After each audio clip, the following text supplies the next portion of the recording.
Hey, this is Dr. Woode, and I am excited to welcome you to our 24-hour stream that we're doing to celebrate our 4-year anniversary. That's right, 4 years here on YouTube. Now, we're on other platforms, we're on other social media, and we've been there for a while, but those came after YouTube.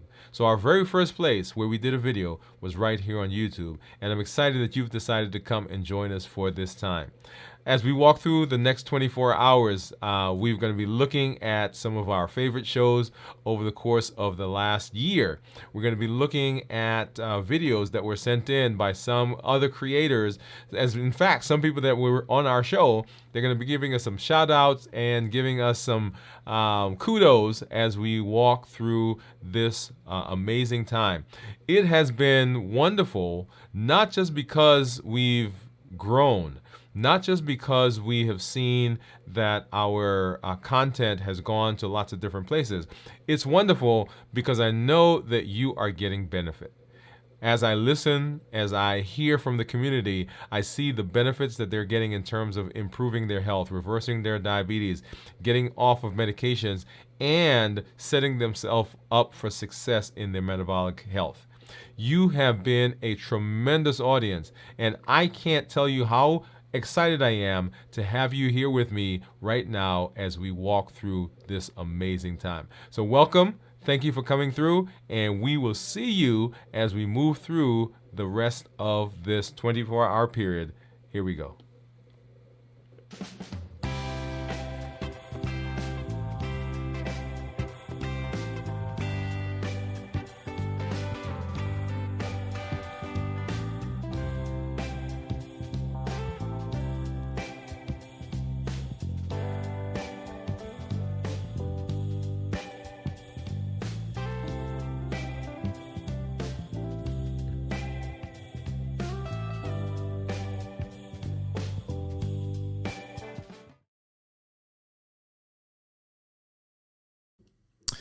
And happy New Year, y'all. Happy New Year, and welcome back to the show. Man, I have been so excited to get back here. So excited to get back here. It is 2024. New year, new you. If you've been with us, you know that I have been so excited about talking about this new year that we are in. There is so much that we could talk about, but I want you to know that as we get into this year, we are shooting for the stars. Health. In the last season, we talked about the war for your health. That's where we were. We continue now talking about what we're going to do as we move into this new season. It is sky's the limit. There is no place that we won't go. Chronic disease continues to be the thing that plagues our health. Whether we're talking about diabetes, high blood pressure, high cholesterol, heart failure, coronary artery disease, on and on and on, non-alcoholic fatty liver disease. These are the things that we are now seeing in our lives. And as we get into this new year, we are going to uncover, we are going to peel back, we're going to roll away all of the dross. We're going to roll away all those things that you're hearing that people are talking about, how to do this, how to lose weight, how to improve your blood sugar, how to deal with your diabetes. We're going to sit and we're going to talk about what it really takes to take control of your health, to take control of your blood sugars, and how we can decrease the amount of medications that we're taking. That's right, y'all. You heard me say it. How can we decrease the amount of medications that we're taking? Diabetes continues to be a pandemic-sized disease. If you look around the world, we're talking about over 400 million, between 430 and 460 million people around the world. And in this United States alone, over 37 million. We've got over 88 million that are heading to diabetes. We're talking about pre-diabetes. We've got millions of people that are overweight. They tell me by 2050 that more than 50% of the people in the United States will be obese. We're talking about over 100,000 people. I said 100,000, 100 million people. Yes. We've got to stop it. We've got to deal with it. And here, as we get into this new season, that's what we're going to be talking about. New year, new you, y'all. And welcome, welcome. If you're new to me, I'm Dr. Dwain Woode. That's Wood with an E. The E stands for endocrinology. Here on the channel, I educate, I empower, and I encourage you to take charge of your health, your life, avoid complications, and go to the next level. We're creating the life we've always wanted. New year. New you, everybody. New year, new you. New year, new me. New year, new channel. So glad that you're here. So glad that you're out there. You know, this last several weeks, you know, we ended our show the mid-December-ish. You know, we did our last show maybe the second or third week of December. And I have had an amazing time hanging out with my family. We did some traveling. You may have seen one of our shorts. And you know that I enjoy spending time with the family. My son actually is a big basketball fan, and so we spent some time watching some basketball games. We traveled. We saw a couple of big games. We actually saw the Lakers and we saw the Warriors. And I hope that you spent some time hanging out with your family as well, because being with the family is a huge part of the things that we do in terms of trying to make sure that we are doing what has to be done for our health. Right? So let's talk about what we're going to be doing over the course of the next several weeks. Right? And in fact, the course of this year, that's our theme. New year, new you. In fact, right? So that's my t-shirt. You see that there? New year, new you. New year, new you. New year, new you. That's my cup. I hope you can see that. New year, new you. That's where we're heading.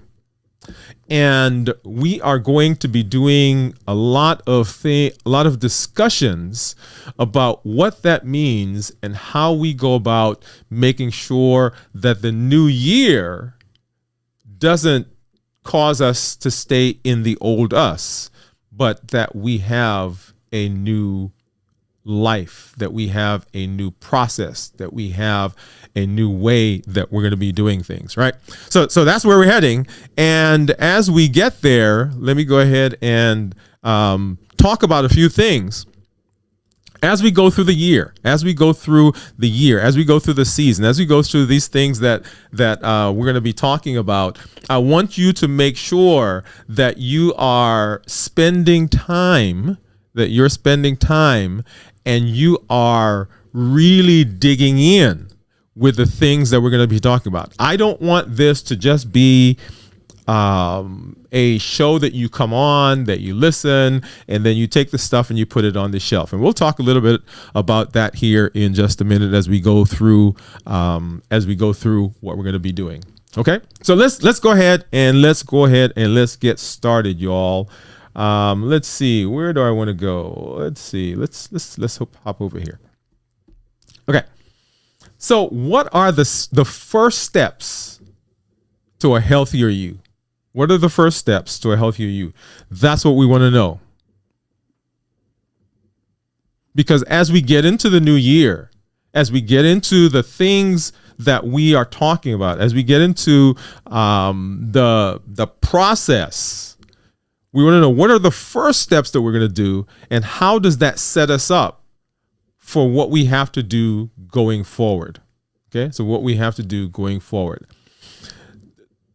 The first thing that I want to ask is why. Why are we interested in having the new us?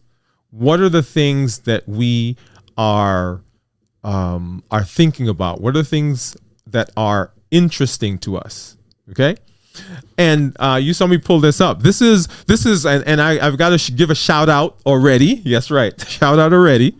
And the shout out goes to JP High Tech. I was on his show if you guys remember, maybe October, November of last year. And we were talking about this phrase that I say all the time, right? This is Dr. Dwain Woode. That's Woode with an E. The E stands for endocrinology. Here on the channel, I educate, I empower, I encourage you to take charge of your health, your life, avoid complications, right? That phrase that I do. And I've said that so many times that it rolls off my tongue. And JP High-Tech says, hey, that's your formula for success. He said, that's your triple formula for success.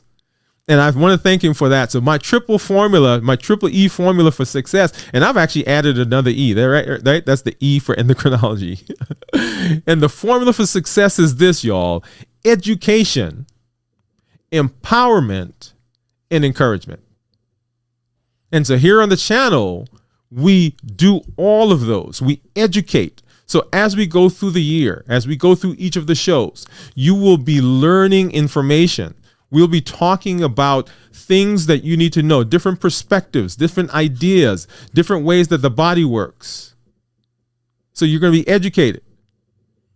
The empowerment, these are the tools that we're going to give you, the tools that we're going to use as we go through the year, as we go through the shows, right? I'm going to present you with tools, with things that you can use, practical steps that you can use to begin working towards the life you want, creating the new you, creating a space where you can be successful with your health. And then encouragement. And the encouragement comes from the community that we are building, the community that we are growing, the community that you are a part of. Right? So the triple E formula for success: educating, empowering, and encouraging. That's where we are. That's where we're heading. That is the framework that we're going to be using as we move through the year. Now, as a part of the community, that encouraging part, that means that you are taking an active part in what we're doing here on the channel.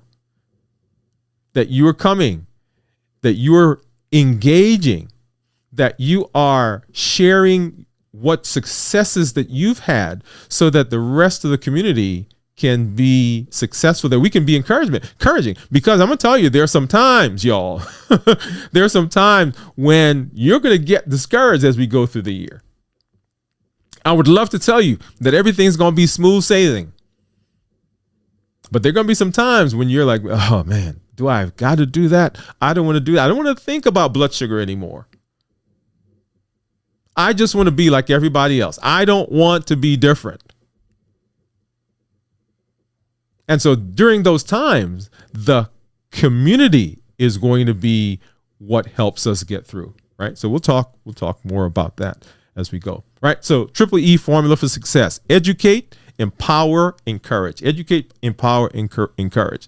If you're out there right now, go ahead and drop in the chat, drop in the comments, that you're here, right? Say hello, just wave your hand, say hi, say something, and let us know that you are there. If you are new, go ahead and put new in the comments, right? Because I'd love to give you a shout out. I'd love to let you know that we appreciate you and give you a little hand clap. Okay. So triple E formula for success, right? We talk about that. So then what are the first steps? What are the first steps that we have towards the new you, towards the new me? What do I do? And the steps, y'all, the steps are similar to what we do, what we say for anything that we want to change. Right? The steps are similar for anything that we want to change. And the first thing is understanding the why. Understanding the why. Do you believe that? And do you know what I mean when I say understanding the why? That is, what are the things that are driving you? What is the thing that is making you want to be here? What is the motivation? It's important to know what it is. Now, let me tell you a story. You've heard part of this story already. I at one time was 280 pounds, about 279, 280 pounds, right? See, even as I said that, I took away that 1 pound, right? That's all right, y'all. That's all right. And I was in a room and I was talking to a patient, and I got up to leave the room. And as I got up to leave the room, she started crying. This was years ago. And as I turned around to find out, what was going on, and this was a woman who had been struggling with weight. And I forgot what her BMI was, but it was high. And I said, hey, what's going on? Because we had struggled with her to get her blood sugars under control. And finally, the blood sugars were there. We had gotten it. It was below 7. Yay, excited, right? That's what we wanted. And I said, hey, what's going on? And she said, Dr. Woode, she said, nobody ever talks about my weight. She says, I'm happy that the blood sugars are under control. I'm happy that we were able to do that. And I'm excited because that part of my health is better. But what about my weight? And I sat down and I started talking. And as I was getting ready for this season, for this show, for the things that we're going to talk about, I started thinking about myself. And I went back to that story. And what she said to me, she said that I'm happy that the blood sugars are better. She said, but I want to take care of my weight. Now notice, as the endocrinologist, I was excited to get her to the blood sugar goal. And while she wanted that, she was more concerned about her weight. She was concerned about the effect that had on her ability to live her life. Because she said to me, she said, when I get dressed at night, I don't turn the lights on. She said, I hurry up, get out of the shower, I put my clothes on, and I get into the bed. Because if I look in the mirror, I wonder, who is that creature? And that's the word she used. Who's that creature that's staring back at me? I've talked to people who come to the office, and I am intent, right? Because we've got these protocols that we do. We've got these goals that we have for our patients, and I'm intent on getting them to that goal. And I had someone say to me recently, I'm here. And I said, hey, what else do we need to be? What else do we need to do? And they said, I'm good. I'm good where I am. And so as we are moving through this new season, as we are moving into our new you, what's important is that we know the why. Why do we want to be healthy? Why do we want to control blood sugars? Why do we want to decrease our insulin? Why do we want to decrease the amount of medication that we're taking? I tell people that I had to, and I'm honesty, right? Clarity, transparency. So I had to take a serious look at the reasons why I was not doing what I needed to do to control my health. And we're going to share more about that. We're going to talk about it. But what's your why? Do you have a young child that you want to be around for? Do you have a husband, a wife that you guys have been saving up for years? You've been working, you've been at the grind, and it's now finally time for you guys to get ready to retire. And you're looking at your health and you say, wait a minute, I've been working all this time. I've been putting in all this time to get this money, to build this house, to build this whatever it is. And now that I'm ready to enjoy it, it doesn't look like I'm going to enjoy it because my health is not where it needs to be. My weight is not where it needs to be. My blood sugars are out of control. Your doctor may have said to you that, hey, if you don't get better control of this blood sugar, you're going to get kidney disease and blindness, and you're going to lose a leg, and whatever they've told you, it's a health concern. It's an emergency now. Somebody out there has to have a surgery. And we have this all the time. People come into us and they can't get the surgery that they need because their blood sugars are out of control. And you may be saying, I just don't want to take this medication. I don't want to be on this much medication. Because all medications have side effects. Right? All medications have side effects. I love medications for what they do, for the function that they serve. I could not do my job on a daily basis without medication. Let me just say that. But all medications have side effects. And so anytime we could limit the amount of medications that we're on, that's always a good thing. Yes? All right. So let's see. We've got Tech Troublemaker. Hey, man. What's going on? What's Tech Troublemaker? Thank you for stopping by and hanging out with us. Let me go ahead and I'm going to pop that up right there. Okay. Let me see if I can get it in the right spot. Okay, there we go. Okay. Says, hi, everybody. And then Teresa said, hey, Dr. Woode, I'm here to learn. She said, thank you for your sacrifice. Hey, Teresa, I'm here. That's part of what we do. This is the community that I said that we're building.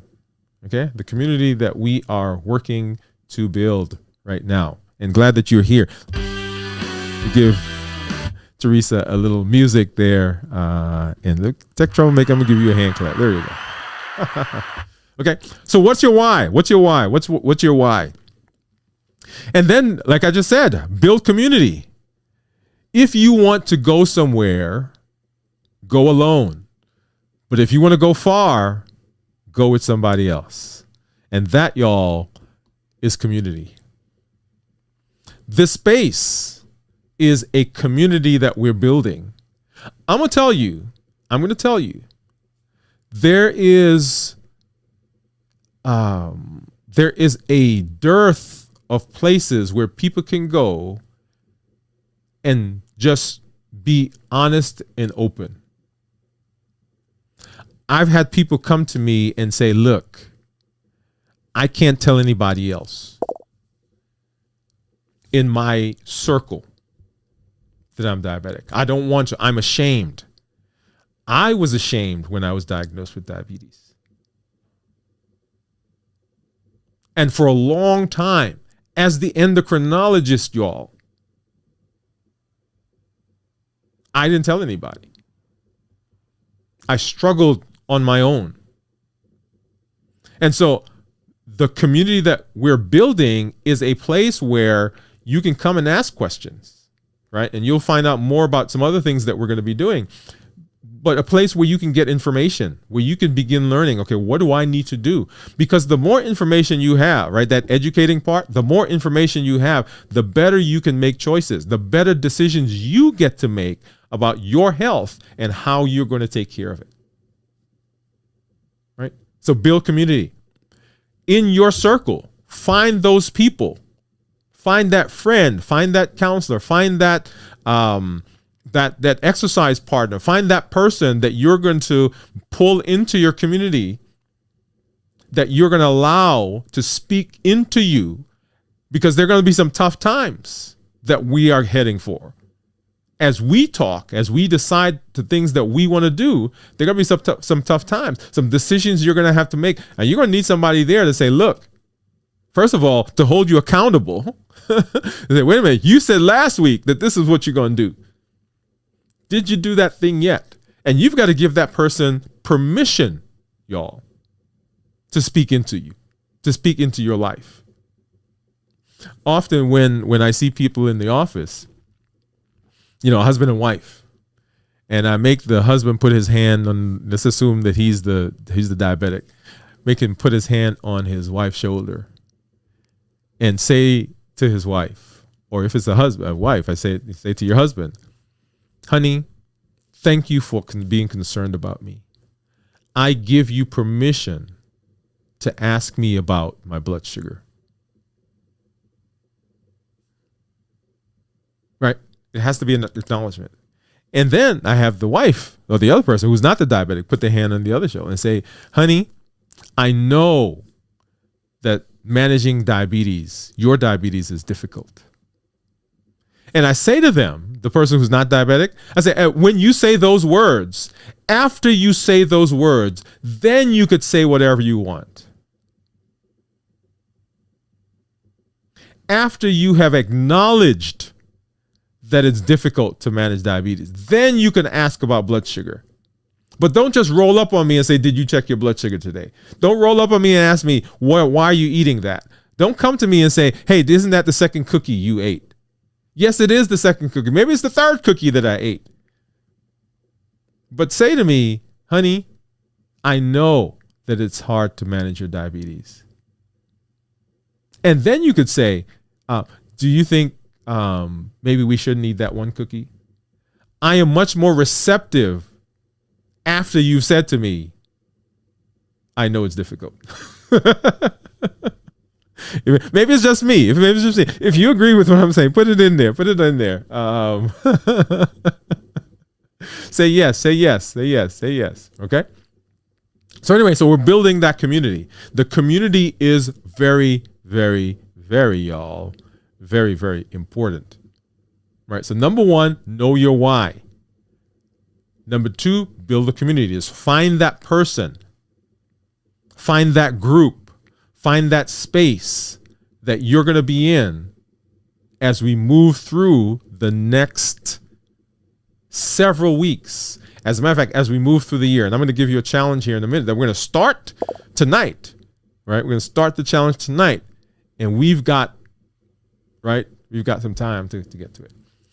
Next, we want to identify potential challenges. Identify potential challenges.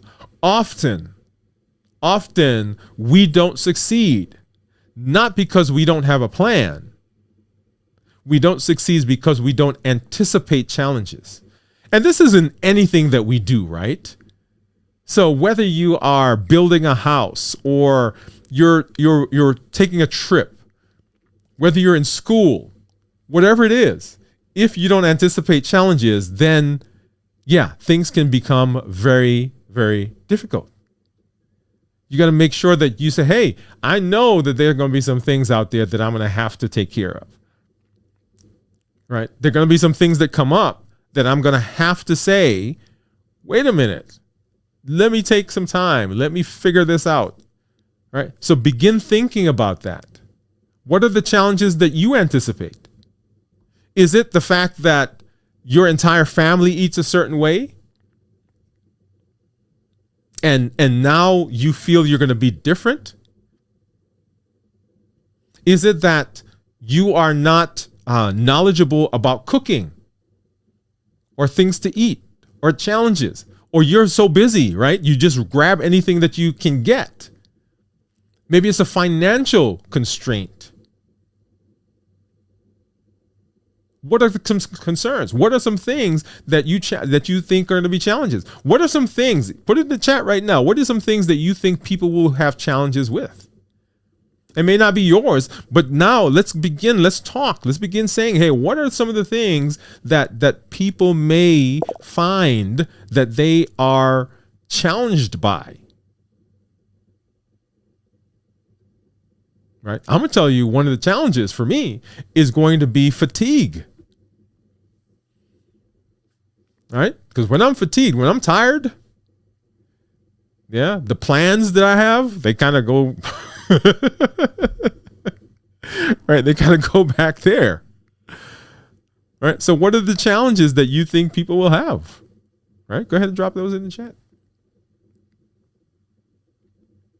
Is it going to be that there is a certain time of the year, certain function, certain whatever that you do. There's a certain behavior that you have. There's a certain stressful event or person or location that whenever you are there, you're triggered. So we're going to identify what are those potential challenges. Right? Right? So here's another one for me. Here's another one for me. So if you're out there, you're from my office. Yeah, I'm talking about you guys. So in the office, right? So I'm an endocrinologist. I'm an endocrinologist. But the amount of food that comes through my office, right? Because we celebrate birthdays. We have pharmaceutical reps who come through that take us to lunch. We've got our team meeting where we eat, obviously, right? And so there's always some food. And then I can go down to the cafeteria with my badge, right? And just swipe it at the hospital. Free food. I can just swipe the badge. So whatever I want. So I run down there, grab something, right? So those situations are going to be my challenge. Well, I shouldn't say going to be. They are my challenge. And so one of the things that I've started doing is I don't go to the physician's lounge.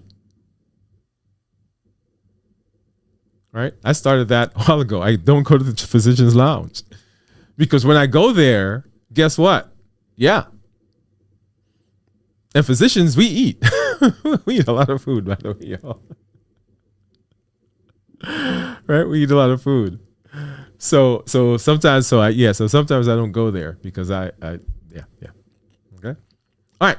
So and I see, let's see. Hey, Miss Susie, how are you? Let's see who you got. Susie Scientist comes in. She's 100%. Yep. Teresa said, Doctor, some of us are not there yet. Teresa, not there where? Not there where? Susie says, having a lot of snacks and sweets at home for our family members. Yep. That's going to be a big one. That's going to be a big one. And then needing an easy, fast dinner, which is sometimes not the most nutritious. Exactly. Right? Because there are all these things that happen. Okay? All these things that happen. All these events. Like right now, my son is at a basketball game. He's not playing. So he went to watch his friends. But when he was playing, so he played basketball, let's see, back in the fall, I think he had a game every Wednesday night. Right? So every Wednesday night. So starting in October, I believe. And those every Wednesday night games ended. And they're going to be starting up. But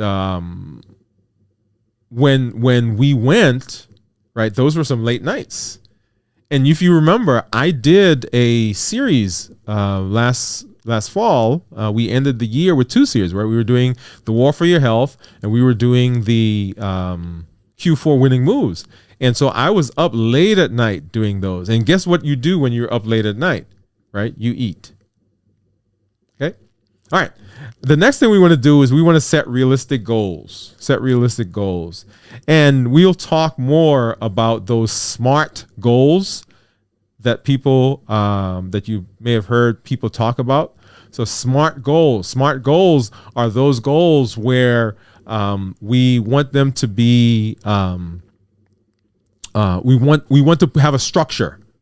We want to have a structure for how we go about looking at the things that we want to do in our lives, so that we're not just shooting in the air, right? That we have some actual tangible things that we're looking at. Okay, so SMART goals, and that's the acronym. We'll talk more about what the acronym is. And then the next thing that we want to do is we want to document anything that you want to modify, anything you want to change. You have to document. So what are the first steps? What are the first steps? Number 1, understand your why. Build a community that's going to help you through the process. What are some potential challenges? Begin looking at those. Right? Set realistic goals, and then we want to document it. Right? We want to document it. So now let's come back and let's talk. So our goal for the year, is to one, and now I'm talking specifically to those people who are out there. Let me see if where is my we're talking specifically to people who are out there who have chronic disease, right? We're talking to people with diabetes, right? Type 2 diabetes. We're talking about adults with type 2 diabetes. And we'll pull some more people in a minute, and I'll explain that. Right? So people who have diabetes, people who are pre-diabetic, who are interested in decreasing the amount of medication that they're taking for their diabetes, who are interested in getting better blood sugar control, who are interested in becoming people who are diet and lifestyle controlled diabetic, who are interested in decreasing their insulin, right? So all these people right now are people who fall in the diabetes and pre-diabetes range. Now, for those of you who are watching, who are listening, who have high blood pressure, who have obesity, who have high cholesterol, non-alcoholic fatty liver, right? Who want to be healthy, who have coronary artery disease. Here's the thing. Insulin plays a part in so many of those things, right? Insulin plays a part in a lot of those. So as we talk about the disease process of diabetes, if we can decrease the amount of insulin that your body produces or the amount of insulin that you take for your diabetes, look at all the things that we're affecting. They're on the screen right there. So hypertension, hyperlipidemia, coronary artery disease, polycystic ovarian syndrome, obesity, non-alcoholic fatty liver disease, or NAFLD, right? Metabolic syndrome. So that's where we're heading for this year. My challenge to everyone right now, we're going to talk about some specifics here in a minute. My challenge to everyone is tonight, right now, here on this show. If you're watching this on the replay, use this moment as the moment where you decide that this is going to be the year. You may not have done anything in last month in December, right? You may not have thought about, okay, what am I going to do for my health? Let this be the starting point. I'm not talking about setting a New Year's resolution. I'm not talking about setting, we come up with all these lists of things that we do over the holidays, and we get started, and by February, they say, March, most people are falling by the side. No, that's not what I'm talking about. We are planning to be very deliberate in our discussion about how we do the things that we're going to do. Is it going to be easy? No, it's not. I'm just going to say it. Is it going to be easy? Nope. Now, here's the thing. You are going to have a lot of people talk to you, and they're going to be a lot of discussion about do this in 10 days, do this in 30 days, right? Lose this weight in 15 days, whatever. Okay, 30 days, 1 day, whatever. What I want you to commit to is a lifestyle of health. Because the things that I want you to do, these are things that I want you to be able to sustain for your rest of your life. I saw in the chat there, and let me back up. I say Tech Troublemaker. He said, I need to lose 30 pounds this year. I've started back walking. Okay. Started back walking off, but I am back. Okay. 2 months ago. Right. So he said he needs to lose some weight. Okay. So the things that we're talking about, I'm not talking about losing 30 pounds, losing 20 pounds, in the next 6 months, and then I see you 2 years from now, and now you've put on 50 pounds. No. Might as well stay where you are, right? Because that up and down that we sometimes do, that has ramifications on how the body's signaling mechanisms, right? There's this reset point in our hypothalamus that we affect by the weight loss. And we want to be deliberate at how we do that.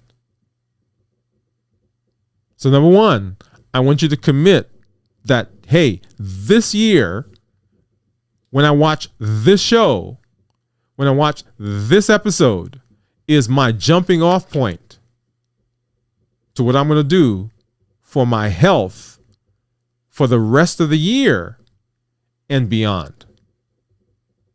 Okay, so that's my challenge. So new year, new you. Now within the year, there are things that we're going to be doing, right? And we'll get to that here in just a minute. There are things that we're going to be doing that will set us up for success. The first of those things is the last. Let me see. Where's my? The first of all is the last thing that I put up on the screen. Let's go. Nope, not that one. Let's go back here. Let's see if I can get that up again. All right. And that is documentation. I couldn't get it. That is documentation. Okay. So number one, you're making a commitment right now. You're making a commitment for this show, for this episode, that you are going to take charge of your health. And number two, you're making a commitment to document what you are doing. Wherever you are heading, if we're going to know if we're successful, we've got to document. And I'm going to, and it's not up yet, sometime in the next few days, I'm going to put up on the channel in the show notes, I'm going to put a document that you can use. You can download it. It's a PDF. It's a free PDF you can use to document the things that we're going to be discussing. Okay? But I want you to commit to documenting the information. And then the final thing that I want you to do. So 3 things. I know they tell me I shouldn't say 3 things, but hey, here it is. The final thing that I want you to do is I want you to now, as you're thinking through the show, as you're thinking through the year, I want you to write in a book somewhere. I want you to write your why. Why am I doing this? Why do I want a new me? Why am I interested in decreasing my medication? Why do I want to control my blood sugar? Why do I want to control my weight? And don't just let that be surface, right? My wife does this thing for her coaching clients, and it's called 7 levels deep, 7 layers deep, I believe. Right. And on when I did the Q4 winning moves, we did the 5 whys. Whenever you have a problem, right, you want to ask, why did the problem happen? What caused for instance, we had the power go out. We had not the power, but we had the internet go out in our office. So we didn't have internet. And so the internet went out. And so I'm like, okay, why did it go out? Well, it went out because another company was putting in fiber optic down the road, and they nicked the line for my service provider. Right? So that's the second. Why did it go out? Because they nicked the thing. Why did we not have resources for connecting to the internet? Well, we had a backup system because we have two internet services, so two service providers. And so the question is, we have two service providers. They could have nicked one, but they didn't nick both of them. Well, I didn't have internet because even though I had a backup, I never test the backup. I didn't have failover testing. So I didn't know that the second system didn't work. Because the other system doesn't go down that often, right? And so I didn't know it didn't work. And why did I not know it didn't work? Because I didn't have the protocol to do that. So notice the lack of service initially looked like it was just the fact that they nicked the line, but the real thing was that I didn't have a protocol. So why do you want to lose weight? Well, I want to lose weight because everybody says it's healthy. Well, why? Well, I have high blood pressure. I have high cholesterol. I have diabetes. I have PCOS. I have metabolic syndrome. I have NAFLD. I have, all the things. Why is that important to me? Because I want to be healthy. Why is being healthy important to you? Because I want to live a long time. Why do you want to live a long time? Because I have children. I have young children that I want to take care of. Right? So I don't want this to be just service. So why? I want you to write those out.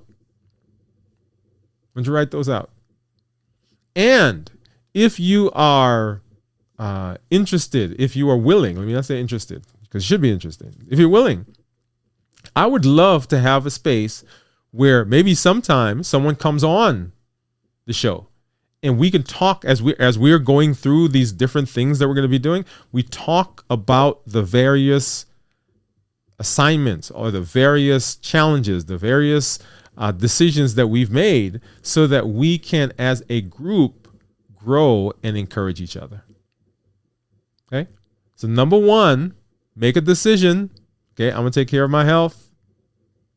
Number two, begin documenting, right? So tonight you can document, watched Dr. Woode on the first episode of New Year, New You. You can begin documenting that. You can document, number two, I have made a decision that as of this show, as of this moment, I am going to do what it takes to control my blood sugar. I'm going to do what it takes to take charge of my health.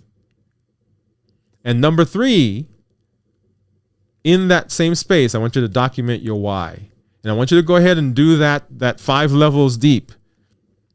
Right? 5 whys. Don't just say, I want to be healthy. I want you to go deeper. Right? What does that really mean? And we'll come back in another show and we'll talk more about that as we go. Okay? All right. So I want you to hear me. Type 2 adult diabetics. This is the space for you. We're working on decreasing the amount of medication we take. Some of you are going to get off of your medication. Some of you are going to decrease it significantly. That's the plan. Now notice, I'm saying some of you, right? Because there's a guy that I saw, and I was so excited because we had gotten the A1C down, right? A1C was 6.2, I think. And I walked into the room and I was, yes, let's do this. And I think he was on a very small amount of medication. And I said, hey, over the next 3 months, I think we can do this. We can be done. Right? We can get out of this medication. And you know what he said to me? He said, yeah, doc, but Christmas is coming up. And he said, over Christmas, you know, and we went and we talked about this stuff. So notice, and I've said it before, I'm going to say it again. Medication is a tool. We get to decide, right? So the goal here is we get to decide if we need to use that tool. We don't want it to be a must use, you got to use, you have to be on. How do we decrease the amount of medication? As an ancillary to that, there are many of you who are watching. You're not diabetic. You're pre-diabetic.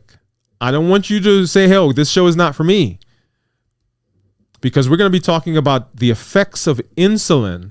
And for all the pre-diabetics, all the people who have PCOS, all the people who have high blood pressure, all the people who have high cholesterol, all the people who have NAFLD or non-alcoholic fatty liver disease, you have got to listen to this because part of your disease process, all the people who have high BMIs, part of your disease process is tied into insulin. So as we're talking about what we're doing for blood sugar and decreasing our insulin resistance, that also helps with your disease. So tell your friends, tell your family, tell them, hey, come on, we're just getting started. We're laying the foundation tonight for what we're going to do as we get through the next months and ultimately as we get through the year. So next December, in December, when we have our final show, right, we want to be able to look back over the course of this year and say, hey, yeah, we've done it. Yes? All right, let's see who we got out there. So I know Teresa was there, Tech Troublemaker. The challenges. Okay, let me go back. I think I've missed a few things. Okay, I think the last thing I saw was Susie. Susie says, good. Teresa says, challenge when it comes to exercise by the time you get off. Yes. So exercising by the time you get off of work can be challenging because you're tired, right? Right, Teresa? She says to be able to share. Teresa, give me a little bit more on that one. I'm not sure what you meant there. To be able to share. And Tech Troublemaker says, because I want to feel healthy again. I want to be healthy until the day I die. Taking care of my parents shows me I need to be healthier. Yes. So there are all these reasons that we have for why we want to be healthy, why we want to do the things that we are talking about here on the show. Okay? So that is where we're heading, y'all. That's where we're heading.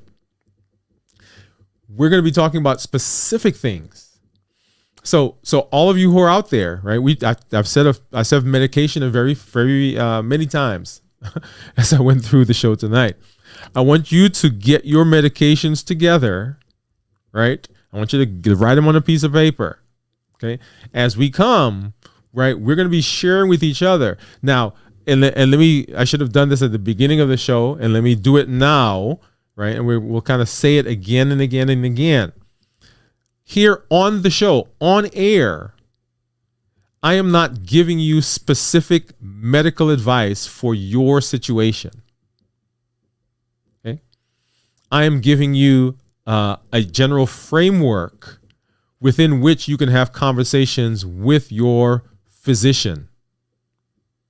For example, I am going to talk about cutting your insulin. I'm going to be talking about some of the medications that we need to get rid of if we are going to work on insulin resistance. I'm going to be talking about some medications that you probably need to talk to your doctor about starting so that you can get off of insulin. And then we talk about, okay, now how do we get rid of that medication? Okay.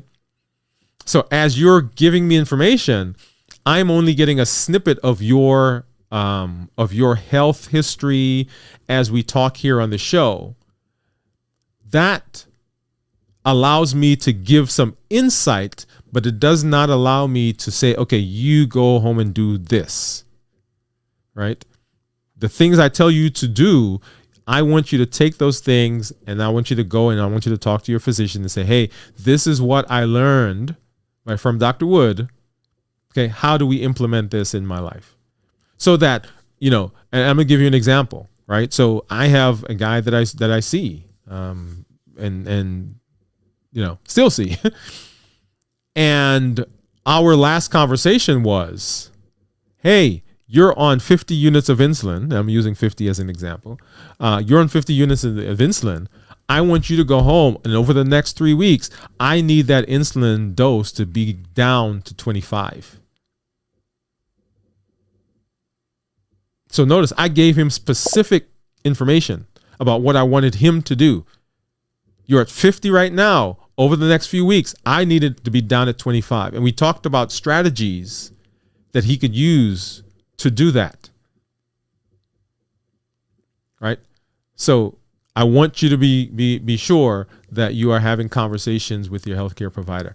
If you are interested in talking to me specifically, then you can get to our website, and we'll talk about that here in just a minute, where you can have some information. All right.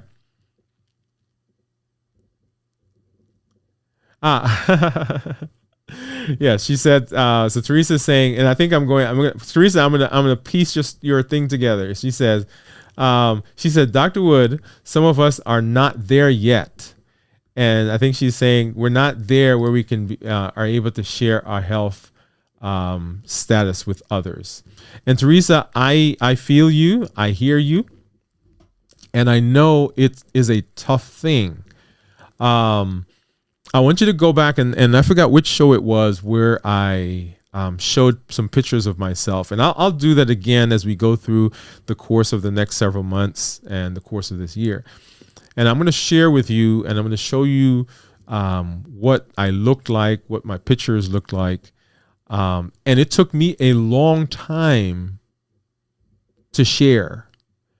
There's a story that I'll tell you as well. And even as I'm thinking about the story right now, the pain comes back in that situation. It comes back to me as I begin thinking about it, and we'll share that. It was a young man that I saw in my office, and we'll talk here as we go. So my last thing that I do want to say is this: as you change, as you grow, as you get healthier, we're not just talking about the physical health. The things that we're going to be talking about, it's going to take some mental health as well. Some of us deal with depression, anxiety, fear, imposter syndrome, doubt.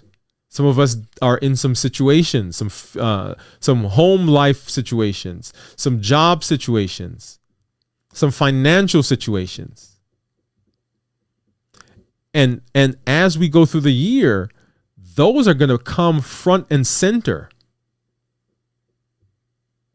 Yeah. Because we eat as a coping mechanism. I'm going to say it. We eat as a coping mechanism. It is the last socially acceptable vice.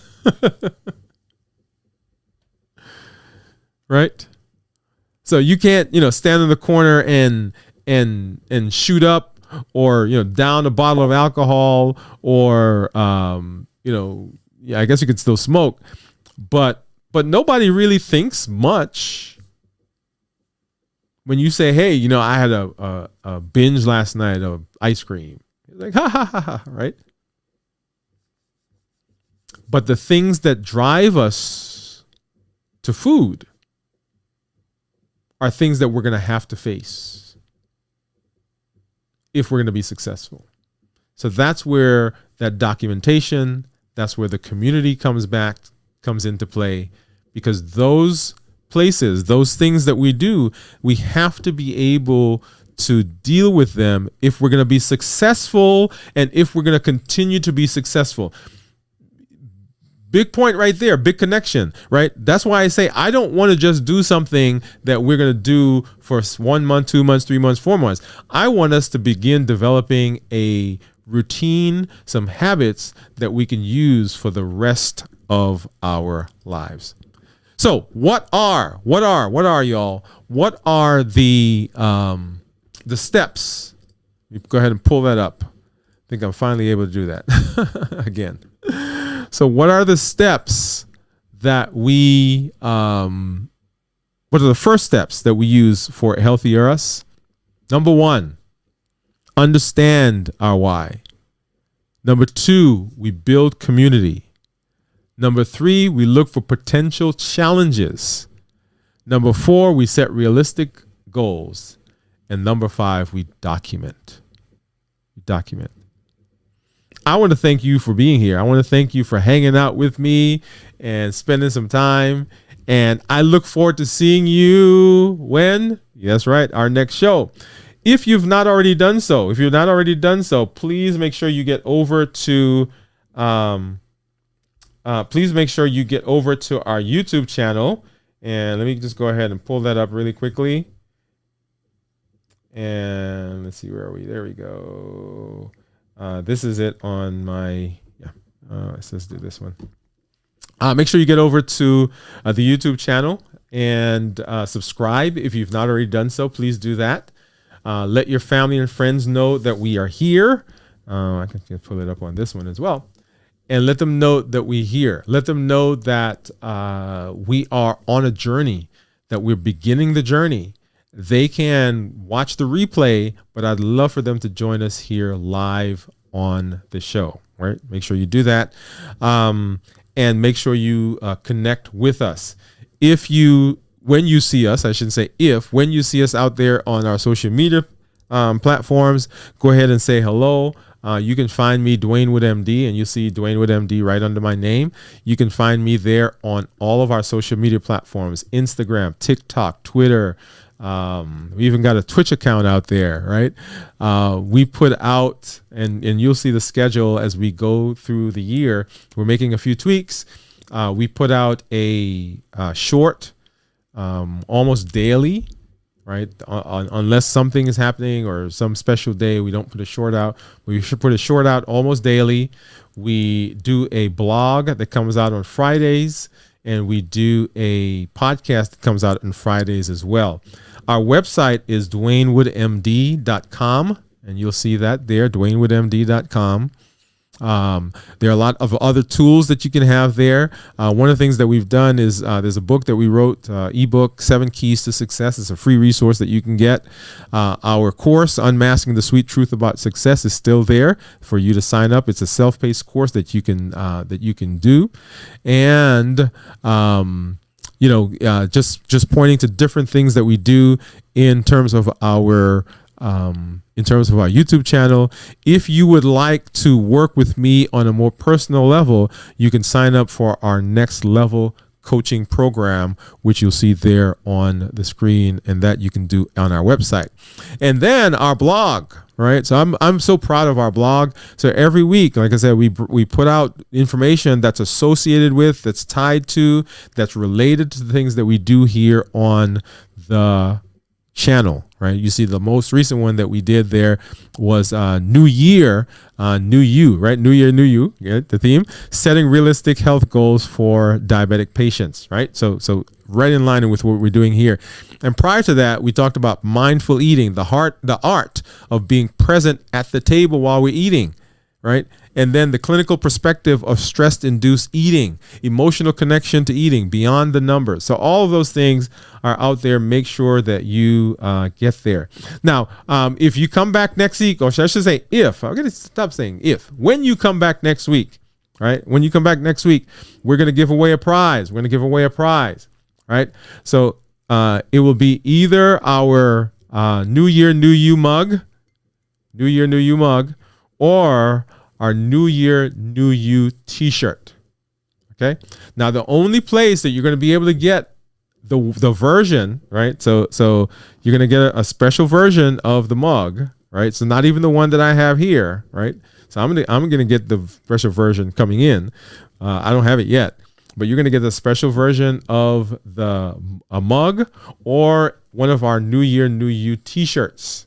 Okay, so come back next week. We're going to be giving away a special prize for you. Once again, I thank you for being here. If you're out there, go ahead and give us a thumbs up for this show as you leave. Appreciate all of you that came through. Appreciate you spending time. This is our community that we're building, right? Keep an eye out. We will restart our Q4 winning moves under a different title. That's going to start next week, and I'll tell you about that as we get. You'll see more information about that as we get into the week. I want to do a behind the scenes right here, and remember, right? Empowering, encouraging, and right. So sorry, educating, empowering, encouraging. That is our success. Right. Let me put this back up. Right. So that's our success model. The triple E formula for success. Right. There is a wisdom in that. Right. We educate, we empower, and we encourage. So once again, thank you. This is Dr. Dwain Woode. That's Woode with an E. The E stands for endocrinology. Here on the channel, I educate, I empower, and I encourage you to take charge of your health, take charge of your life, avoid complications, and go to the next level, creating the life you always wanted. And for this year, y'all, New Year, New You. Thank you for being here, and good night. All right. Boom. Okay. Bye-bye.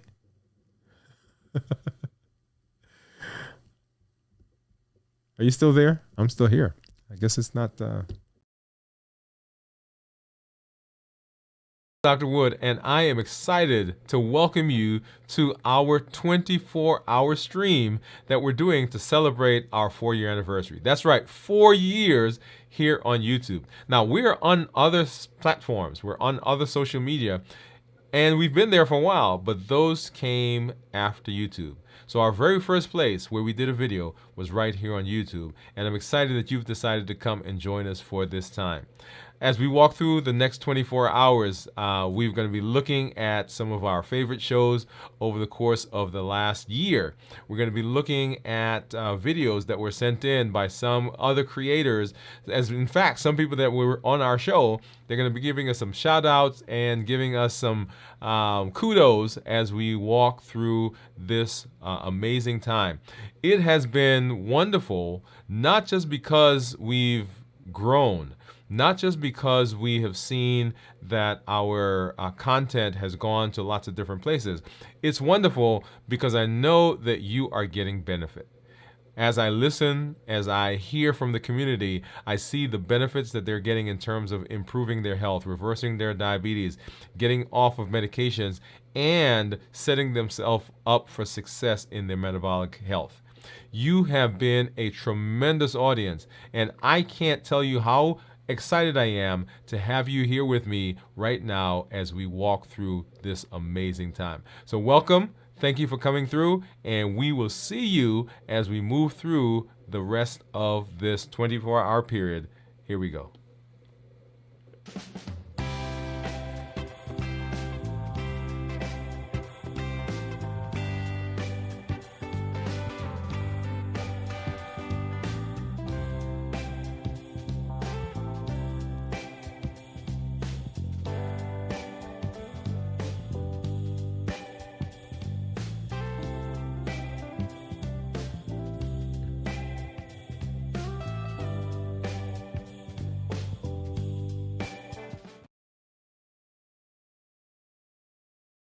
Again, y'all.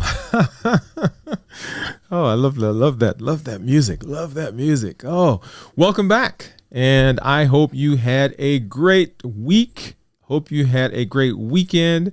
Had an amazing Monday. It's cold outside, but here we are.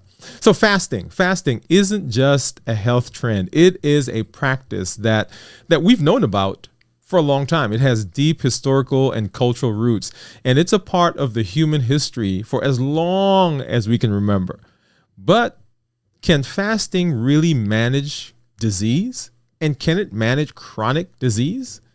That's what we're going to be talking about here on this episode. In our last show, we delved into the complexities of chronic disease and the empowering path of taking control of your health. Today, we're exploring that topic. This topic of fasting, that's where we are. It has gotten so much interest, and so many people are now in the process of different forms of fasting. We're going to be talking about that tonight. And specifically, the question we're going to ask is, can fasting rapidly lower your blood sugar? We have been in this space talking about the war for your health. And as we continue to discuss the war for your health, one of the things that continues to rise to pandemic and epidemic proportions is this concept of insulin resistance, diabetes, and obesity.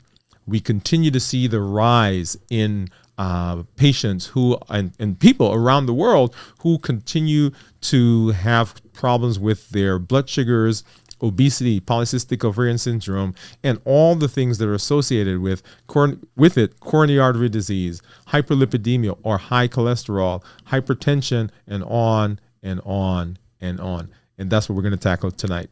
If you're new to me, I'm Dr. Dwain Woode. That's Wood with an E. The E stands for endocrinology. Here on the channel, I educate, I empower, and I encourage you to take charge of your health, your life, avoid complications, and go to the next level. We're creating the life we've always wanted. And in this year, 2024, our new theme is New Year, New You. That's right. New Year, New You. What do we need to do to continue to improve our blood sugars and to improve our health? New year, new you, y'all. Also, if you're new to me, go ahead and put new in the comments, because I'd love to welcome you with a hand clap and some music.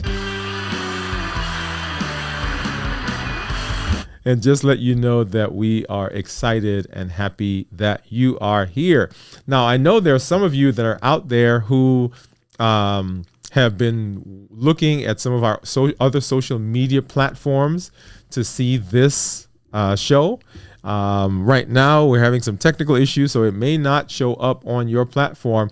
But if you're out there, somebody who's waiting on Facebook or Instagram or LinkedIn or one of the other platforms, go ahead and have them come on over here and let them know that we are currently, we're doing what we do. All right. So go ahead and let them know. But we are excited for this series.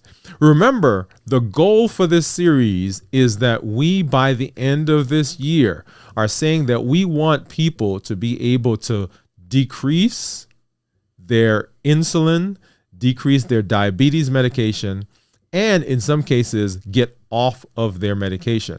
We're talking about that word, right? That word reverse. We'll come to that in just a minute.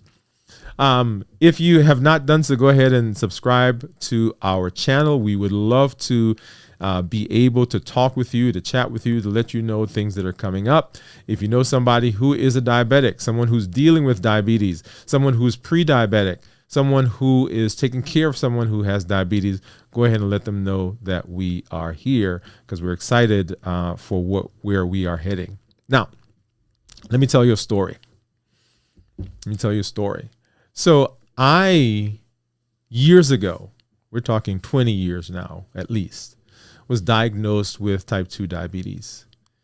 And when I was diagnosed, it was I want to say devastating diagnosis for me, but there's a lot of other ramifications that came as a result of that.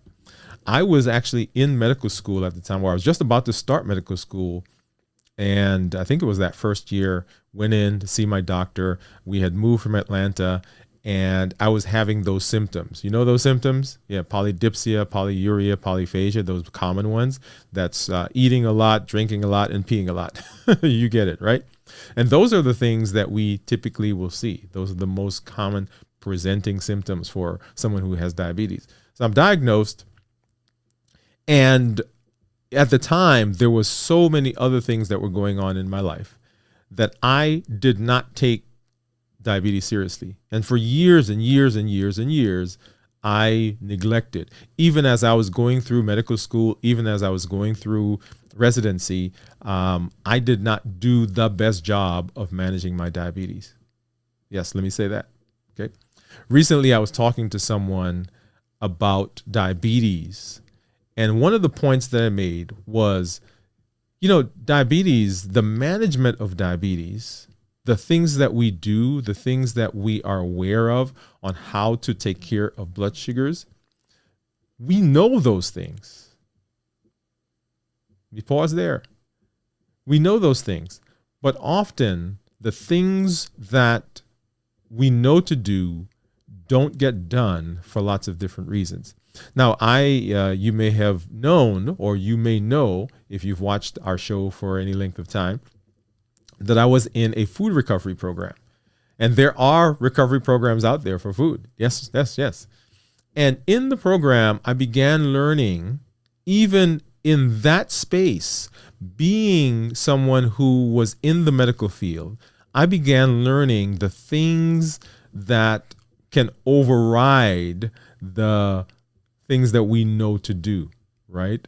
And so in the recovery space, there are lots of things that we learn in terms of how we interact with what are called buffering behaviors. Those things that we do when we are when we are trying to soothe, when we're trying to deal with stress, when we're trying to deal with anxiety, when we're trying to deal with depression.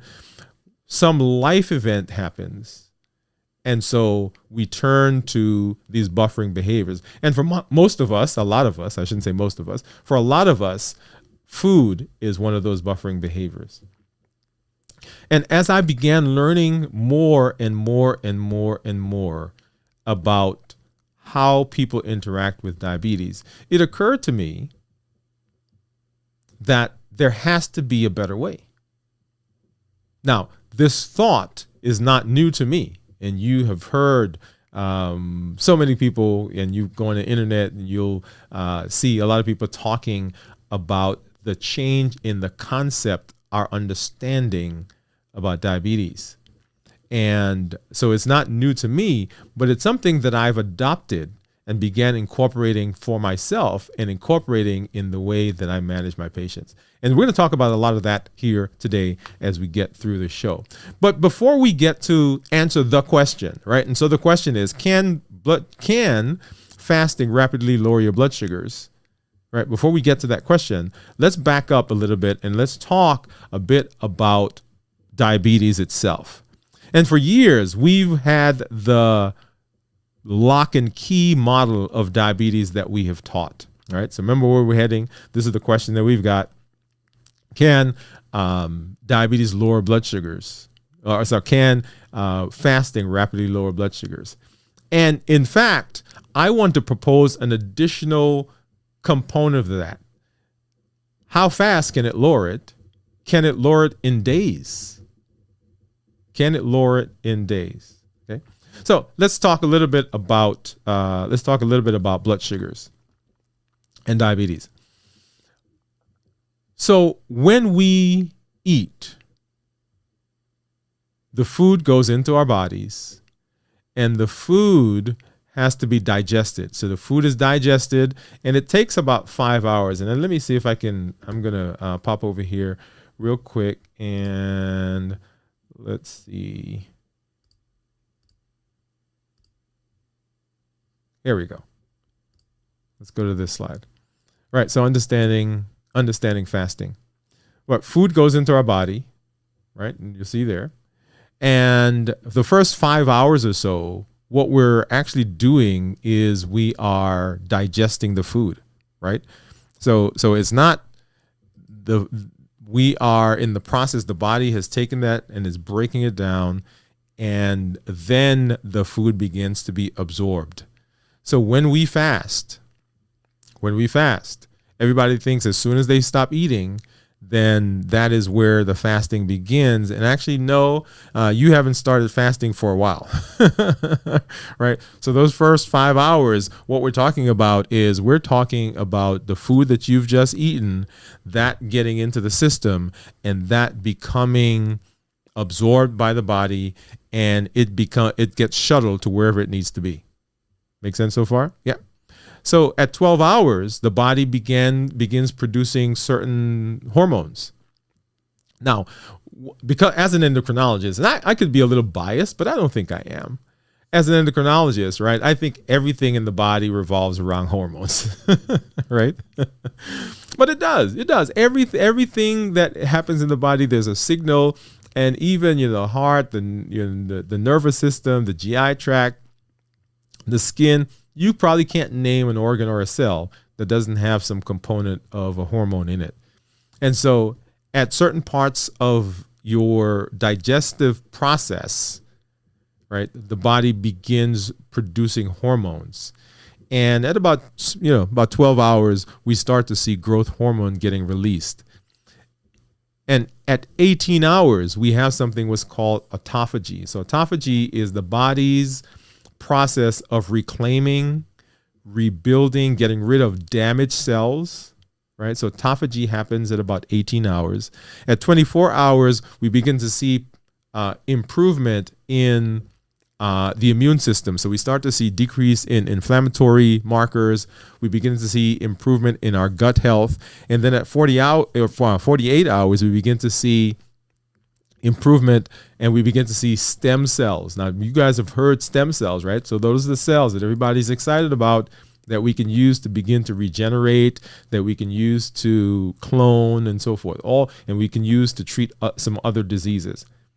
All of that happens over time. And I want you to notice what the time frame is, right? I want you to notice what the time frame is. So it's not as soon as you stop eating that the process begins. It takes time to get to the point where we are considered to be fasting. In fact, there are a lot of people who say that, you can't really say that you're fasting until you're at 24 to 36 hours. Okay. We'll come and we'll talk a little bit more about some definitions later on. But specifically, let's back up and let's talk a little bit about the fad. So years and years and years ago, at UG Pines, there was a scientist who they were doing research, and they noticed that some of the mice that they were using in their research had not been subjected or afflicted with, if you will, certain diseases. Okay, so certain abnormalities. And they published this paper. And at the time they called it not intermittent fasting, right? Which is the phrase that everybody's using. They called it something else. Actually, they called it time restricted. Let me go ahead and say time restricted eating. So what that meant was there were specific times during the day where some of the mice, they just ate whenever they wanted. And then there were some mice that ate on a particular schedule. It was restricted. And so they saw that these mice did not have some of these ailments. They published the paper, and other researchers, because this at this point had not been done in humans, other researchers began with that very small introduction. They began taking this information and they started researching it in humans. And that's where this idea of intermittent fasting came from, right? So that's the background on it. And intermittent fasting has become this big fad because people have realized that when they intermittent fast, there are certain benefits that they see. And going back to our little initial diagram there, let's get back there, where we talk about what are the things that we're seeing and the spaces where we see them. All right, you'll notice that as time goes on, there are certain benefits that we begin to see. Okay, so food gets digested. Now, when the food is digested, so the some of it goes to energy. Some of it goes to your breathing and moving and your heart's beating and all those specific things that we need right now. And then some of it gets stored. This is where excess energy gets stored, right? It goes and we take it, and storage is really fat, right? There's some goes to the glycogen, which is in the liver, but for the most part, if there's excess, it gets stored in the fat. So that when you are actually in the fasting state, your body has to use up all of the available energy. It's kind of like when you go to the grocery store and you buy something. You can go and you buy groceries, you come home, you put it in the pantry, but you cook some food, and that's in the refrigerator. Well, you don't go back to the pantry to get stuff until you finish the things that are in the refrigerator. So same way, the body does not go to the stores, which is the fat cells. It doesn't go to those stores until the thing that's readily available has been used up. So if it takes 5 hours to digest food, that is, you break it down, the body absorbs it, the first 5 hours, and you say, well, I'm going to fast. I'm going to fast for 12 hours. Well, the first 5 hours, there's no fasting, at least, right? Because the body is still processing that stuff. And then it takes about 8 hours for the body to use up the stores that it has. So when it does the glycogen, that's like cooking food, put it in the refrigerator. Well, it takes about 8 hours for it to use that up. So 5 hours in your fasting, 5 hours has been for the digestion. It takes about 8 hours for it to use up the stores. And then it begins going and trying to break down the stores that are in the fat cells to begin using them. So notice what's happened. It has taken a while to get there, right? So if you say, well, I've fasted for 12 hours, well, 5 hours, and let's say another 5 hours, 10 hours, right? So your body hasn't even started looking at the fat cells, at least the first 10 hours. And then autophagy, right? Autophagy. So autophagy is that process where the body now begins to get rid of old dead cells and tissues, and the growth hormone that came out at 12 hours is in the process of working to help rebuild and help rejuvenate. This happens in two things need to happen for this process to be successful. Number one, you have to be fasting. And number two, you have to have good rest, because a lot of this happens during sleep. Let me say that again. A lot of this happens during sleep. So when we tell people that sleep is regenerative, this is what we're talking about. Well, partially what we're talking about, right? So sleep is regenerative. So during sleep, the body regenerates and rejuvenates. All right. So let's get back to fasting. Okay, let's get back to fasting. Why does fasting work, and does it work? Well, let me do this. So I have been fascinated by fasting. Okay, I've been fascinated by fasting. And so I decided that I was going to incorporate fasting into my life. And I have been fasting for quite some time. I've been intermittent fasting, or time-restricted fasting. That is the fasting, you do 16 hours of fasting, 8 hours of eating, right? You guys, a lot of you have done that, and a lot of you are currently doing that. So that's what I've been doing, and I've done that, and I have done it successfully at times, a little bit less successfully at other times, right? Because life happens.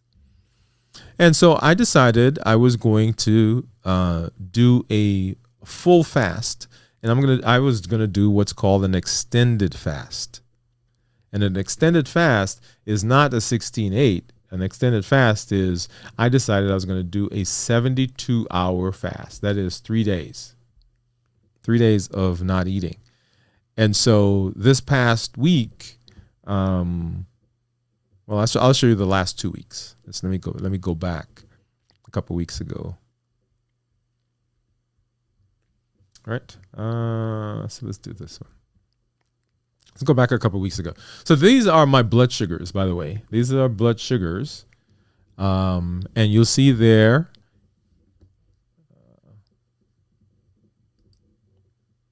There we go. So these are my blood sugars, and you'll see there, right? So January the 3rd, that's a Wednesday. And on this particular one, I don't have the Tuesday that occurred before I started the fast, right? On the next one, we'll be able to see that. So at this point, right? So I started the fast the day before this at 6:45 p.m., 6:45-ish p.m.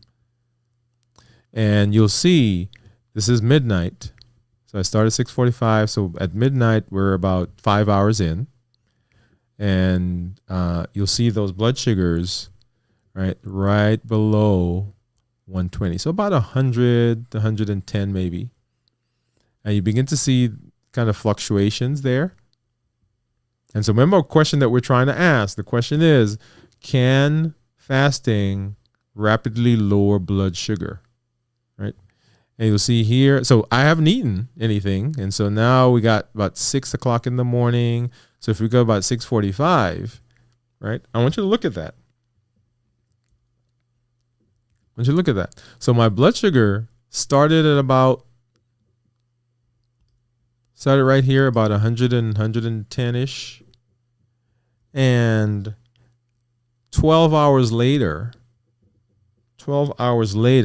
my blood sugar is actually higher. Look at that. And I haven't eaten anything. So I often get the question from people, or the comment from people, say, I haven't eaten anything and my blood sugar is still higher. Well, the blood sugar is higher because the body has what are called counter-regulatory hormones. And so what are counter-regulatory hormones? Well, when you fast, your insulin level goes down, right? We're going to come and talk about insulin here in a minute. When you fast, your insulin level goes down. And as the insulin level goes down, that is the body's signal that it needs to stop storing things. Right? So when you eat, insulin goes up and the body says, hey, I need to take this stuff that's coming in and I need to begin storing it. Right? If I'm not using it for energy, it needs to go somewhere. I need to put it in the pantry. Well, after you stop eating and you're in the fasting state, then the insulin level drops.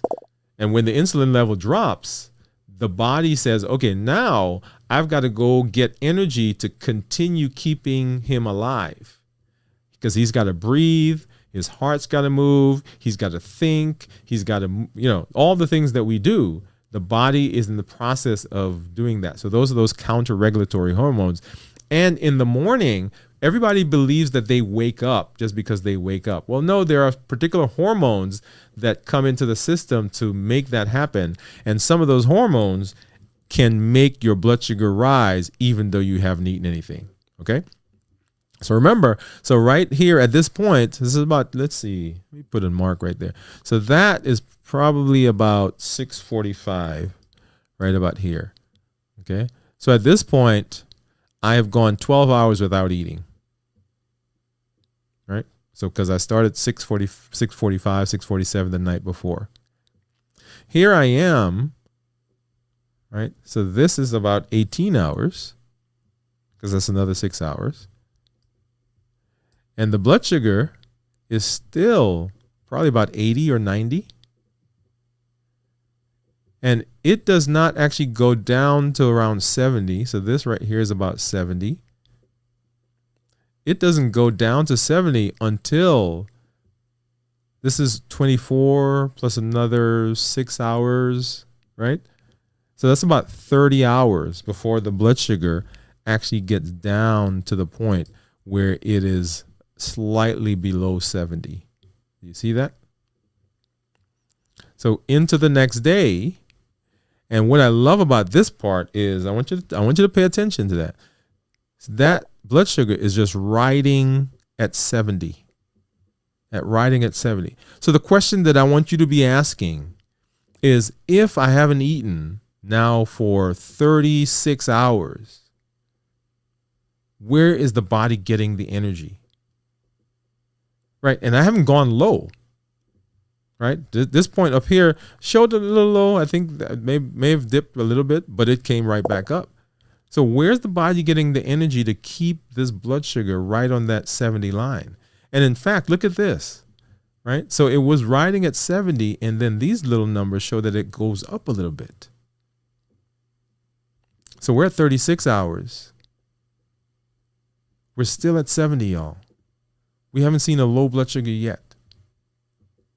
And right here, you see those red lines? You see that red? That's where, oh, you guys aren't seeing this. Okay, let's get you back over here. I'm just talking and having a good time. So okay, so let me go through that again. So right. So at this point, let me put some marks. So at this point right here, right, I have been fasting for because that's midnight. I've been fasting for about 5 hours. So 5 hours, and right down here, I've been fasting for about 12 hours, right? Because I stopped eating the night before, 6:45. When we get to 12 or 12:45, that now is going to be 24 hours. Am I doing that math right? Yeah, 24, 30 hours, okay? And so as I go through this entire day, y'all, notice I didn't eat since the night before at 6:45, and my blood sugar has yet to go low. Coming into, that was Wednesday, so I fasted all day Wednesday, started the night before, so that's 24 hours plus 5, so that's about 29 hours. And as I get into the second day, you'll notice that my blood sugar just rides on that 70. And in fact, it goes up a little bit. You see those little fluctuations right there, right? And it increases a little bit. And right here, right? So the gray line is 70, but this line right, let me see, this line right down here is 70. But the blood sugars are actually above that. You see that?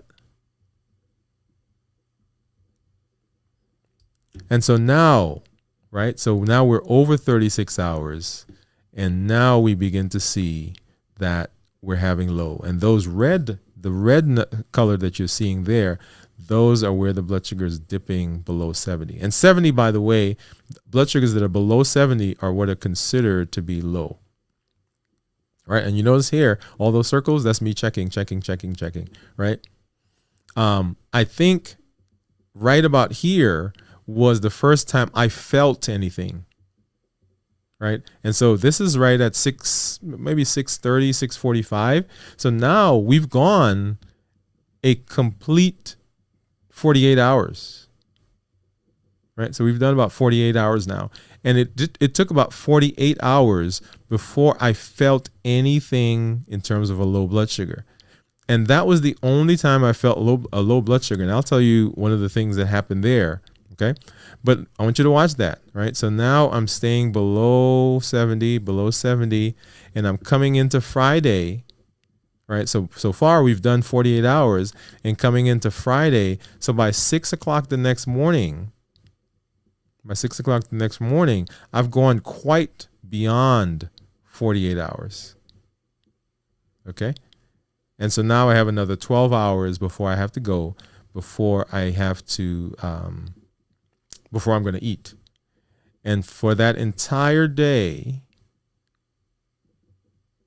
my blood sugar stayed right at about 63, between 63 and 69. So how many days did it take before I had a low blood sugar? Right? If you're out there, you've been watching, how many days did that take? Well, it took about 48 hours, right? It took about 48 hours for me to get there. And so the question is, can fasting lower blood sugars rapidly? And the answer is yes.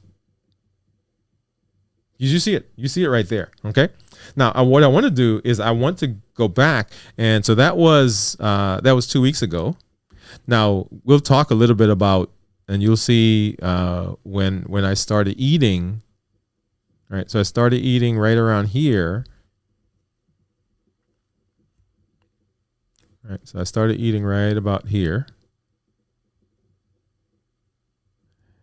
And look how long it took before my blood sugars rose above 120. Right. So I started eating about 6:45 here. So 6:45 the next day would have been 24 hours right here, right? So if I back up a little bit to this point, so it wasn't until there that my blood sugar started going above 120. And yeah, so I kind of ate some stuff I shouldn't have eaten. Okay. All right. So let's jump over to the second week that I did this. And this time I do have the Tuesday on the graph. So I did it the same time, right? So right at about 6:45, right about here. Okay. I finished eating and my blood sugars climbed, right? So above 120. And then it starts to fall. And just like we saw the week before, that blood sugar stays within the gray. So that's 70 to 120, y'all. It stays. It never drops below 70 for that entire next day.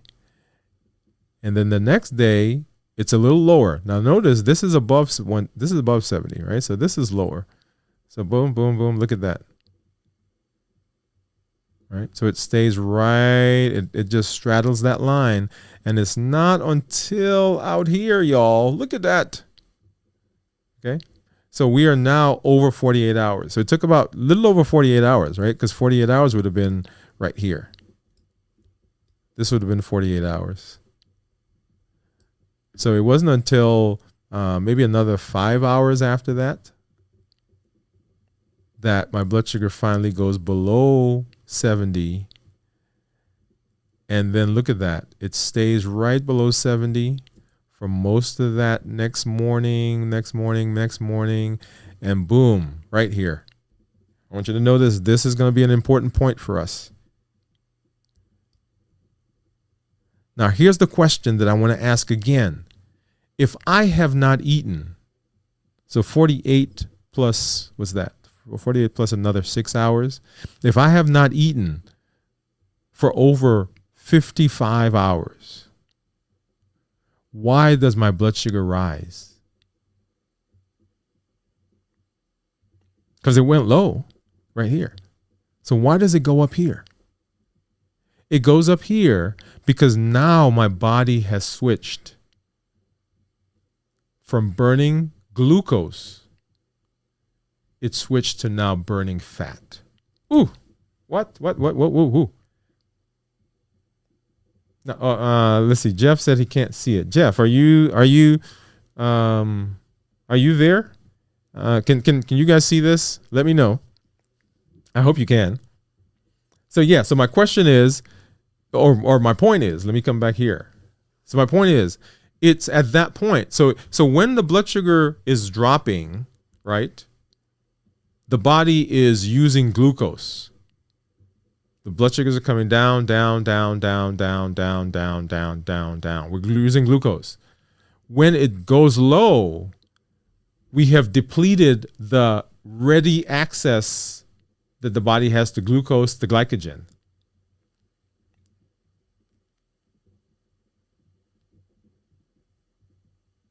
When we see that blood sugar starts coming up, now the body is using a different source. The body is using a different source of energy.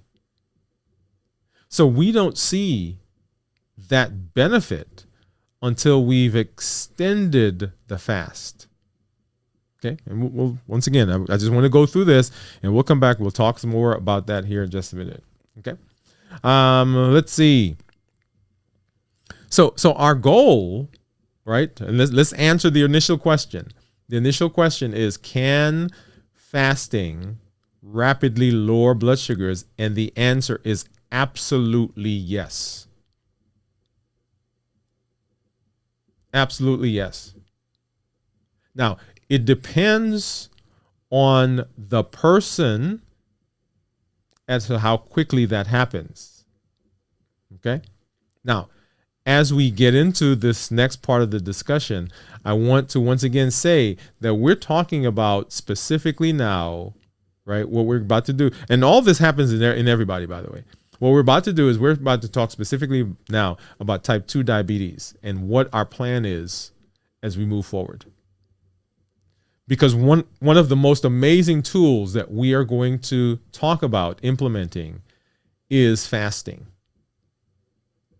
Intermittent fasting, great, right? That time restricted eating where you do 16 hours of fasting and 8 hours of eating. Wonderful, love it, fan of it. I promote it, I teach it, I do it myself. But as we get into how are we going to decrease your medication and how are we going to start trying to reverse diabetes, we're going to be talking about some longer fasts. Because as you see, it takes some time before the body depletes the glycogen stores. So we want to begin implementing some extended fast. So if you are currently not fasting, our recommendation is going to be to begin fasting. Now, with everything that we do, right, we start slow and we go from there, right? So we're going to recommend implementing fasting. And these things that we're recommending always, right, caveat is, well, not caveat, but always under the direction of your physician. If you're out there and you're watching and you're one of my patients, you see us in the office, you're one of our clients, we're having conversations about this. Okay, so have conversations with me. If you're not one of our patients, if you're not one of our clients, if you're not in our coaching program, make sure that you are touching base with your practitioner to say, hey, this is something that we want to do. Now, here's a question. Here's the most obvious question and answer. Okay. Why does fasting lower blood sugar? Why does fasting lower blood sugar? Right? Put that in the chat. Why do you think it lowers the blood sugar? Right? So that's the question. Why does fasting lower the blood sugar? And does it make sense to you that it does? Why is it that you can not eat for 12 hours and still have a high blood sugar, or not eat for 24 hours and still have a high blood sugar, or not eat for 36 hours, as in my case, and still have a blood sugar that's not low? Now, it wasn't high. It wasn't, in the 200 or 300, but it wasn't low. It straddled that 70 for almost an entire day before it finally went low at 48 hours. So fasting lowers blood sugar because you're not putting anything in to cause the blood sugar to rise. And as you are not putting sugar in, putting carbs in, then the body has the ability to use the insulin that's on board to lower the blood sugar and to use some of that energy from the food that you've eaten for the processes that go on in your body, like thinking and moving and breathing and hair growth and skin turnover and nails and all the other processes that happen in the system, right? The working of your kidneys and your liver. The body has to use the things that it has access to. And as it uses that, as you're not putting more food in, the body has to use that. And as it uses it, the blood sugars begin to go down. Now, what are some of the benefits of this? I love this part. So what are some of the benefits, y'all? Well, one of the most obvious benefits, which is what we're talking about and which is what we are planning for this entire year to deal with, one of the most obvious benefits is that blood sugars decrease. And I'm just going to stop there for a minute. Right? So blood sugars decrease. And if blood sugars decrease, what does that mean then? And I'm just doing something here real quick. So if blood sugars decrease, what does that then mean for the management of blood sugars and management of diabetes? I want you to go with me. So if blood sugars decrease, then I don't have to use as much medication to control my blood sugars.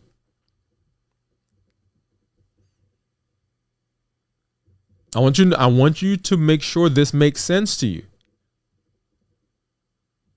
If I'm not putting carbs in, if I'm not putting sugar in, then the insulin that I have on board works better. And the less I put in, the better the insulin works. The less I put in, the better the insulin works. So if the insulin that I have in my body that's already being made is working better, then I don't have to use medications from outside to control the blood sugars. And when we talk about medications, we'll come back and we're going to do a show and we're going to go through what medications we need to begin backing off of. If I'm not using medication, I'm not using insulin, I'm not using glipizide, I'm not using glyburide, I'm not using glimepiride, I'm not using semaglutide, I'm not using any of the DPP-4s, I'm not using any medications, or I'm using less medication. Let me say that because we haven't gotten to the no medication yet. Now, there are some of you who are on such a small amount of medication that simply by fasting, you can get off of that medication. Let me say that again. There are some of you, the amount of medication that you take to manage your diabetes, simply by doing the fast, your blood sugars are so well controlled that you can be off of that medication.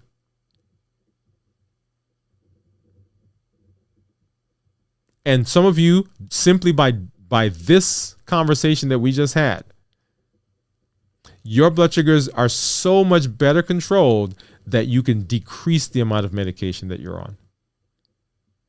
Now, think about those 3 days, right? Think about those 3 days. Let me pull that back up. I think I put it down, but let me pull that back up. Think about those 3 days that we saw.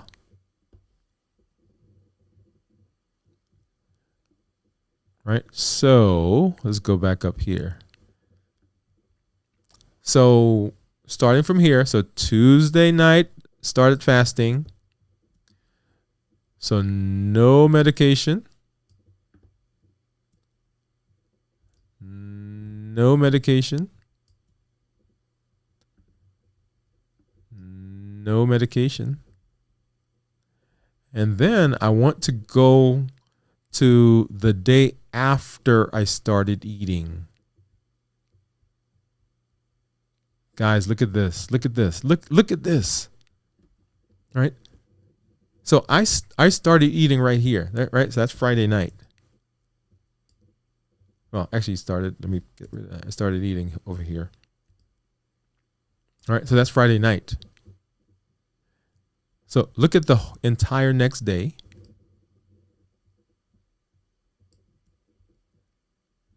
Look at the entire next day after that, right? So this is day 1 after eating. This is day 2 after eating. This is day 3 after eating. Okay, and I think I may have stopped there. Yeah, but next time I'll do a few more days. So 3 days after I fasted, look at the blood sugars. And I'll say to you that for these entire 3 days, well, here I took medication, right? I did. But for at least two days, for 2 days after not eating, I took medication. I didn't take any medication. So 3 days of fasting, 1, 2, 3, 4. That's right. 1, 2, 3. 3 days of fasting, and then 2 days after that, no medication. So how many days is that? That's 5. Okay, so number 1, lower blood sugars means better blood sugar control. So imagine what happens. Let's assume that you don't change anything else in your diabetes management, okay? And you implement fasting. Automatically, your blood sugars are better, which means automatically your A1C is better, right? So everybody's concerned about the A1C. What is my A1C? What is my A1C? Let me tell you that. This decreases the A1C because you've decreased the sugar. Okay, so that's number 1, right? We decrease the blood sugar. Because of that, we decrease medication. When we decrease blood sugar by fasting, that means the body, remember this idea of insulin resistance? The body doesn't have to produce as much insulin to compensate for the blood sugar. So if I'm not having to produce as much insulin, right? Remember, insulin has all those things we talked about. So if my insulin goes down, that means that my appetite is not as ravaging. That means, so remember, insulin makes you hungry. So if I have less insulin, I'm not as hungry. Insulin makes you retain fluid and makes you put on weight because insulin is a storage hormone. So if that's the case, then my weight goes down.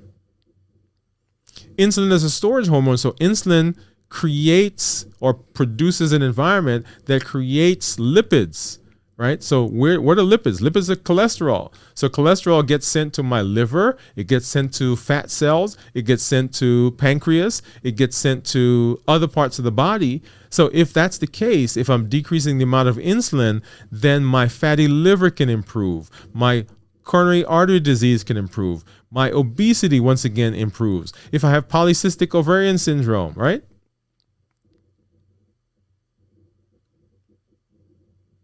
Yeah. If my blood sugar goes down, then my inflammatory markers go down. What are inflammatory markers? Those are those things that we have in the body that show that we have inflammation. So if my inflammation is improving, then my chronic diseases, rheumatoid arthritis, right? Some of those other inflammatory things that we have. If my inflammation is going down, then my immune system can work better. I know. We're talking about diabetes. We're talking about blood sugar because that's the question. Can fasting rapidly lower blood sugar? The answer is yes. But look at all the other benefits that we get from fasting. Now, what we're going to have to do is we're going to have to come back now and we're going to have to say, wait a minute. And you should be asking the question, wait a minute, Dr. Woode. If that's the case, if everything is improving, how do I then adjust my medication to compensate for the fact that my blood sugars are better? And I'm going to say to you that is the best problem to have. We're going to do a show where we talk about, and I'll go through, like I said, what we need to begin doing to begin addressing the medication. Because you're right. If you're on insulin, if you're on medication that are called secretagogues, that is medication that cause your body to produce insulin, then you're going to have to, by nature of what we're doing, you're going to have to decrease your medication. Now, as I'm saying that now, right, something comes to my mind. Something comes to my mind. You just saved some money. How much does it cost to fast? 0. It doesn't cost you anything. Right? Do you have to buy any equipment to fast? No. I mean, we'll talk about some equipment that you can get that helps, right? Like the continuous monitor that I just described. But you don't have to go anywhere. You don't have to buy anything. You don't have to buy any special food. This is free, y'all. And if I'm decreasing the amount of medications that I'm making or medications that I'm taking, then I also am saving money because I don't have to spend the money on medication. If my blood sugars improve, my A1C goes down, my fatty liver gets better, my cholesterol gets better, my hypertension gets better. I don't have to take hypertensive medication. I don't have to take cholesterol medication. I don't have my neuropathy improves. Gastroparesis doesn't progress. Right? Look at all the things that happen simply from fasting. Love it, love it, love it. All right. So this is an exciting conversation for me, y'all. And so this is the first tool. This is the first tool that we're proposing that we begin incorporating into the management of diabetes, the management of blood sugars, the management of our medication. Remember, our goal is to decrease medication and in some cases get off. The management of our insulin resistance. Woo, woo. Love it, love it. All right, let's see who we got out there. Let's see, we've got, so David, hey man, once again, thank you for coming through.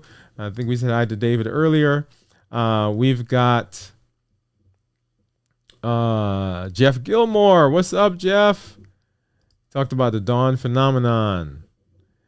We've got Beverly Brown. Hey, Beverly, welcome, welcome. Boom, boom. All right, so Beverly. So those are some big comments. I'm going to see if I can maybe make those comments a little smaller. How about that? Jeff said he couldn't see. So Jeff, sorry. Hopefully you were able to do that. He said, if I do 36 to 72 hour fast before my 6-month blood draw, is that considered cheating for a fasting glucose number for my doctor to review? let me put that one up. That's a good question, Jeff. Let me go ahead and put that up there. So, oh, wow. Okay, so we're gonna have to. Yeah, we'll fix this next time. So Jeff says, he said if he fasts for 36 hours to 72 hours before his 6-month blood draw, is that considered cheating for a fasting glucose number for my doctor to see? Well, so Jeff, so here, let me rephrase that. Jeff, that is the cheat code. Yeah. So this is the cheat code, y'all. I love it, Jeff. Yes. Thank you for saying that. This is the cheat code. Because if you fast enough for your A1C to be good when you go see your doctor, that means the blood sugars are better. That means all the benefits that we just talked about, you have successfully done. That is the cheat code. And I say, if you want to cheat, go right ahead. Right? If you want to cheat, let's cheat. Let's cheat together. I want to get Jeff. Thank you for saying that. I love it. Love it. Love it. He said he sees it now. He says liver runs out of glucose. That's right. Thank you. Yes. So I was asking why does the blood sugar go down, right? Is because the blood sugar, the body's running out of glucose. And then why does it go up? Because the body switches. Now, one of the things that I want to do in the future is talk to you about another indicator that we can use that I've been using over the course of this fast. Okay. Now, I want to show you something else. And we will do another show. Let's see if I can do this really quickly. Trends, yeah.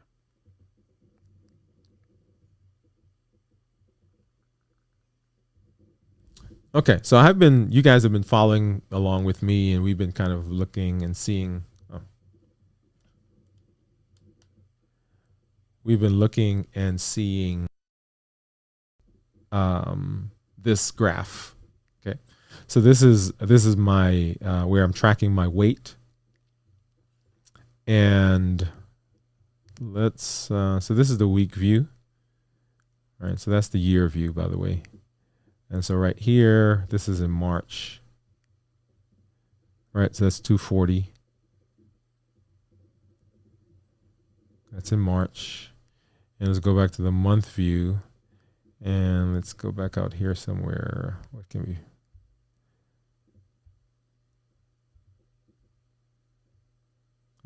So that was in December. And that right there,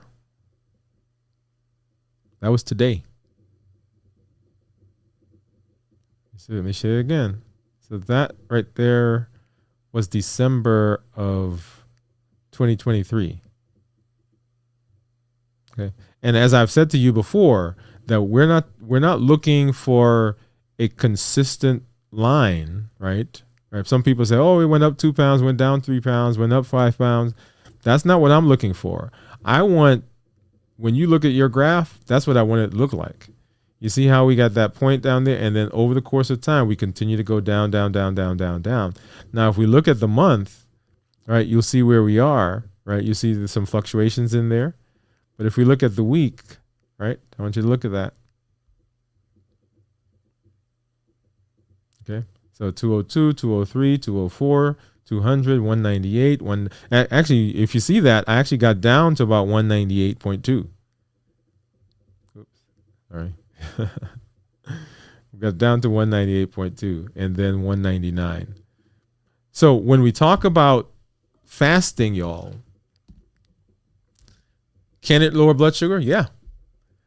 But look at all of the other things, the other benefits that we get from fasting. And notice I am not using the phrase intermittent fasting. I'm not using the phrase. I'm not using the phrase time restricted fasting. I'm saying fasting. Now, all fasting will give some benefit, but an extended fast, right? You see all of the additional benefits that we have. Now, I'm not proposing that you start with a 72-hour fast. What I am going to propose, and here's the call, is that if you are currently not fasting, that you begin. Check with your doctor, of course, and say, hey, this is what I'd like to do. I want to begin taking charge of my blood sugar, taking charge of my diabetes.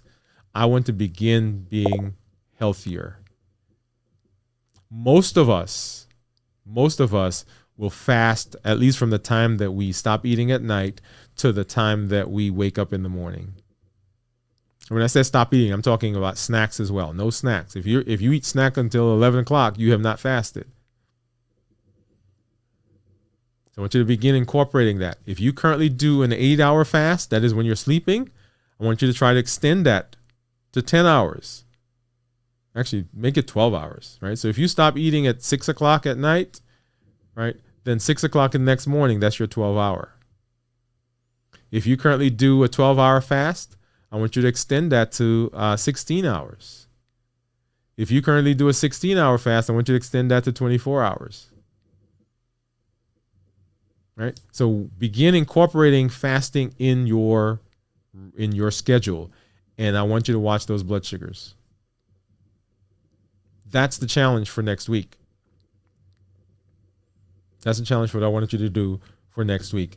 If you remember, last week, I gave the challenge for you to come up with your, if I have that here, I gave you the challenge for you to come up with your why.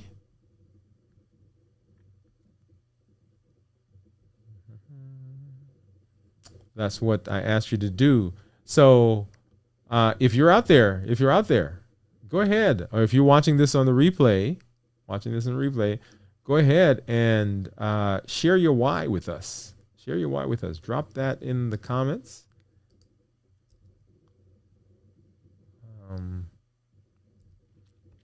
And let us know why are you interested in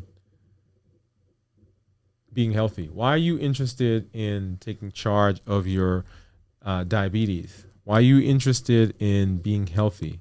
What's going on? What's causing that? And I'm going to, let's see, let me bring this over here because I want to show you. And this is a PDF that you could download.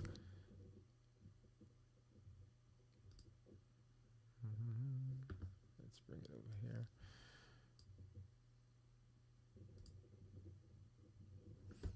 All right, so let's see, let's pop this one. This is a PDF that you could download from our website, and it walks you through, if I can get that, it walks you through discovering your why. All right, it walks you through the use of the 5 whys. Remember, we talked about that on the last show. Discovering your why for health. It gives you instructions on how to do that, walks you through how to use it, and then it has a section for reflection so that you could summarize, and so you can have a document that you can use and say, okay, this is my why. This is what I'm doing. This is the reason that this is happening. You could pin that to the wall. You can keep it on your desk so that you can look at that as you move through the year. Okay. For tonight, we are going to put out a document, a PDF that walks you through some of the benefits of fasting, and with a challenge so that you can begin tracking, and we'll do it, it'll be a week. You can begin tracking what you're doing with your fasting. Okay, so make sure you go back. And as we go through the shows, right, each time we do the shows, we're going to provide some tools, right? So these are some tools that I want you to use. Remember, we educate, right? That's the information that I give. We empower, and we empower by giving tools. And then we encourage, and that's the community, right? So being here in this community, and you'll hear some more about a community that we are growing. But I want you to make sure that you're not just watching the show and then going back and just not doing anything. But as we go through, walk with us. Last week we came up with the why. Last week we talked about what are the first steps that you need to do to take charge of your health. Tonight we're talking about fasting. You've heard the theory, and we have given a challenge, right? Begin incorporating it into your regimen for the management of your blood sugar. Our goal: decrease, get off of diabetes medication. And we're talking specifically about adults who are type 2 diabetics. If you have other medical issues that are going on, well, not just if you have, everyone should be talking to their healthcare provider. Say, hey, I'm working with Dr. Woode, or I'm on his show, I'm on his channel. This is what we want to do. I would like to incorporate this. How can we do this so that I can take control of my health? Okay. All right.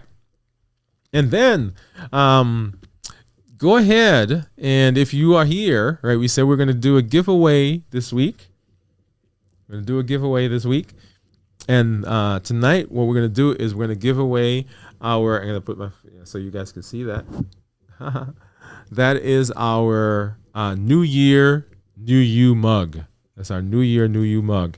And so go ahead and put your name in the chat. Put your name in the chat. So I see, yeah, just type your name. Just type your name. And you got to be here to win. You got to be here to win. So if you're here, just type your name in, and I will start entering those into our wheel, and then we'll make a selection. Okay. All right. So let's see. While we're waiting for that, Jeff has a question. It says, see it now. Liver runs out of glucose. He said, are you using a scale that upload your weight data to that graph? And Jeff, the answer is yes. The answer is yes. I am using a scale to do that. And this, I'm using a scale called Fitbit, and I have, I think I'm going to, maybe at some point we'll give one of those away. Right. Let's see. What I'm trying to do right now is trying to see how I can make these comments not so big. Ooh, it's ginormous. I guess that's a little better, I think.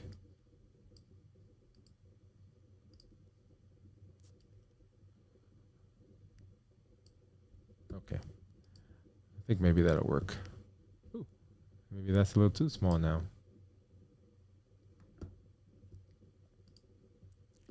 But yeah, if you're there, go ahead and put your name in the comment, and we will. Okay, here we go. Think better. Yes. Okay. All right. So that was one question. And yeah, so I'm using Fit Index is the name of the app. And the name of the scale. This is one that my wife also uses in her program, and yeah, okay. And then the question says why to reduce neuropathy? Yes, so Jess, thank you for saying that. So I if you remember, I corrected that. I said decrease the progression. Yeah. So not necessarily decrease neuropathic pain. Right. Now, there's a whole body of information about whether you can reverse neuropathic pain. We won't get into that here, but definitely decreasing the progression of the complications, which one of them is neuropathic. Okay. All right. Let's see. So we've got. If you're out there, go ahead and give us a thumbs up for this show while we wait. And let me also, once again, encourage you, if you've not done so, to get over to our YouTube channel. And get over to our YouTube channel and subscribe. If you're here, you're probably getting the information from us. Lots of information that's out there. Those two that are right at the top there on the left, those are our most recent shows. Last week was what are the first steps to a healthier you in the new year? Remember, new year, new you. And then today, can fasting rapidly lower your blood sugar levels? Yes, it can. And then all the other benefits. Okay. And then pay attention to what we are going to be doing as we get into the rest of the year. The other thing that I want to say to you is also you can jump over to our YouTube channel, not our YouTube, but our website. Let's see. And that's DwainWoodeMD.com. DwainWoodeMD.com. And on DwainWoodeMD.com, Lots of good information there. Of course, our 7 keys to success that you could download. That's the ebook that we used. Our course, Unmasking the Sweet Truth About Sugar. Right, and so now you should have a better understanding of sugar. And so the question then is, how do we, what do we do with that information? Okay. If you are looking to work with me on a more personal level, you can sign up for our next level coaching program there on the website. And then, of course, our blog that we do that is supplemental to all the things that we're doing here on the program. Okay, the science of sugar cravings, new year, new you, setting realistic health goals for diabetic patients, mindful eating, the clinical perspective of stress-induced eating, and then, of course, signing up for our mailing list. Okay, awesome. All right. Well, I know that there are a couple of you there, and let me come back over here. All right, and thank you for those thumbs up. I see you there. For those of you who are watching this on the replay, even though you're not with us here on the live, go ahead and begin incorporating. So don't fall behind, or even if you have fell behind and you are catching us here on the second show of the season, you can still go back, work on the assignment from last time. That is, what is my why, right? Understanding those things, those steps we need to take to go ahead and begin taking control of our lives, taking control of our health, right? Understanding your why, right? Remember, that was one of them. Building a community. Yeah, that was one of them. And document, right? So the documentation, that's these PDFs that I said that we're putting out. Make sure you grab those and make sure that you are filling them out. Okay, awesome. All right. Well, I see the thumbs up. Thank you for that. And I know Jeff was here. Maybe he had to step away. And Beverly, and I know David said that he was going to be in and out because he's in rehearsal. So, but I thank you guys for being here. Thank you for hanging out with me, and thank you for coming through and being here, taking charge of your health. Make sure you sign up for our newsletter so that we can send you more information about things that we're going to be going on. Sign up so that you can get copies of these PDFs that we're talking about. Go ahead and do that, and I'll have a link that you can use to get some of those. Right now we have 2 of them, right? So that's the one coming up with your why, and then the tracker for your fasting. So that is your commitment as we move into the next week. We'll come back. We'll do another show. We're continuing to do these tools, continuing to educate. Thank you for being here. This is Dr. Dwain Woode. That's Wood with an E. The E stands for endocrinology. Here on the channel, we educate, we empower, and we encourage you to take charge of your health, your life, avoid complications, and go to the next level, creating the life you've always wanted. And for this year, y'all, new year, new you. Good night, everybody.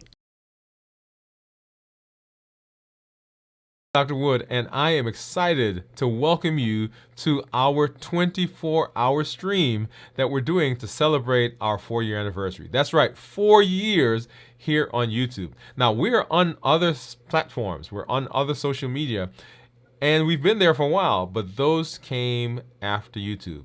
So our very first place where we did a video was right here on YouTube, and I'm excited that you've decided to come and join us for this time. As we walk through the next 24 hours, we're going to be looking at some of our favorite shows over the course of the last year. We're going to be looking at videos that were sent in by some other creators.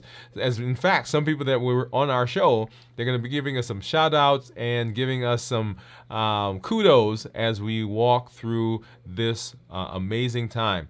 It has been wonderful, not just because we've grown, not just because we have seen that our content has gone to lots of different places. It's wonderful because I know that you are getting benefit. as I listen, as I hear from the community, I see the benefits that they're getting in terms of improving their health, reversing their diabetes, getting off of medications, and setting themselves up for success in their metabolic health. You have been a tremendous audience, and I can't tell you how excited I am to have you here with me right now as we walk through this amazing time. So welcome. Thank you for coming through, and we will see you as we move through the rest of this 24-hour period. Here we go.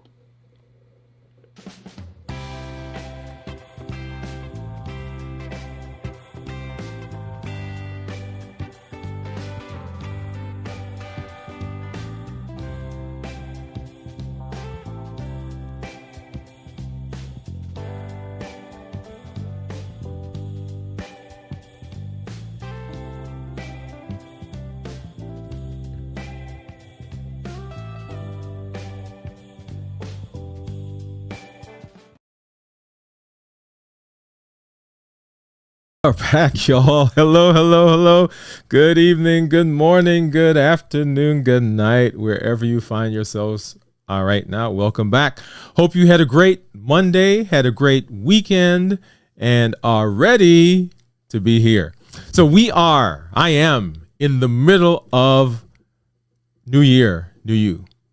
Actually, we're at the beginning, right? So this is our third week in this new series, New Year, New You, where I attempt to help our adults with type 2 diabetes decrease their medication, cut their medication, get rid of their medication, and put their diabetes in remission. That's our goal, y'all. That's what we're working on, and that's where we're heading. We talked at the end of last year about this war that we are in for our health. We talked about what we need to do, the first steps, right? That was our very first show. What are the first steps you need to do to get ready to be on this journey?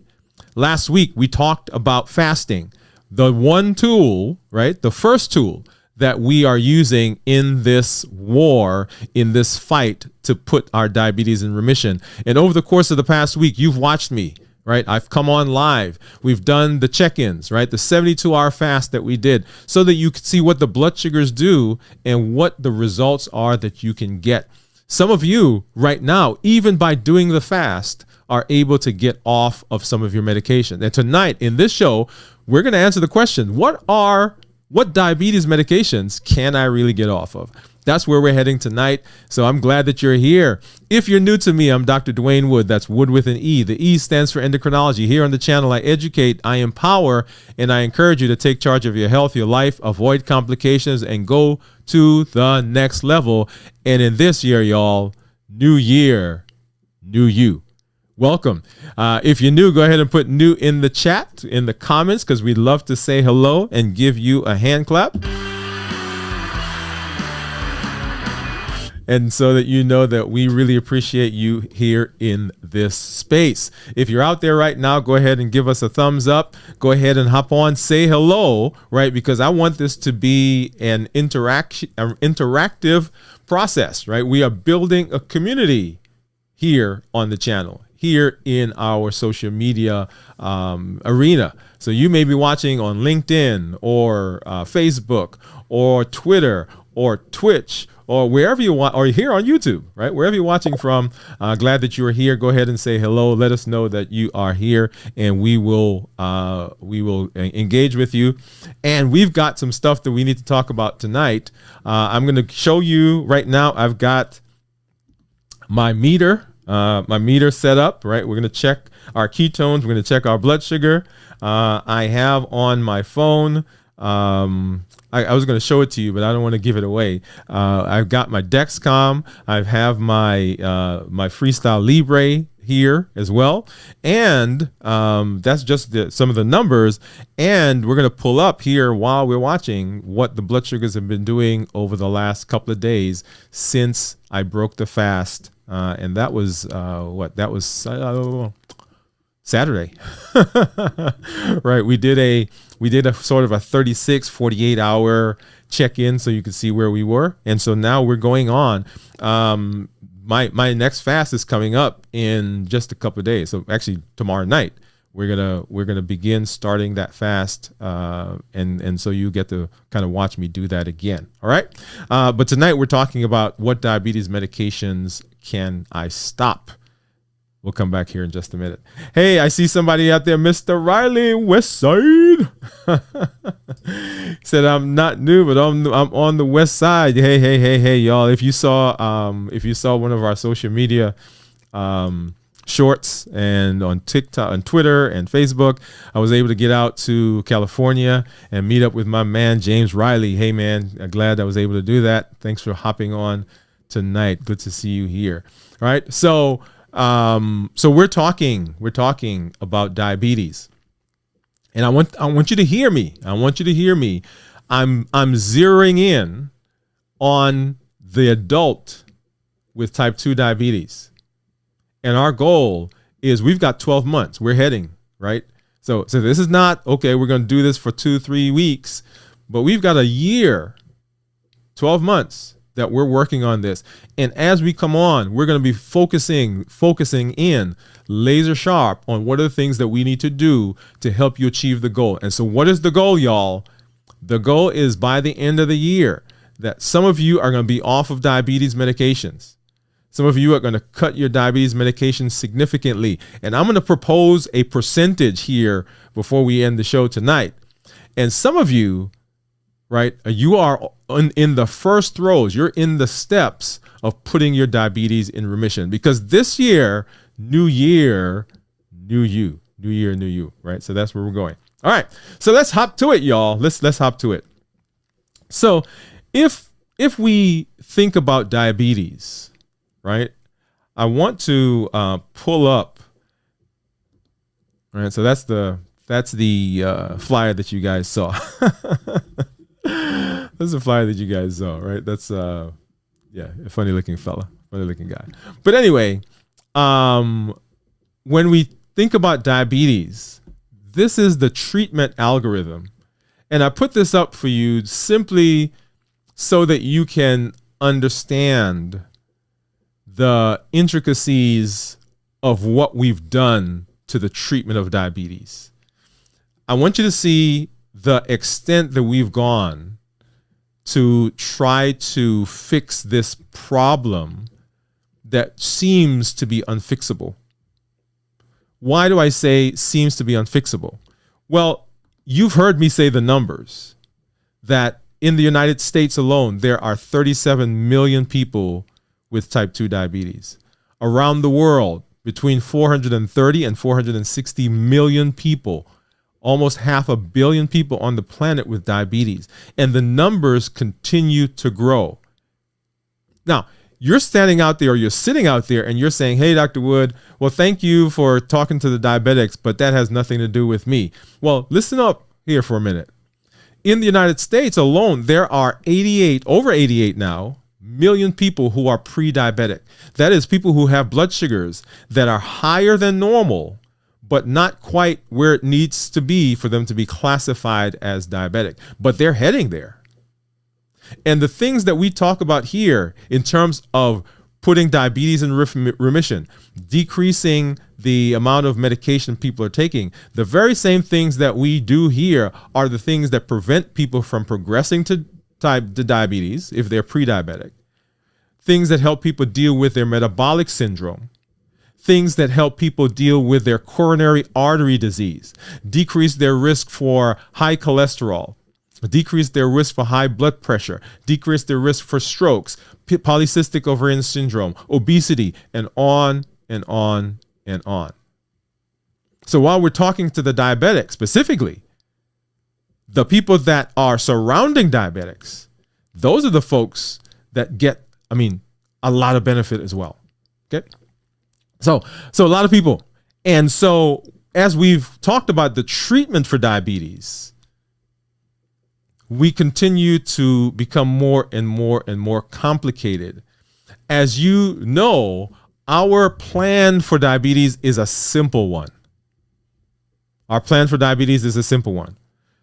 It is, 1, decrease our insulin. And that is whether exogenous, that's insulin that we're taking in, or endogenous, that's insulin that the body is making. And tonight we're going to talk about one of those places where the body is making insulin and how we can decrease that. So that's number one. How do we decrease the insulin? Because remember, the insulin itself, while it is beneficial, and I had a conversation in the office today with someone, and I was saying to them, if you walk into the office and I say to you, hey, I'm putting you on insulin, I want you to understand that the reason we're putting you on insulin is because your numbers are of such, they're so out of control that we've got to plug the dam, y'all.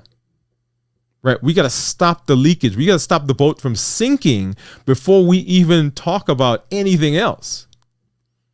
So when you're talking to your doctor and your doctor is putting you on medication, right? They're not putting you on medication simply because they want to get you on medication. It's like, we've got to do something now. It's like if you walk into your house and there's water coming out of your wall, you got to do something. You can't like, well, I guess I'll figure out where that's coming from here in a minute. Let me go put up these groceries. No, right now, let's figure out, let's stop it. We'll figure it out later. Let's stop the water from coming through the wall. Let's stop the ship from sinking. I could not do what I do on a daily basis without medication. Sometimes people walk into, well, let me say sometimes. Let me tell you, I went to the hospital recently to see a patient. And they were in the ICU. Their blood sugars were 1,545, I think. 1,545, 1,543, y'all. I want you to hear that number. A normal blood sugar goes anywhere from 70 to 99. That's a normal blood sugar. A diabetic, we tell them that their blood sugar, if you read the guidelines, they say anyway, you should be from 70 to 180, right? I've got a little narrow requirement. But those are numbers. But here's somebody whose blood sugar is 1,545, 1,543. Do you think for that patient, I should say to them, you know what? Yeah, go away. Come back later. Go exercise. Go drink some water. No. Right now, we got to stop it. Stop the ship from sinking. Okay? So that's the premise. That's the basis. That's the background. Because some of you are on medication, or some of you will walk into an office. Some of you will come to my office. Some of you will come to get a consult with me, and I will say to you, you have got to get on some medication. And you'll say to me, like people say, well, I thought you want to get me off. I say, yes, I want to get you off. But right now, we got to save you. Right? We got to do something at this moment, right now. Okay. All right. So, and hey, I see my man, Gary Jones. Hey, Gary, he says, greeting, doc. Implementing this information will lead to transformation. Come on, man. You got it. Let me pop. I'm gonna give Gary some claps and some noise there. Okay. Oh, let me do one thing before I go on, so that you guys can be having this in your mind. So right now, I'm going to pop up so you could see, this is what my glucose meter is showing. This is the Libre. My blood sugar is 120. And the Dexcom shows that my blood sugar is 136, right? So that's where it is right now. We'll come back later and we'll actually do, not that one. We'll actually do the glucose meter here, and we'll check my ketones. All right, check my ketones so that we can see what those are. All right, but back to our conversation. So our first goal in the process of putting our diabetes in remission is, how do we deal with insulin? And that is insulin that the body's making, or insulin that we are giving. Okay, so as you're aware, the blood is flowing through the body. And in the blood, there's a lot of different components. There's white cells, there's red cells, there are platelets. You've got some viruses that have attached themselves to cells. You've got cholesterol. So many different things that are flowing in the blood. And one of the things that's in there is the insulin. And insulin is that little guy that you just saw that popped up and dropped on the little cauliflower, the shamrock. Is that a shamrock? The green thing, the leprechaun thing. Right, that attach to the receptor, right? So right here, you'll see that little thing that's floating by. It attaches to the receptor, and when it attaches to the receptor, I want you to watch the little white ball. That little white ball, that's sugar, right? So the little flowery looking thing is insulin. And the little white ball that's coming down, that's sugar. And so once the receptor once the insulin attaches to the receptor, then the sugar gets brought into the cell. Boom, there you go. You see that? So that's the process. It's floating around in the blood. It attaches to the receptor. That's the insulin. And once it attaches to the receptor, then the sugar gets brought into the cell. Now, here's a question, and I heard someone pose this. This question doesn't really come from me, because as we have been trained as physicians, we were trained on what's called the lock and key model. And you guys have heard me talk about the lock and key model here before. The lock and key model says that there is a key insulin that opens a lock, which is your cell. And once the lock is open, then the sugar goes in. And we've said that the reason that things don't work is for some reason, either the lock is clogged up or the key is not working well, right? So the body continues to make more and more and more and more insulin. And that's this concept that we call insulin resistance. And that's an amazing concept. An amazing concept, because it's helped us actually treat a lot of people who have diabetes. And there are a lot of people who were treated with insulin, a lot of people who are currently surviving because of insulin. Type 1 diabetics need insulin. They can't live without it. Okay? So insulin, great thing. But insulin causes some other issues. And tonight we want to talk about how do we deal with insulin. So the first thing that we want to do is we want to decrease the amount of insulin in our body. And if we're going to do that, insulin, the body produces insulin as a response to high blood sugars. The body produces insulin in a response to high blood sugars, or blood sugars that are rising. So if you're diabetic, right? And I'm going to let me pick on myself, right? If I'm diabetic and I eat my very favorite ice cream, Cherry Garcia from Ben & Jerry's, I have no allegiance to these guys. I just know they make an amazing ice cream. Okay? So when I eat that ice cream, my blood sugars rise. And when my blood sugars rise, then my insulin rises to try to bring it down, right? So that's what that video was showing. That the sugar is out there and the insulin is flowing through the blood, and the insulin comes and attaches to the cell. And when it attaches to the cell, then the sugar is brought into the cell. So the body produces insulin to try to lower sugar. If you're a non-diabetic, the same process happens. And the more and more and more the body has to deal with sugar, right? So you're putting on weight. You're eating more and more sugar. You're eating more and more carbs. Then the body has to increase the amount of insulin that it makes to compensate for the fact that it has to get more sugar into the system. It's kind of like, if you have 10 friends, right? You're on college, you're on college campus, or you're at church, or you're somewhere, and you got 10 friends and you got a truck. Maybe 10 people can hop into the truck and go wherever you guys are going.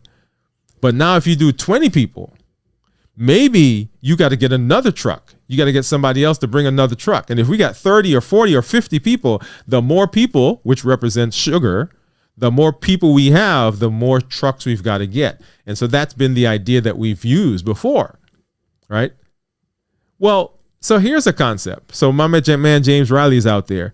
And when I was going out to California, I packed a suitcase, right? Because we're getting ready to go out there, and we're getting ready to hang out with family. We're going to see some ball games. And I put all this stuff in my suitcase. And somebody else in my house said, hey, I got some stuff that won't fit in my suitcase. Can I put them in your suitcase? Well, if my suitcase is packed, I can open up the suitcase and I could put their stuff or try to put their stuff in.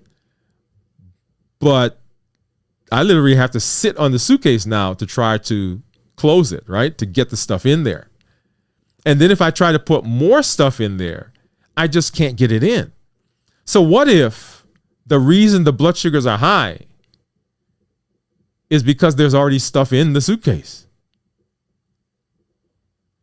And we keep making more and more and more insulin to try to get it inside the suitcase. And we've essentially forced more things in. And that's equivalent to like your suitcase is so packed now, you got to get an elephant to sit on it so you can close it.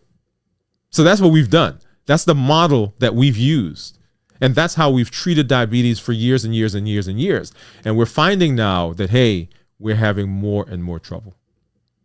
Right? People are developing fatty liver because insulin is a storage hormone. So when you have those excess sugars, even if you're not diabetic, as you are eating more, the stuff you're eating has to go somewhere. And the hormone that treats that, we always talk about insulin as a blood sugar hormone, but insulin does some other stuff. When the body can't use the sugar, the excess sugar that comes from the carbs or whatever we've eaten, it goes to insulin and say, hey, insulin, what do you want me to do with this? And insulin say, I got an idea. What I'm going to do is I'm going to take that, I'm going to turn it into fat. And I'm going to take the fat, I'm going to take that, and I'm going to distribute it throughout the body. So notice what happened. I'm supposed to eat, and the food that I eat is supposed to go to run my brain and my heart and my kidneys and my lung and my muscles and all the stuff that I need right now. And then it's supposed to store a little of it for me to be able to use it later. Okay? That's good. But if I have excess beyond the ones I need right now and beyond what the body needs for other functioning and a little bit for storage, the rest of it gets turned into a bigger storage component. It's kind of like getting food at your house and you fill up the refrigerator, you fill up the pantry, and you're like, okay, what do we do with the rest of this? Right, at my house, sometimes what we do is we freeze stuff. Right, some people can things. Right, you go to their house and they've got beans or whatever, tomatoes that they've canned 2 years ago. And that storage process, when the body is storing the excess, that gets put into the liver. Now we develop non-alcoholic fatty liver disease. That gets put into muscles. We get myositis. That gets put into the pancreas. And we start to damage the pancreas. And then we say, hey, the pancreas is not producing enough insulin, so now I'm diabetic. Well, the pancreas didn't produce enough insulin because you stuffed stuff in there that shouldn't be in there. Now we've got metabolic syndrome. Now we've got high blood pressure because insulin, right? The excess insulin, the excess energy that it has will cause blood sugars to go up. And when the blood sugars go up and when we are storing stuff, you know what that leads to? Yeah, it leads to obesity. We're getting bigger and bigger and bigger and bigger. So all of that comes almost as a direct consequence of insulin. So our goal is always as little insulin as possible. Okay. Now, we're going to talk about getting off of the insulin you're taking for your diabetes. But right now, what I want to do is I want to hop over and we're going to talk about getting rid of some medication. Right. So this is the complication. This is where we are in terms of our understanding of diabetes and what we've done in terms of treatment. But in terms of medication, right, we've got a lot of different types of medications. And we've got So monotherapy, we've got dual therapy, triple therapy. You don't need to have to know all of that. But I want to get to some prescription medication, right? So we've got insulin, we've got non-insulin injectables, we've got and some oral medication. Tonight we're going to talk about insulin and the medications that produce insulin in the body. So the first thing that we want to get off of is we want to try to get off of as much insulin as possible. Now, you're going to ask me some questions here in a minute that I'm going to preface them by saying, you're going to ask me, okay, how do I get off of insulin if my blood sugars are high? And I want you to start thinking about what that means. So all the medications that we use for the management of diabetes, they touch one of, well, now we've added a couple of things, one of 8 basic areas of the body, right? Either they touch their number one, our gut, the GI tract, right? When we're digesting food. And this is where, that stuff that people talk about that the non-diabetics are using for weight loss, 1 and 2, that's where it is. That's why they work, right? Because that's where they hit, right?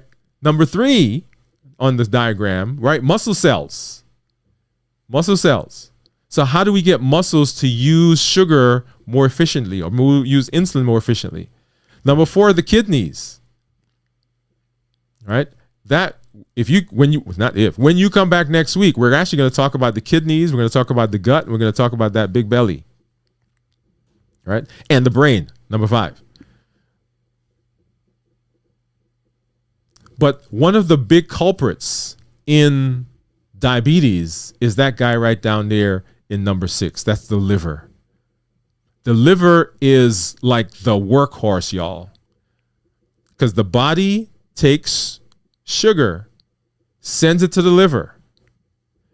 And when the liver gets too packed, because insulin stuffed it in there, then the liver says, with the insulin, they come together and they say, look, I can't take any more in here.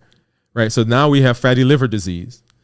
And the liver says to insulin, hey, you can keep pushing this in here, but I can't keep it, so I'm pumping it back out. That's where we get that term triglyceride, y'all. Yeah, buddy. Right? You starting to see it? So that stuff comes out. And then it goes and it gets stored into all of those other tissues that we talked about. Okay? All right. Hey, hold on. I got to do something here real quick. I just had to call my helpers because it's getting hot in here. So I could get somebody to do something for me real quick. All right. Because if I don't do something, that camera is going to go off.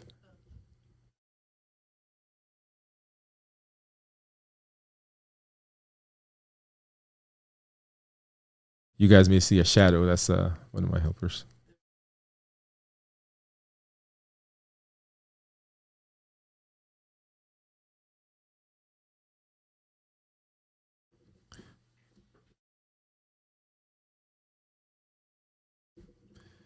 Ooh.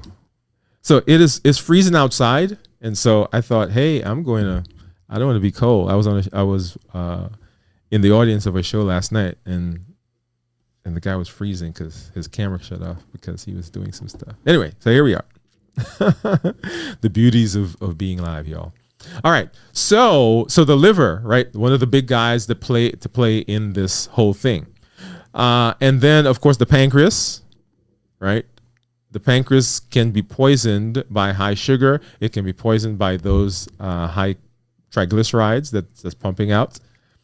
So this is called the ominous octet. Didn't come up with this. A very, very smart fella proposed this. And so we've used it as a model for a very, very long time. But let's hop over and let's talk a little bit about medications. So there are 2 groups of medications that I want us to talk about specifically tonight.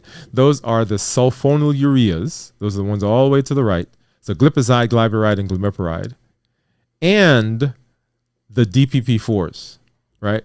Januvia, Tradjenta, Onglyza. So I'm just calling the names that there are scientific names to them. We're not gonna play that game. And so the people who own those, I'm not talking about your drug in particular. I'm just talking about the classes. All right.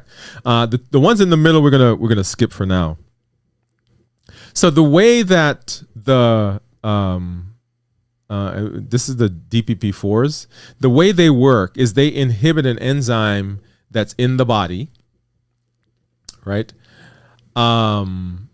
And what it essentially does is it causes what's called glucose-dependent insulin release. Glucose-dependent insulin release. What does that mean? That means that you take the medication. Let me pop over to our diagram, our video again. You take the medication, and when the medication goes into your body, it sees sugar coming, and it forces your body to make insulin if it can. Right? So it sees sugar coming. You eat a cookie. The cookie gets broken down, and the white balls, the sugar, shows up in the blood. And it makes those little flowery looking things come out of the pancreas, and they take sugar, they put it in the body or put it in the cell. Okay? That's how they work. So the mechanism for them is to produce insulin so that the insulin can then go decrease the sugar. Does that make sense?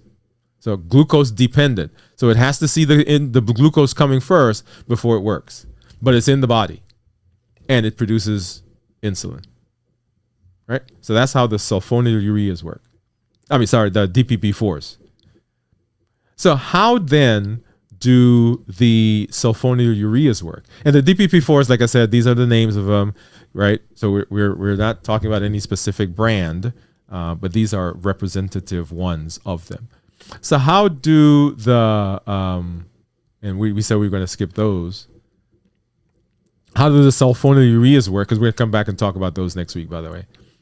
The way they work is by what's called glucose independent. And this is where they cause more trouble than the previous class.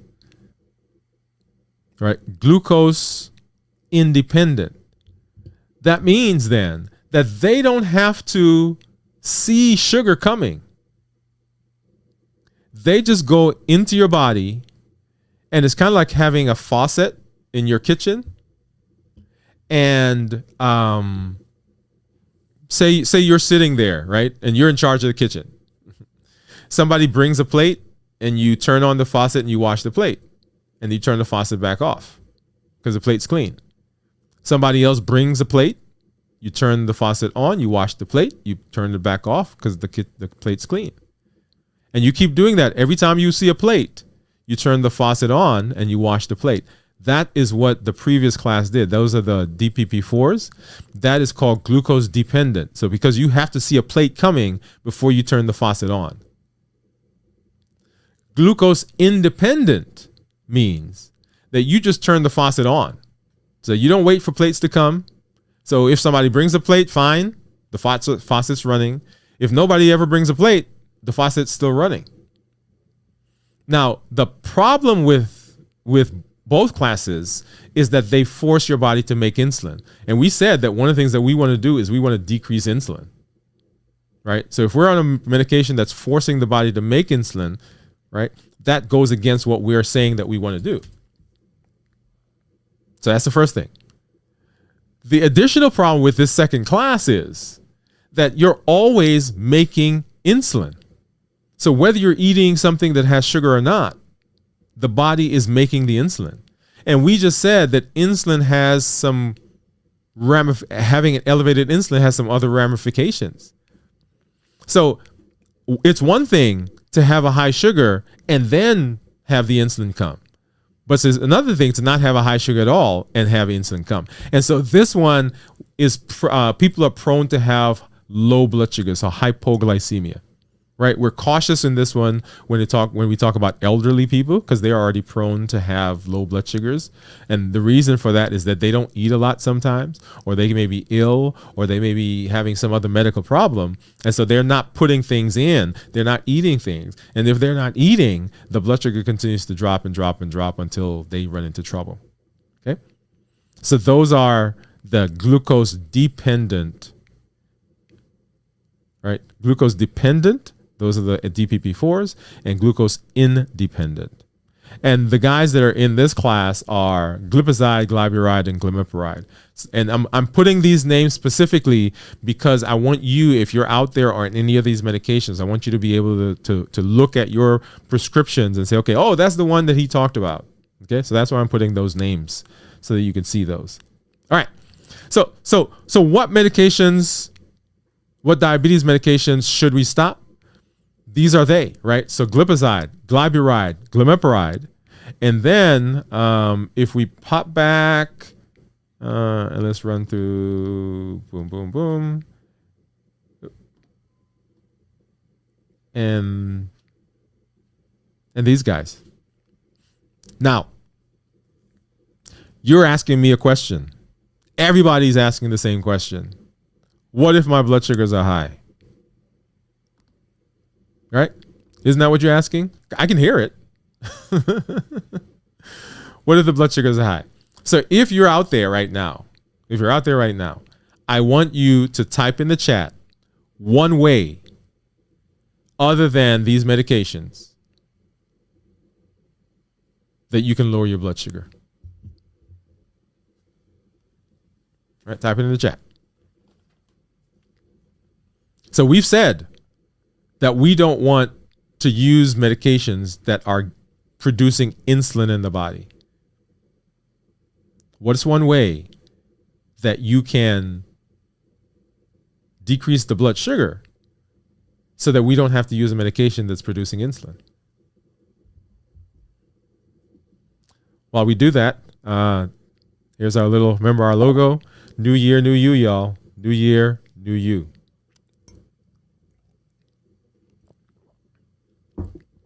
And y'all, look at that, my shirt, right? So that's our thing. That's our thing. And so I did not. Hey, Teresa, welcome. She says, hi, everybody. I'm sorry I'm late. Well, I'm glad that you're here, Teresa. Glad that you are here. So let's see. Teresa says, fasting with exercise. I love it, love it, love it. And then Gary says, decrease the amount of bread I enjoy. I love it, Gary. Decrease the intake. You guys are like top of the class, right? So the reason that we talked about fasting first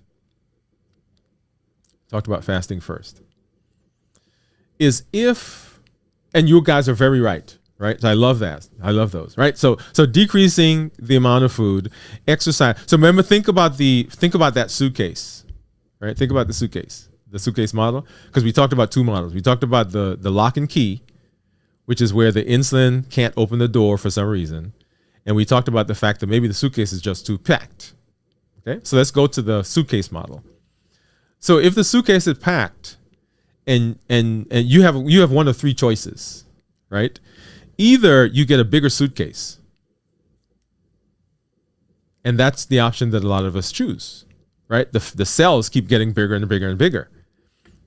Now, here's the thing. Do you know that the same number of fat cells that we're born with is the same number of fat cells that we keep throughout life?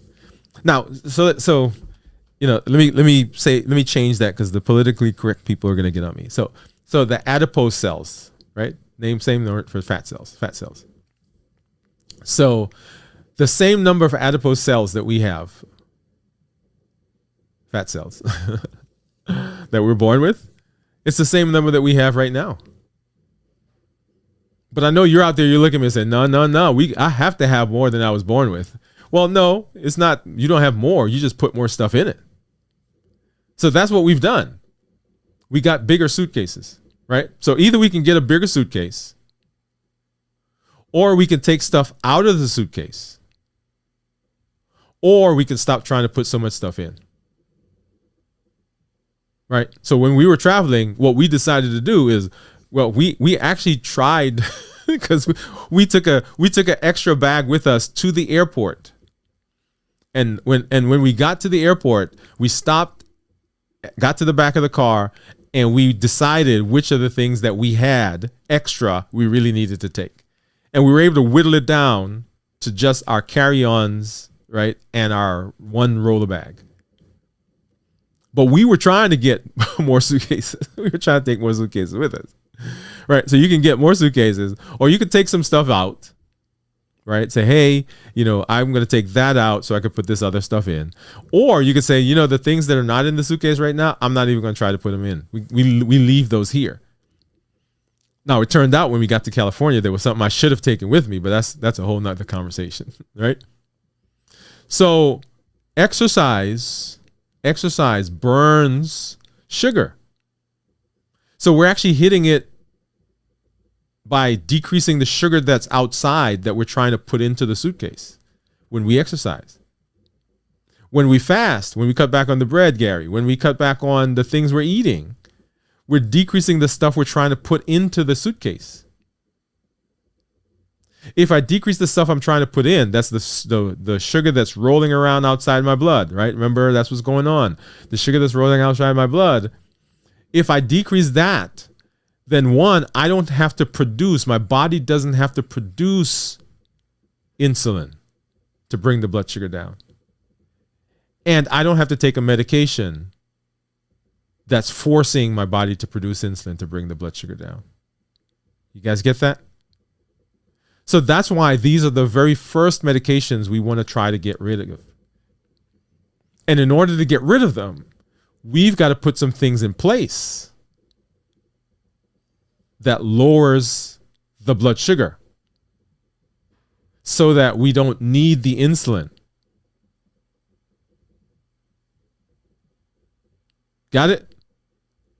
So our plan is, the plan is that we're treating diabetes, and the plan is that we are trying to get the blood sugar down or trying to get the insulin to go away. The way that we do that is by not needing the insulin. Now, here's a thing I have a conversation with my patients a lot. So I write a prescription for some medication, right? And I'm talking now specifically for diabetes. Or I write a prescription for some device. Like I have these devices here that we'll do a show at some point so you can see the devices and the apps that I use. And the insurance doesn't cover it. Because as you know, insurance doesn't cover everything. Not everybody's insurance covers everything. And the patient comes in and they complain. They say, man, I needed that, whatever the medication is, and I can't get it because the insurance company doesn't cover it, right? And they're mad at the insurance company, which makes sense because, first of all, I am paying money to the insurance company for my prescription coverage, and then they decide which ones they want to cover. But that's, right, another conversation. But I say, one way you can stick it to the insurance company? Right? Anybody? Can you tell me, put it in the chat, one way you can stick it to the insurance company. That's right. Type it in. What do you think?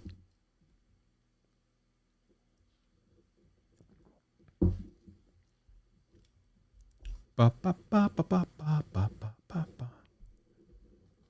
can it stick it to them? Okay, I'm going to tell you. How about not needing the medication?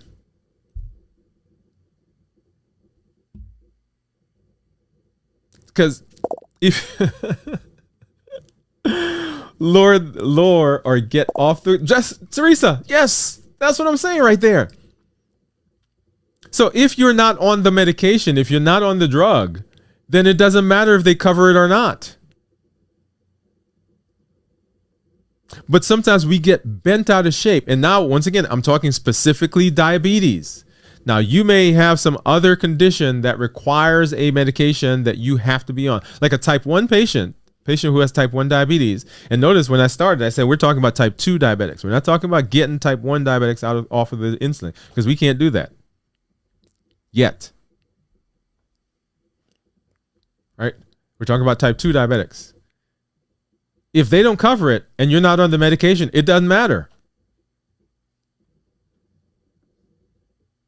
So your goal is to not need the medication.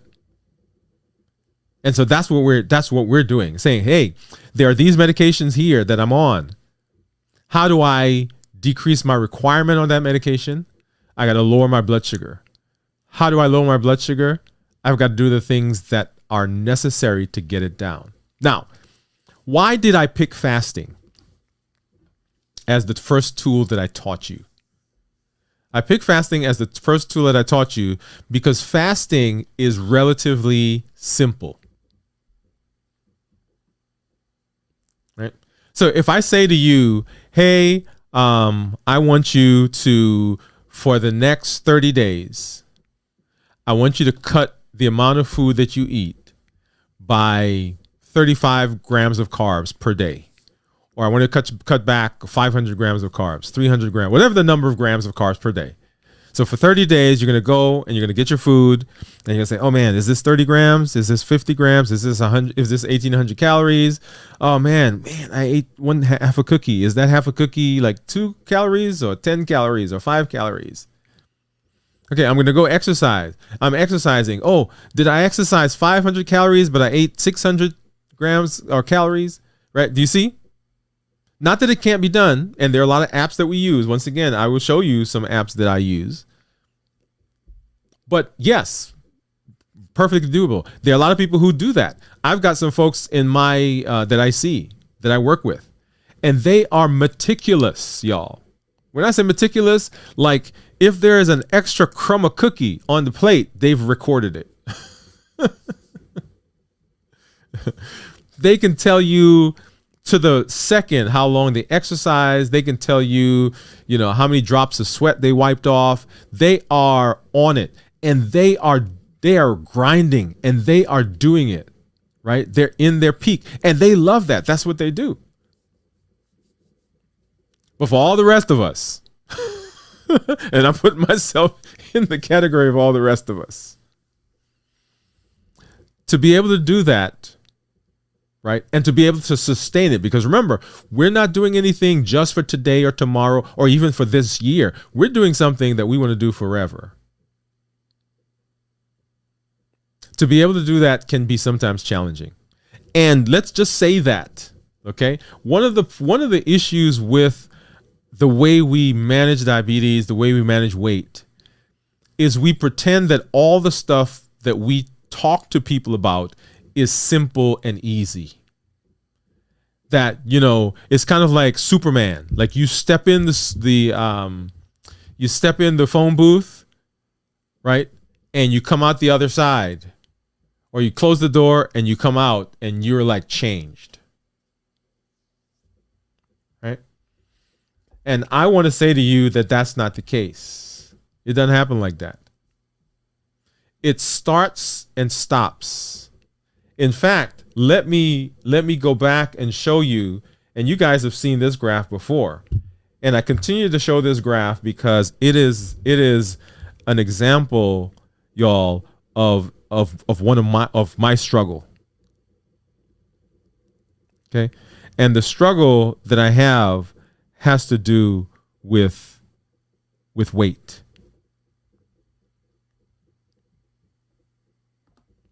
Okay, so I want you to watch that. Right? I want you to watch that. And this is now, let's see, that's 2020. So ups and downs, y'all, ups and downs. And sometimes look at that, way up there, and then we come down, and we go up, and we go down, and we go up, and we go down. Right? And so we pretend when we talk to people that, oh yeah, just go home and do this.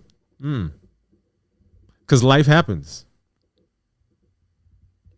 Life happens. And we will share some of life happening with you guys as we go through the year.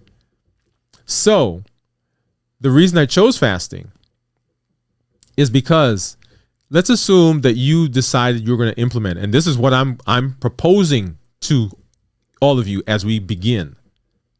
And I challenged you last week to go ahead and begin working towards being able to fast for a 24-hour period once a week. 24-hour period. Because For that 24-hour period, you don't have to worry about which calorie I'm eating or how many calories. Or did I cut back 1 calorie? Did I cut back 2 calories? Did I cut back 3? Did I eat, right? So you don't have to worry about that. 24 hours. You don't have to buy any equipment. There's one that I'm going to propose that you get. But it doesn't cost any money. It's free. There's no food. People say, oh, I'm going to join Weight Watchers and I'm going to join. And that's fine. Do you know why Weight Watchers works? Because it's calorie restriction. What better way to restrict calories than to not eat? That's the ultimate calorie restriction, y'all. You could do that at your house. You could do that on your job. You can do that on vacation. You can do that when nobody knows. You can tell everybody in the world that you're doing it, or you don't have to tell anybody. It doesn't cost you any money. So imagine what happens to your blood sugar level if you don't put any food in for 24 hours. Right? The blood sugar goes down. If the blood sugar goes down for 24 hours,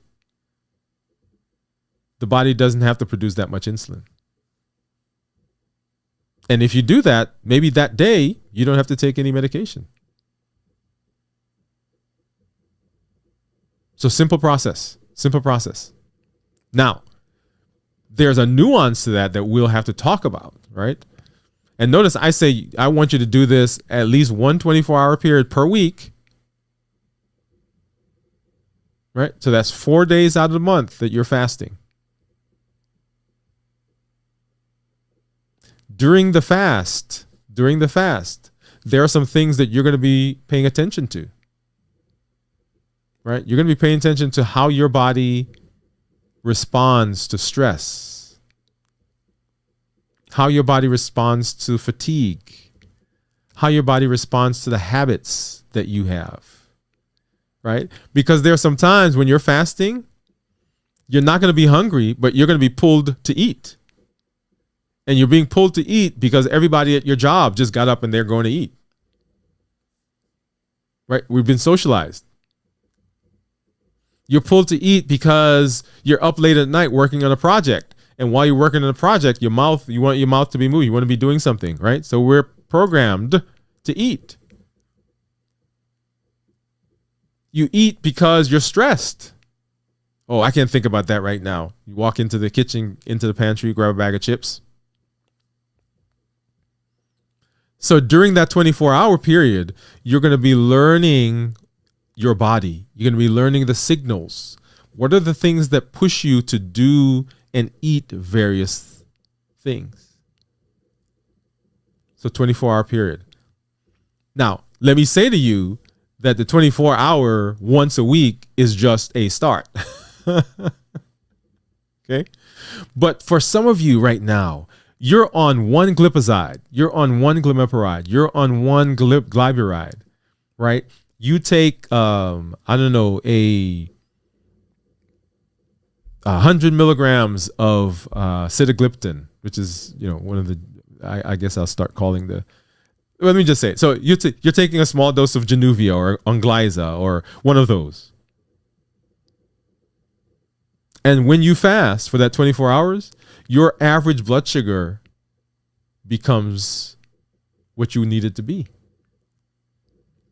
Your A1C drops. Your insulin level goes down. Your hunger begins to improve. You start to lose some weight. Simply by decreasing how much stuff you're trying to put into the suitcase. You guys like that? Right? Decreasing the stuff you're trying to put into the suitcase. Okay. So what diabetes medication can you stop? Well, that's the class. Those are the classes. Right? Boom. And let me do one thing here.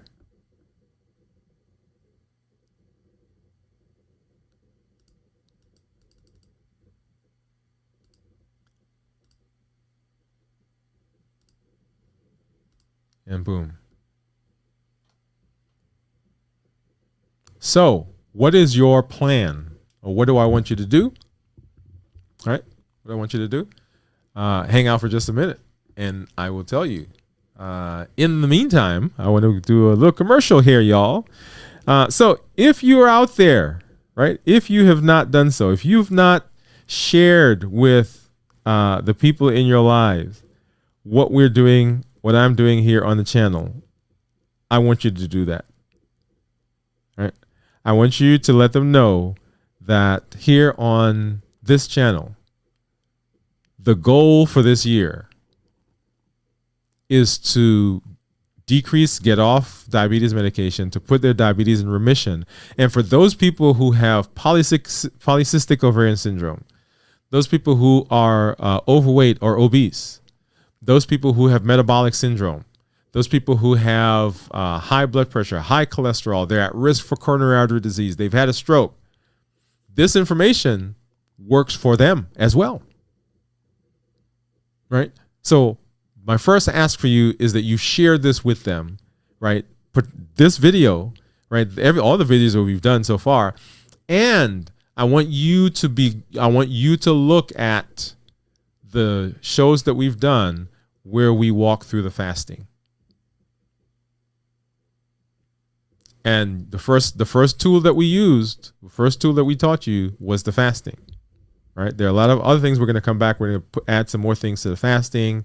But I've taught that first because it is free in a simple way to begin decreasing the amount of insulin that we have in the body. Because remember, that is the goal. Everybody's going to talk to you about blood sugar, blood sugar, blood sugar. That's fine. But our goal first, decrease insulin. And we decrease insulin by doing things to stop putting more sugar in the body. That's the thing. Okay. Also, if you've not done so, you can get over to our website. That's DwainWoodeMD. Get over to the website, and on the website you'll see so many different things that we have there. One of the things that we're very proud of is our course, right? The Unmasking the Sweet Truth About Sugar, right? So we're just talking about sugar. So great course for you to be able to tap into. It's a self-paced course that you can go through. So we're learning all about sugars, and you begin to, there's a workbook that goes with it. You get a certificate at the end of the course. If you would like to work with me on a more personal level, you can sign up for our coaching program. By the way, we will be talking more about some classes, and I want you to keep an eye out, because at the end of mid to end of February, we're going to have an opportunity for you to come on with me, right, as a group, and we will walk through and talk through some of the things that you have specifically in your health, right? So we're going to do some additional teaching there. The other thing that we're proud of is our the blog that we have. And so the blog is a supplement to all the things that we do here on the channel. Okay. So, so many different topics that we have out there, wonderful information. And then of course, our podcast, which comes out on Friday, Do You Know, with Dr. Dwain Woode. Okay. All right. So many different things that we're doing. And then if you see me out in the social space, DwainWoodeMD, I want you to make sure that you connect with me, that you say hello, let me know that you're out there, drop me a line. If you're watching this on the replay, put #replay in the chat, so that we can begin talking with you and go from there. Okay. So just very excited that you all are out there. So let's see, what else? So remember, the first show that we talked about are what are the steps that you need to do to prepare for this, right? So go back and watch that show. The second one was what do we need to, the fasting, right? So the challenge there is to begin incorporating fasting. Get to the point where you can fast for one 24-hour 1.24 hour period. Okay, that's our chat ask for last week. Okay, and so one of the things that I'm excited about is, if you have been watching us last year, we did several on the shows. We talked about what we call the thought of the day. Okay, the thought of the day. And I think that was a very good process that we did. And so we're going to bring that back. We're also going to have some question and answers that we do. But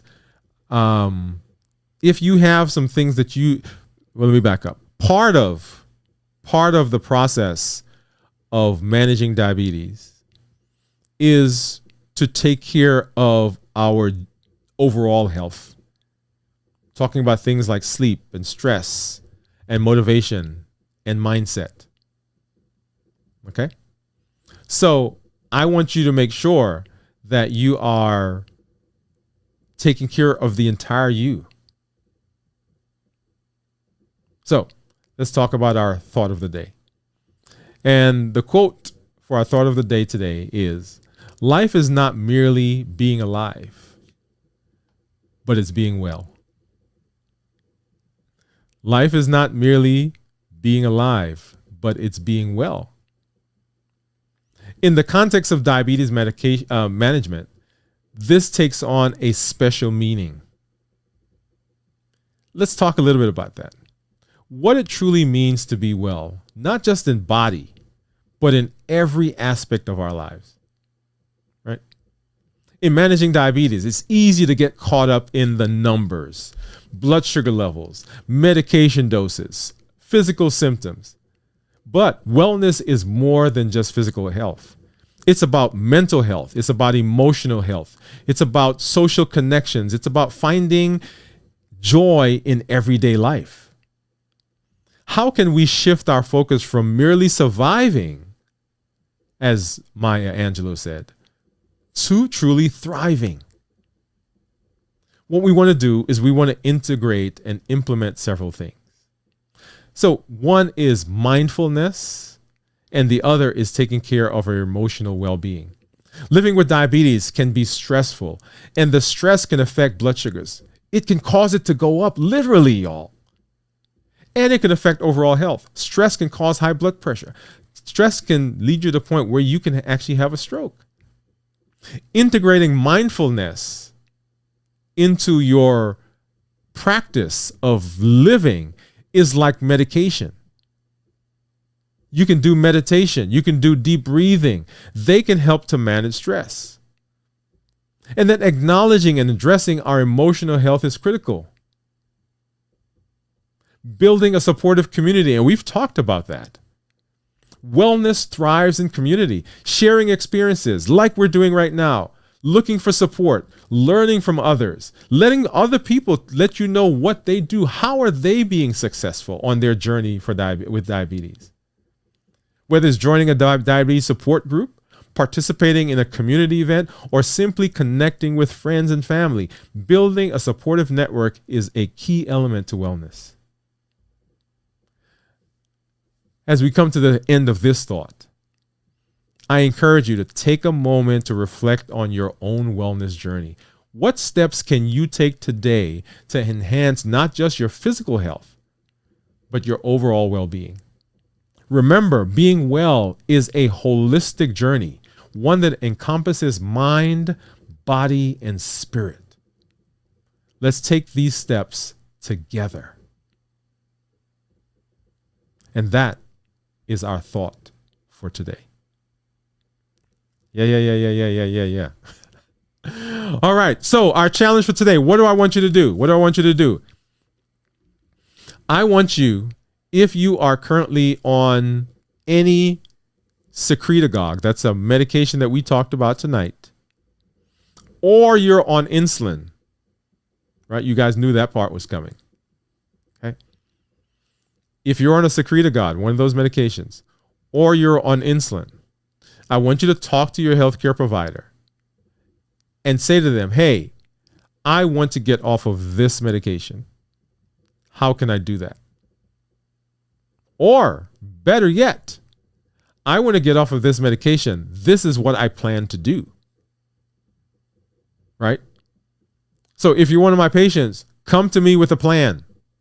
You're hearing my plan for you right now. A big part of the plan is integrating fasting into your regimen. Come to me, say, hey, Dr. Woode, I'm on glipizide, glyburide, glimepiride. I'm on Januvia. I'm on Onglyza. I'm on Alcini. I'm on Tridenta. Whatever the medication is. I'm taking insulin.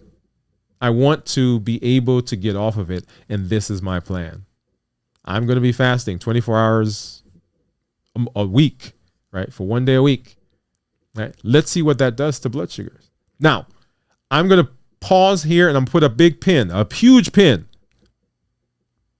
If your A1C is high and your blood sugar is in the 300-400s, don't have that conversation with me because you're not there. Right? Remember, we got to save you first. Okay? So what are the things that you're putting in place to get to the point where we can say, hey, let's get rid of this medication? But if your A1C is 14, your blood sugars are running 400-500, yeah, you need insulin. And then now let's talk about, okay, how do we not put more stuff in the suitcase? Right? So we got to put this in perspective. And don't get upset with your healthcare provider if they say to you, hey, your blood sugars are too high right now for us to attempt this. Let's put some other things in place. That may mean, right? That may mean that you got to fast longer, y'all. You have to fast longer. All right. So starting tomorrow night, I am going to be entering the fourth. Is it the fourth for this month? Yeah, I guess it is the fourth for this month. 72-hour fast. Okay, and we'll share that data with you, share that information with you as we go. All right, let's see. Let's back up over here. And I told you I was going to come back and let's see what my blood sugars are on the meter. It's 131. On the Dexcom and on the Libre, it's 111. And let's hop over here and let's do this really quickly. Let's see what so this is our keto strip. So we're going to see what our ketones are. And they're probably going to be low because my blood sugars are in the 111s. Let's see. So we got our little drop of blood, and I didn't poke quite enough, but that's okay. I think this will work. Suck that in. Okay. And then while that's doing, I'm going to try to see if I can massage another drop of blood because we're going to need that for the actual blood sugar. So my ketones, oh, okay, 1.1. That's good. I expected it to be a little lower, but I had a sensible lunch, y'all. Well, I thought it was. And then now let's check the blood sugar. Yeah, let's get that.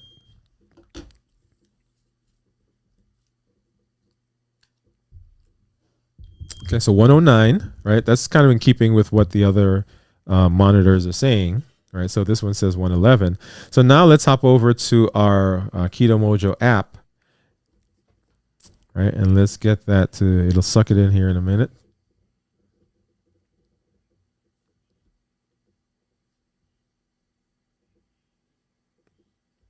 Okay, so glucose of 109 and ketones of 111. Let's look at our graph. And you'll see there that my blood sugar, so ketones are low, right? I mean, lower. And then my blood sugar is high. So right now, I am not in ketosis. And we'll talk more about ketosis as we go on, because one of the benefits of fasting, y'all, is ketosis. And what that means is that we force the body from burning sugar. So this is the other piece, and we'll spend more time with this. We're forcing the body to stop using sugar because it burns it all up. and then it forces it to use fat from the fat cells. And when that happens, y'all, when that happens, this happens. Oh, yeah, I said, when that happens, this happens. All right, so remember, that's the weight fluctuating. And I want you to see the end of that graph right there. All right, so this right here, that was in March of this year. Or last year, March of 2023. And this was this morning. March of 2023, this morning. Okay? So not only are we managing blood sugar, right? Because some of you out there, you're like, well, blood sugar. Yeah, not only are we managing blood sugar, but look at that. We're managing weight as well. Okay? So if you're struggling with your weight, don't discount what we're talking about because you say, I'm not diabetic. Oh, yeah. Some of these tools, a lot of these tools, most of these tools are very applicable to you as well. Awesome. All right. So let's see. If you guys have any questions, and I guess I should have been saying that the whole time, you can drop those in the chat. And we will get to those. Go ahead and, even after the show is over, hashtag, if you're watching this on the replay, hashtag replay. If you have comments, if you have questions, go ahead and drop those in the chat as well, in the comments, and we will get to those. There were some comments that we had before that I will, if you have not heard from me, go ahead and just drop it again, but I'm working on getting to those. I think a lot of you have appreciated this space that we're in, these conversations, and I'm very excited for that. I'm very appreciative and very excited to hear from you, right? Let me know some of the things that you want to hear. We've got a plan on what we're going to do, but we can always incorporate your questions into those as well. And let me see, there was, I do want to go here and say to you that all of the shows that we are doing in this series, and keep getting these messages pop up, are in the playlist, How to Put Your Diabetes in Remission. Right? So if you're looking for these shows, so that's our very first show, what are the first steps? Is that second one down there? Let me move it up. Yeah, there we go. What are the first steps? Okay. And then let's see. This is the one. I'm going to move it all the way up to the top. Well, not to the top, but down here. Okay. Right. So those are the first three. And then the others that you see down there, those are the check-ins that I've been doing with the fasting. Okay. So all the things that pertain to this series that we're doing, you're going to be able to find them in the How to Put Your Diabetes in Remission. All right. Cool. All right. Let's see. I think I heard a pops. Let me see. So Teresa said, I appreciate this very much. Learning a lot. Teresa, thank you for saying that. And I'm glad that you are learning. Now, let me ask a question for you guys. So our pillar, let's see, where can I do that? I'm going to go to this one right here. I think this one. Yeah. Right. So our pillars, right? So educating, empowering, encouraging. So we get education, right? That's what we're doing here. There are other places that you'll get in education through our shorts and so forth. Empowerment. These are the tools that we're giving you, right? The fasting. Why do we fast? This plan for, okay, what are the first steps, right? So all those things, those are tools. And then saying, hey, go to your doctor, and this is the plan that I want you to outline for them, right? Those are the tools. And then, of course, the encouragement comes from the community. And so I'm thinking of either a Facebook group where we can do, where I would come in maybe, I don't know, once, I don't know how many often. And so we can actually be in the Facebook group, maybe in a Zoom. And that's what we're going to be having actually in February. end of February, beginning of March, where you can actually interact with me and have conversation. So what I'll probably do is I'll go live on the show. You'll be in Zoom. We can talk. I have a friend who does that with his group. If you think that's a good idea, just let me know. Say yes. Say that's a good idea.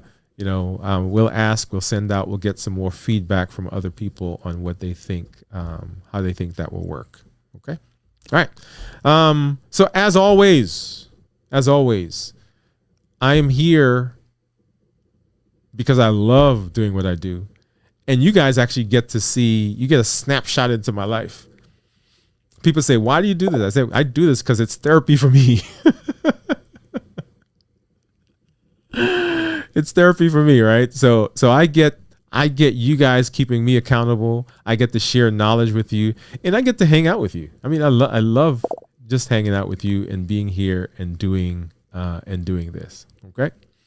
So next week, we're going to continue the medication trend, and we're going to talk about, hey, now that we've talked about some medications we need to get off of, what are some medications we probably should think about getting on as we get into this process?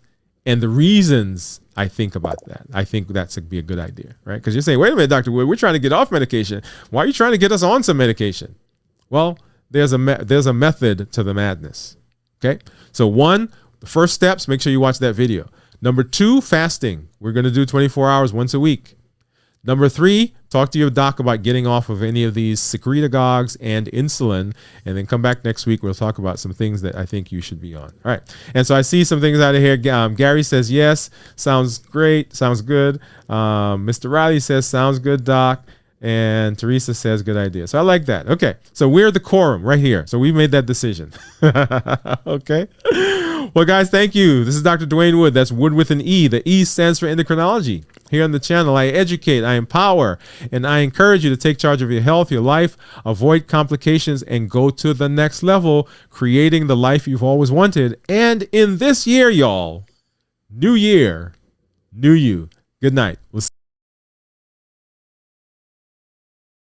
Dr. Woode, and I am excited to welcome you to our 24-hour stream that we're doing to celebrate our 4-year anniversary. That's right, 4 years here on YouTube. Now, we're on other platforms. We're on other social media, and we've been there for a while, but those came after YouTube. So our very first place where we did a video was right here on YouTube, and I'm excited that you've decided to come and join us for this time. As we walk through the next 24 hours, we're going to be looking at some of our favorite shows over the course of the last year. We're going to be looking at videos that were sent in by some other creators. As in fact, some people that were on our show, they're going to be giving us some shout outs and giving us some kudos as we walk through this amazing time. It has been wonderful, not just because we've grown, not just because we have seen that our content has gone to lots of different places. It's wonderful because I know that you are getting benefit. As I listen, as I hear from the community, I see the benefits that they're getting in terms of improving their health, reversing their diabetes, getting off of medications, and setting themselves up for success in their metabolic health. You have been a tremendous audience, and I can't tell you how excited I am to have you here with me right now as we walk through this amazing time. So welcome. Thank you for coming through, and we will see you as we move through the rest of this 24-hour period. Here we go.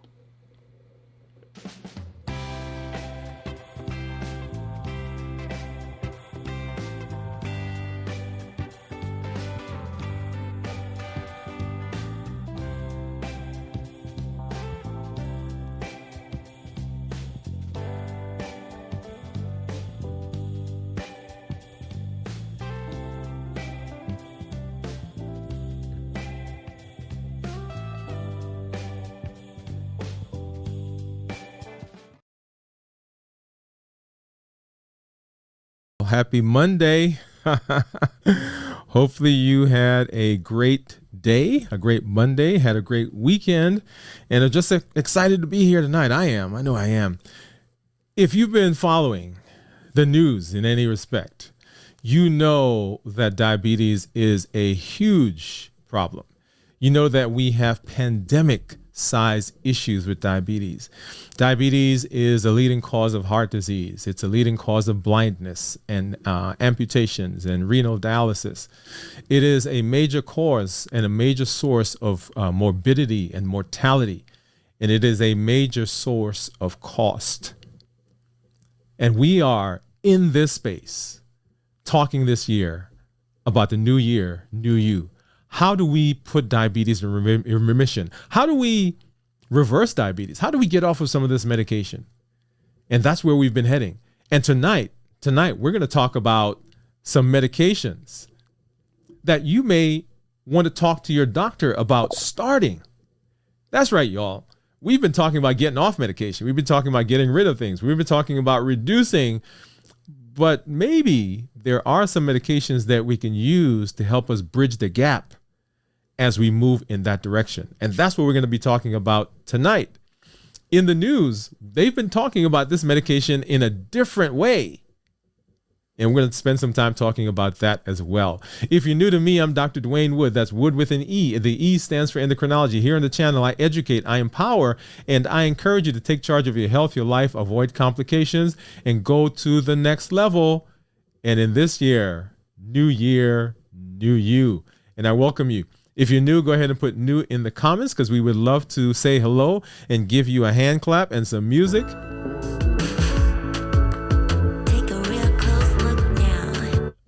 And welcome you to the neighborhood. Also, if you have questions, go ahead and put those questions in the comments and we will get to them as we get into the evening. I welcome you. If wherever you're watching us from, right now, we are streaming to YouTube and LinkedIn and TikTok and Twitter and Facebook. Wherever you find yourselves right now, go ahead and chime in, say hello, let us know that you're out there. And we will get you in the conversation because this is one of those conversations that everybody should be involved with. Everybody should be talking about. You know somebody in your life that's diabetic. You have a friend, a family member. You got a cousin, an uncle, a brother, sister, somebody who has diabetes, and this will impact and can impact them. We are specifically talking about adults with type 2 diabetes. But as I've said, we started the series at the beginning of the year, the things that we talk about for diabetics are the same things that we want to promote for all the other people that suffer with other illnesses and other conditions. In fact, let me see. I'm going to put this up here really quickly. Right. So those are some of the conditions. And this is just a handful, y'all, of some of the conditions that are associated and related to diabetes and some of the things that we are going to spend our time talking about as we get more and further into the season. We're talking about high blood pressure, high cholesterol, polycystic ovarian syndrome, coronary artery disease, non-alcoholic fatty liver disease. We're talking about metabolic syndrome. All of those can improve with the things that we're going to talk about and the things that we are teaching. So make sure you tune in as we get down this road. I see some folks that are out there. I see Lashus Journey. Glad that you are here. Welcome. And let me let's see, where is my music? I think I changed up my music, sure. But hey, there you go.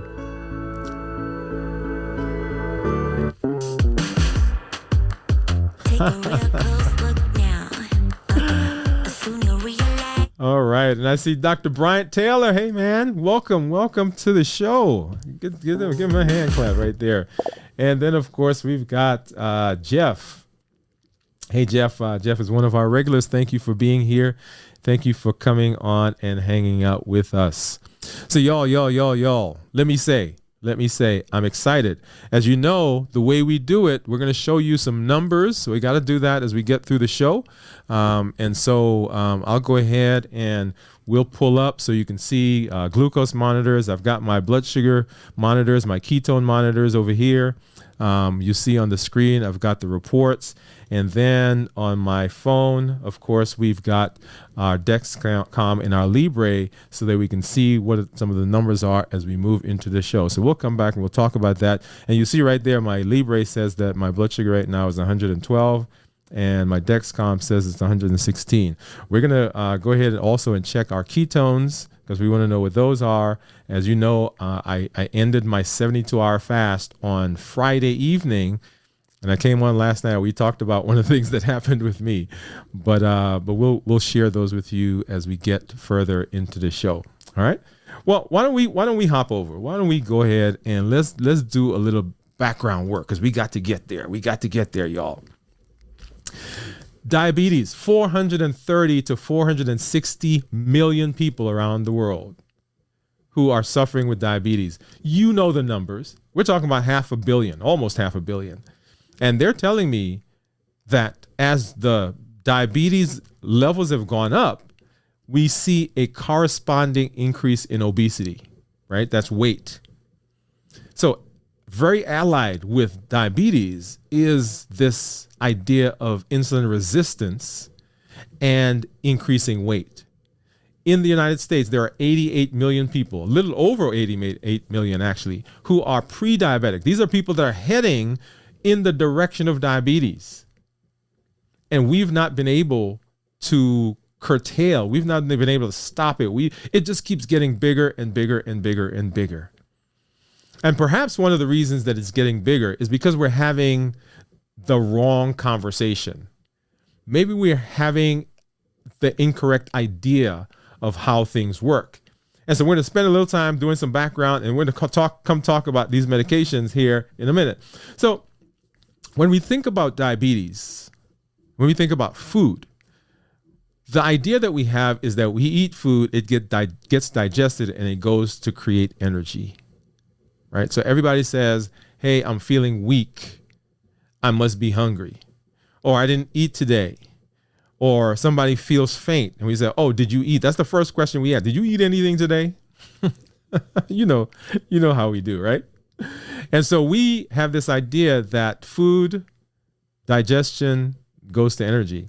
And in fact, even when we talk about the different types of food, right? Proteins, fats, carbs, we get them digested and we say, hey, this is what my food is going to do, is going to provide energy for me.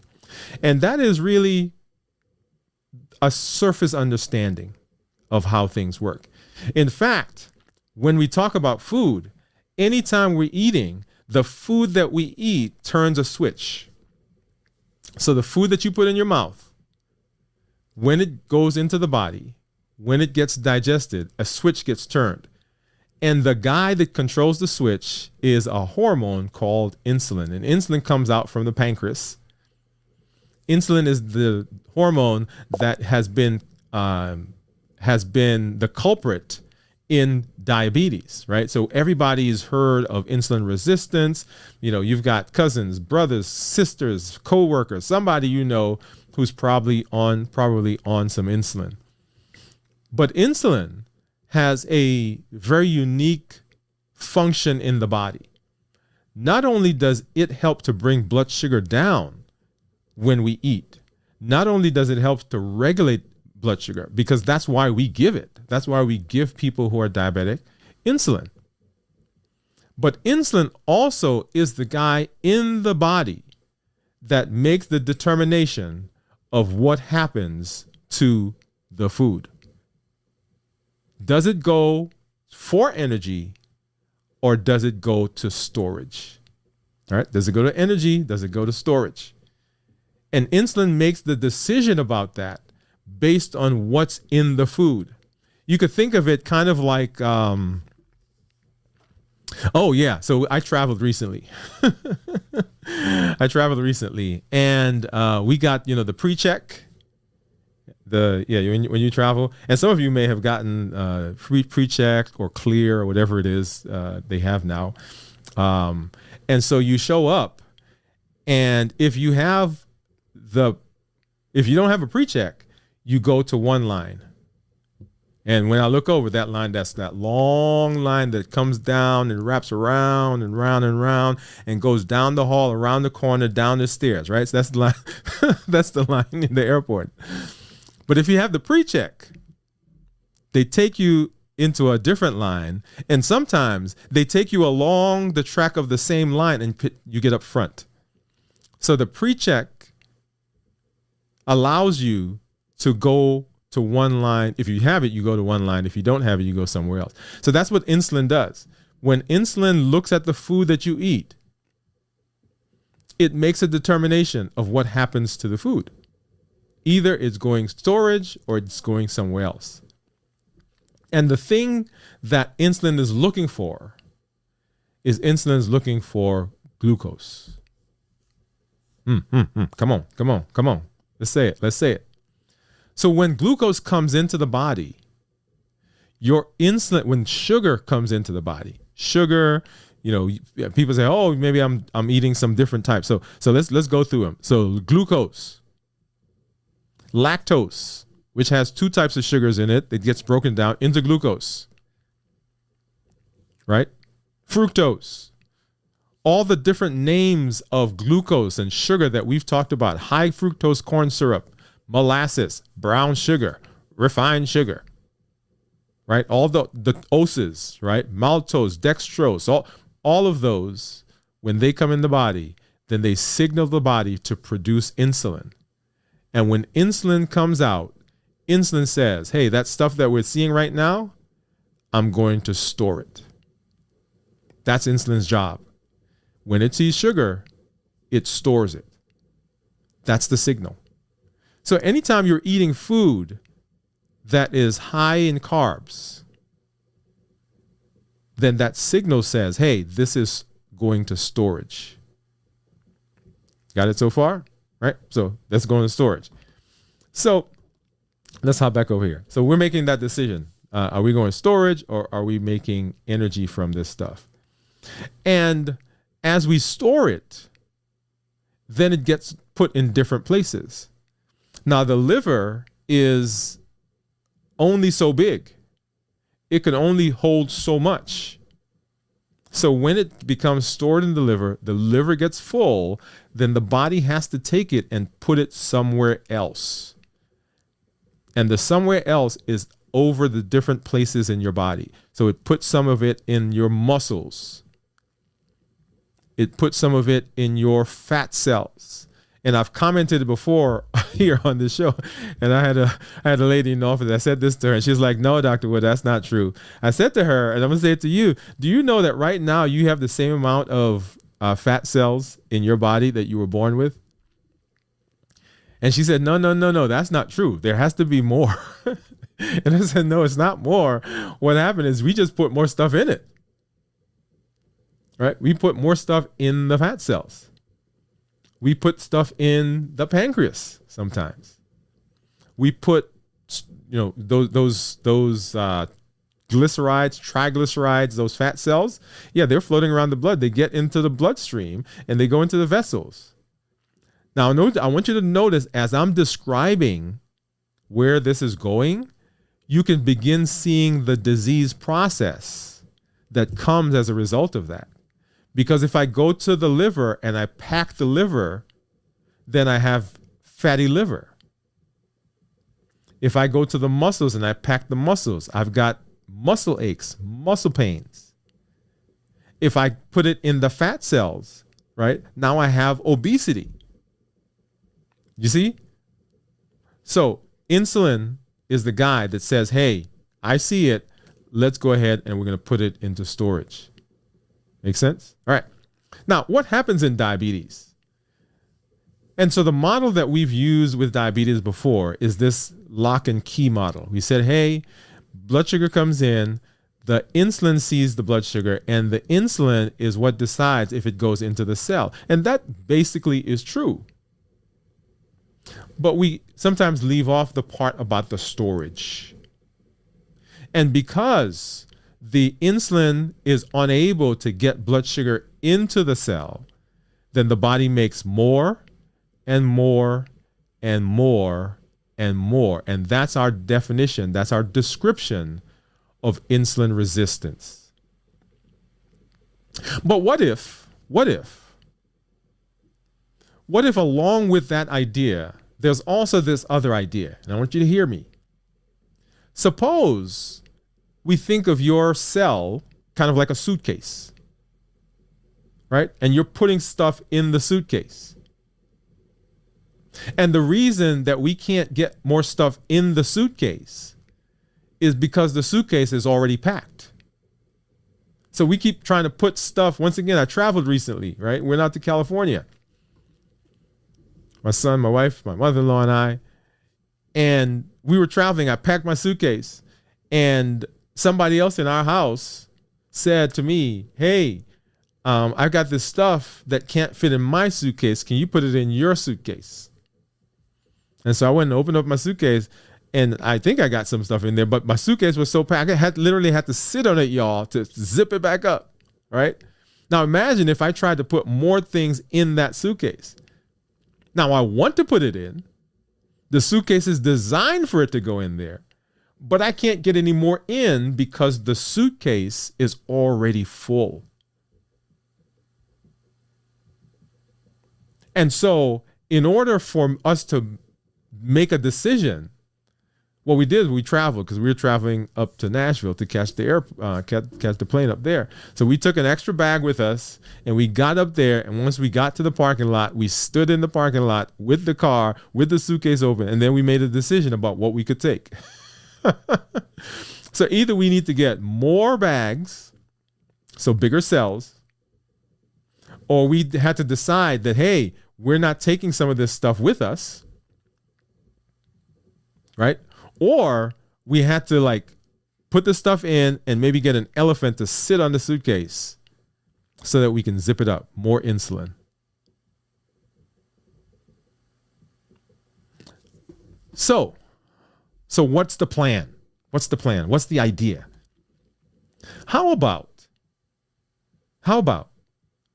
instead of giving more insulin, we decrease the insulin's ability to make the decision to store stuff and to allow it to use the energy that we're putting in. What does that look like? What does that look like? One of the very first tools that we talked about was fasting. Okay? So we're going to bring the insulin level down. How do we bring the insulin level down? By not one putting stuff in that forces insulin to rise. Now you're looking at me, it's like, well, duh, that makes sense, right? That's the whole idea of watching your diet, low carb diet, so on and so forth. Yes, that's true, but I want to take it a step further because I want you to understand why that works, why that is important. Because you say, well, yeah, if I lower my blood sugar, I don't need insulin. Well, I'm not just talking about the insulin that we give from outside. We're not just talking about insulin, the medication. I'm talking about the insulin in your body. How do I lower the insulin in your body? We've already talked about some medications that we probably should try to get off. That was last week. If you haven't watched that, go ahead and watch that. Right? Because those are secretagogues. Those are things that force your body to make insulin. We talked about getting off of insulin itself. And let me put a point right here and just make sure that everybody knows we're talking about type 2 diabetics. Right? Type 1, they are insulin requiring. That is vital for their success, for their survival. So we're not talking about type 2s. Type 1s. We're talking about type 2 diabetics. And specifically here, we're talking about adults.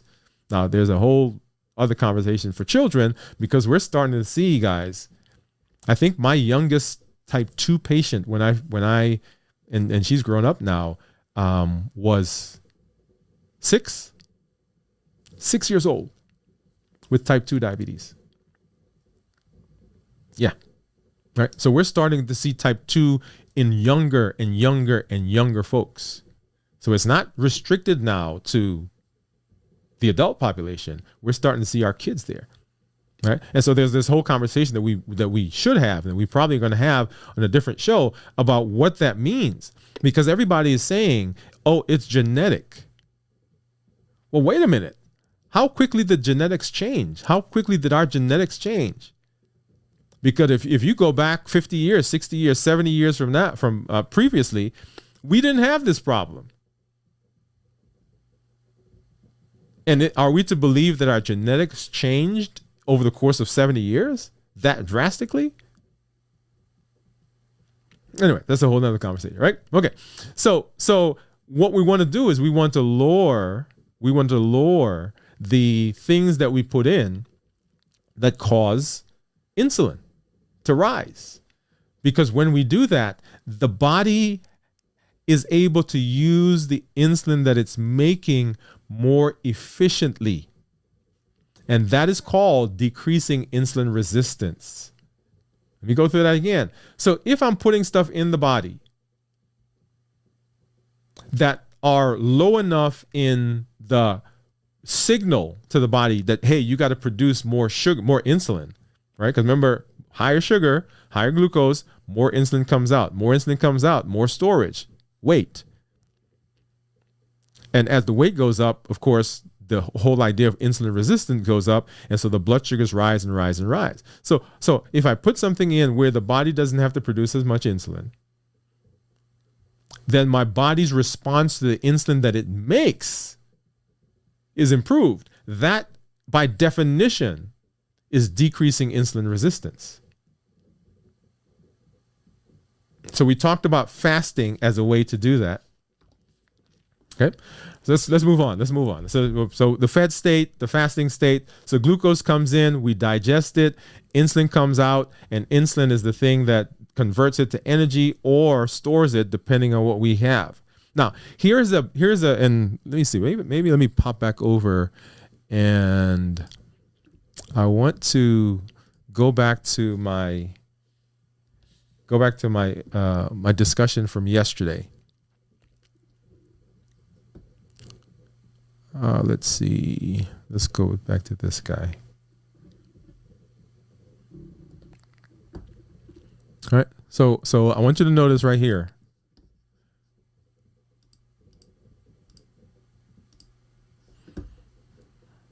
Okay, my sister's going to kill me because she's going to say, you're telling these people I made your blood sugar go up.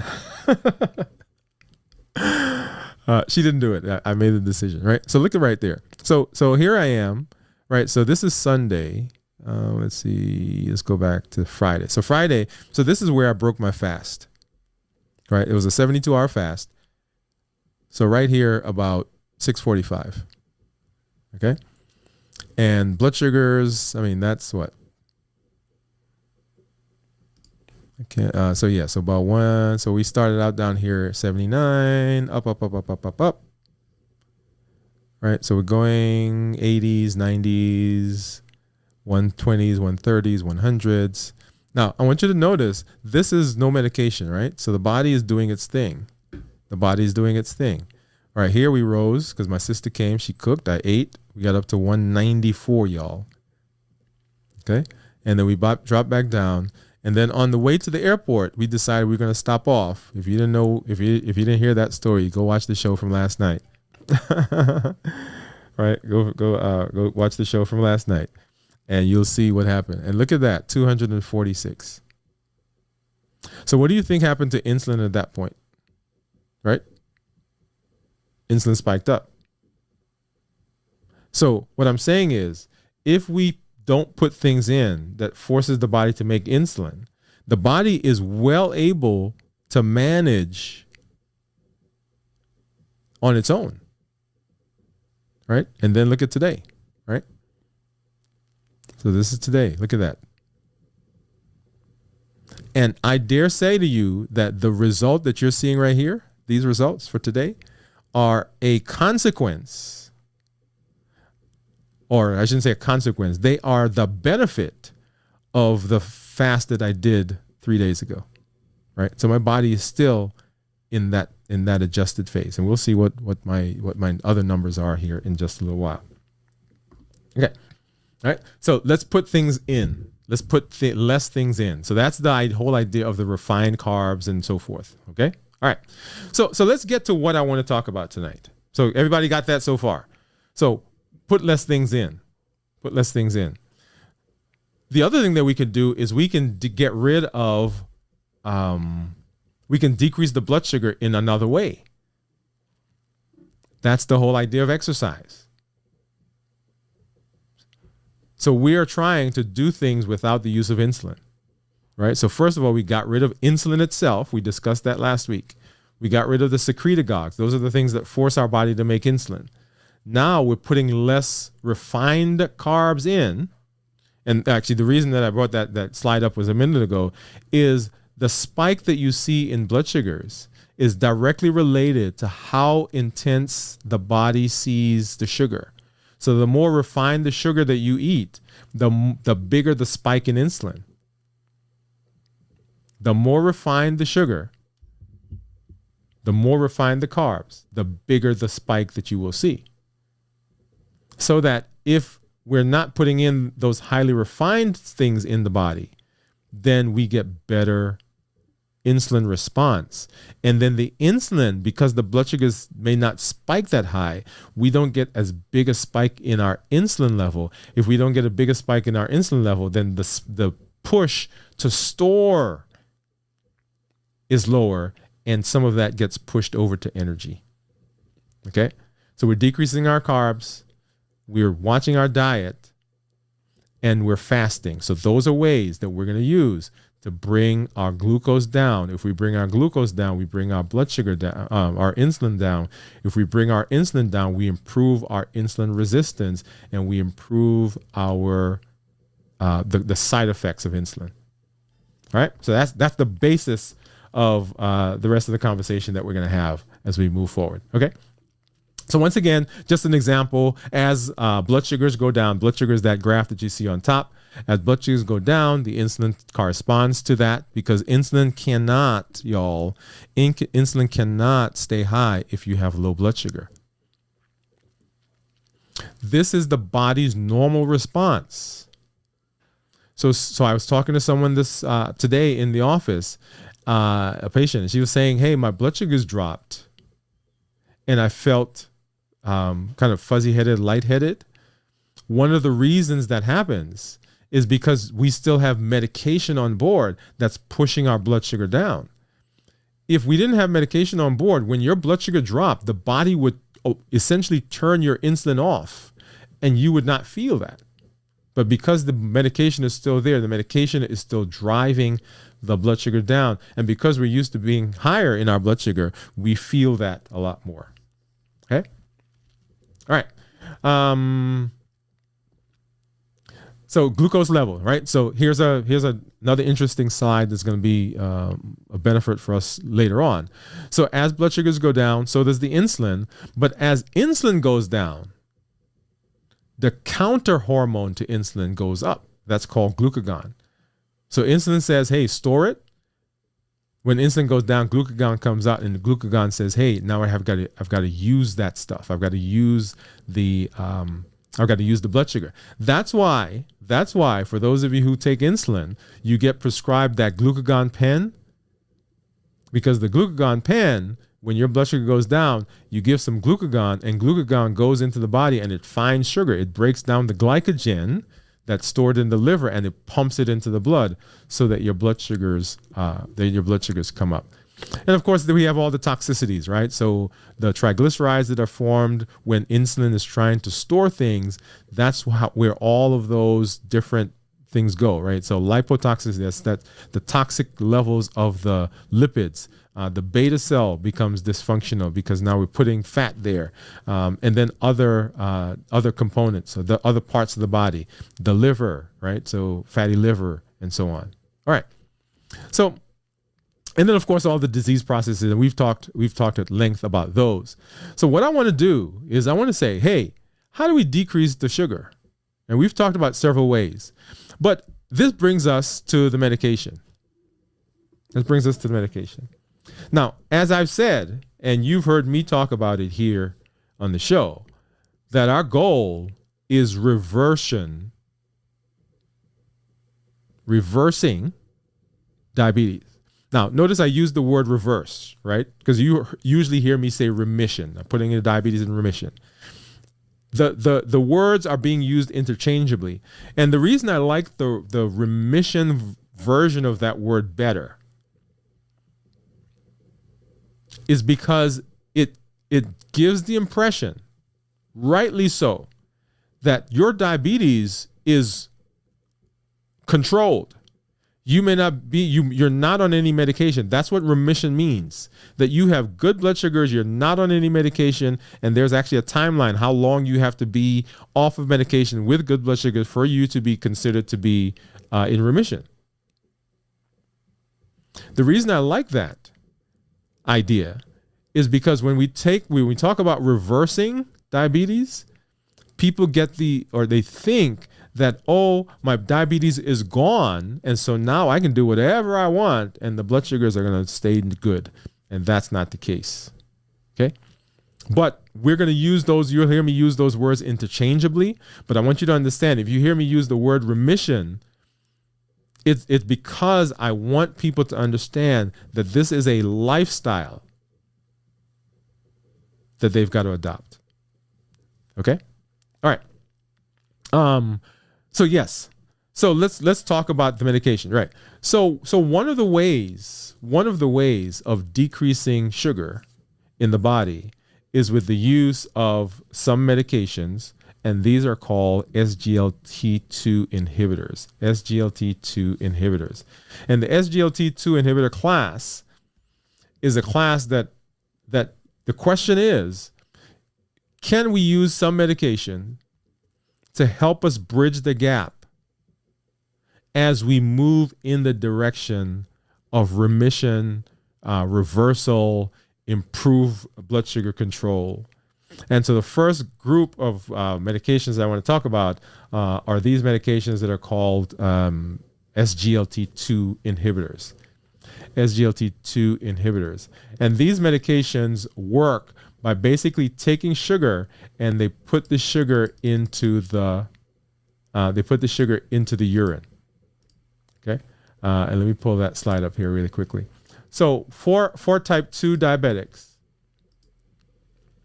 what happens is that, and let's see if you can see. I hope you can see my pointer. Doesn't look like you can.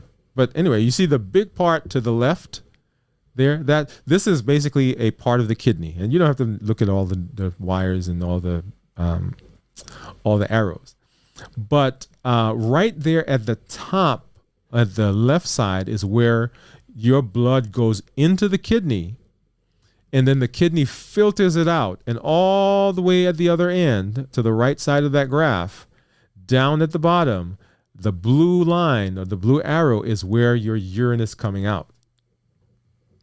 Okay? That's where the urine is coming out. And so for people who are diabetic, there's a defect in their kidney. There's a defect in their kidney. And so when the body filters the blood, one of the things that happens is that sugar comes out of the blood and it's being filtered through the kidney. And the body, because of this defect that's in the kidney, the body brings the sugar back into the blood. Now, it's supposed to go out. It's supposed to go into the urine.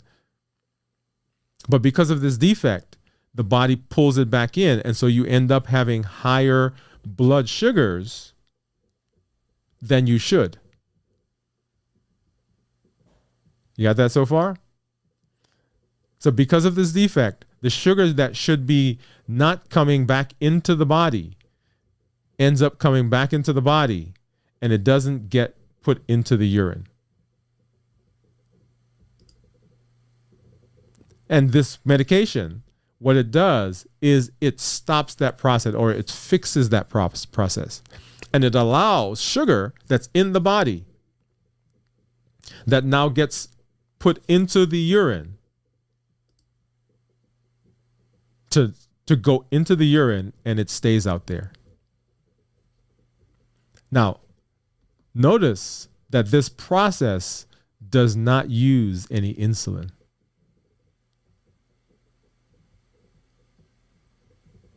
right? We just talked about decreasing the amount of the problem with the insulin.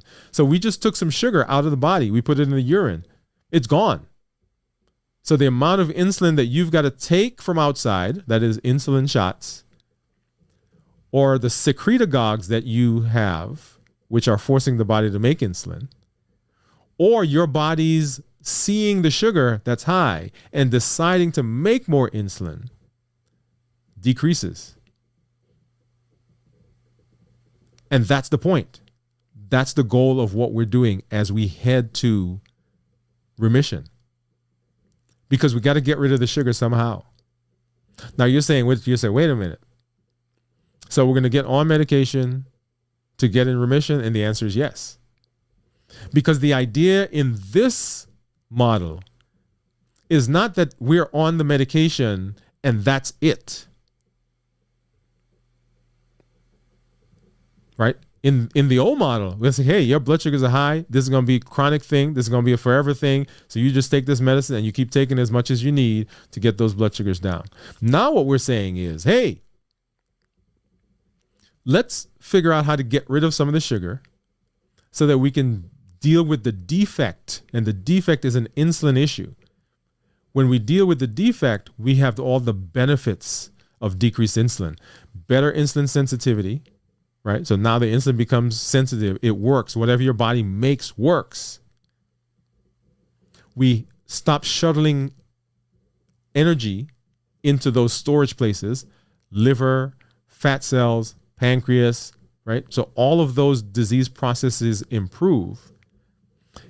And we have the improvement that we have that comes from the fasting that we're doing. So the goal, decrease the sugar, get the insulin down. Now, ultimately, we're going to talk about, okay, now that if you're on this medication that we did, now we're off the insulin, now we're off the secretagogues, now we're off the DPP-4s. And if you don't remember, go back and watch that show from last week. We're off of those. We're doing the fasting. And here's another way to bring the blood sugars down. Okay, so that's one of them. All right, so let's hop over and let's talk about another class of medication.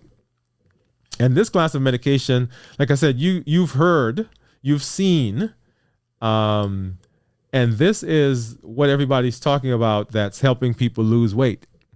Okay?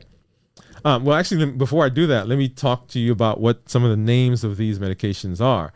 And these are, and there are two others that are not as prominent in the market. They actually were taken off the market. I think one of them is still on the market. But Jardiance and Farxiga, those are the names. Those are the brand names. I'm not going to tell you the scientific name because you probably have heard it, but everybody knows these. Okay, so let's go ahead and say them. So Jardiance and Farxiga are the two that are that we were talking about, right? So these medications, all they do is they take sugar. I shouldn't say all they do. When it comes to blood sugar, what they do is they take sugar, they put it in the urine. They correct a defect that's in the kidney of patients who have diabetes, where their body normally resorbs, brings sugar back into the body that should be put in the urine, that should be put in the urine. So it basically fixes that and it gets rid of the sugar. If the sugar is lower, insulin goes down. That's the key. Now you hear me say that over and over. Sugar goes down, insulin goes down. That is the key. Okay. All right. And Teresa, thank you for hopping on. I see your question there or your comment there. I'm going to go ahead and star it, and we'll come back to that in just a little bit. Okay. All right. Does that make sense so far for everybody? Yes. Okay. If it makes sense, yeah, put yes in the comments. Put yes in the comments. And as I'm talking, guys, go ahead and drop those in the comments because we're going to come back. We're going to deal with some of those here in just a little bit. Okay. All right. So let's then look at another group of medications. As I said, these are the ones that everybody's been talking about that are helping to lose weight. And I want you to look at this graph. Look at all the different things that you see that these medications do. The ones, though, that I want you to kind of pay attention to are the ones you'll see up there at the top, the brain. Okay. And then you'll see the pancreas. And for some reason, my mouse is not working, so I'm going to have to describe. Okay. And the skeletal muscle. Okay. So they do a couple of things that are going to help us. Number one, these medications are secretagogues. Okay. Let me go ahead and say that. They are secretagogues, and so they work similar to the DPP-4s that I just told you we need to get off. Right? These are the ones that make the body produce insulin. However, the benefit that we get from them is that they also help to suppress the appetite. They suppress the appetite. They send a signal to the brain that we're full. They help the muscles to use insulin more effectively. Right? So several things. So the benefits may outweigh the insulin that we're getting, because if we're decreasing our food intake, decreasing the things that we're putting in, the sugar, right? Those cravings are going down.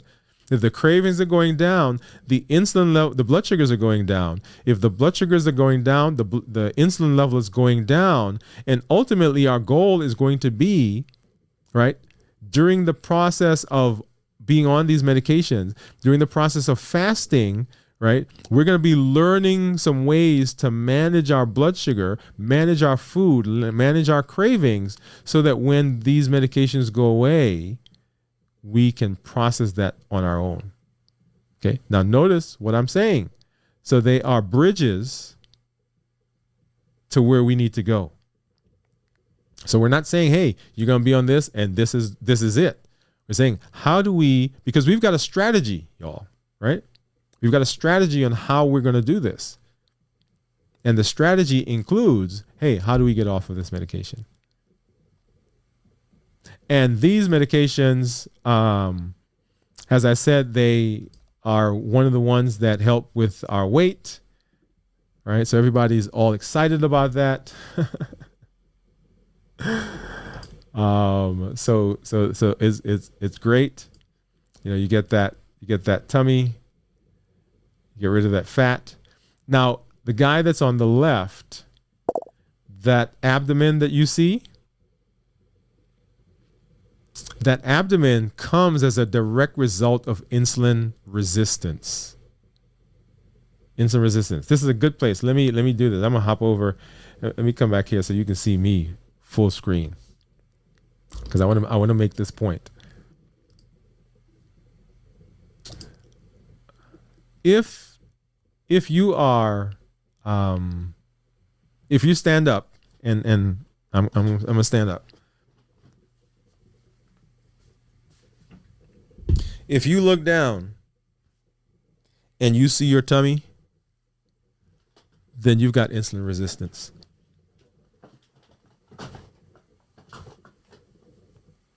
People say, how do I know if I'm insulin resistant? That's how you know. Because the storage of energy, one of the places it goes is right there. That omentum, and that's what that within inside the omentum, that's that fat pad that covers the abdomen on the inside. You can't see it. You can't see it from the inside, but you see it on the outside. And if you look down and you can see your stomach, that's a sign of insulin resistance. So you don't have to wonder, you don't have to guess. Yes, it is. And insulin resistance, as we just talked about, that's what everybody says diabetes is, right? Insulin resistance. But insulin resistance is more than just diabetes. That's why I say to those of you who are out there, if you don't have diabetes, don't tune this out, because this is for you as well. Because how do you get rid of the omentum? How do you get rid of that stuff right there? The exact same way as we're talking about the diabetics. The same way that we're going to put diabetes in remission is the same way that we get rid of that. And here in a minute, I'm going to show you. I'm going to show you my weight, as we do with all of our numbers. We're going to see that here in just a second. Okay. All right. So when we talk about when we talk about diabetes, the goal,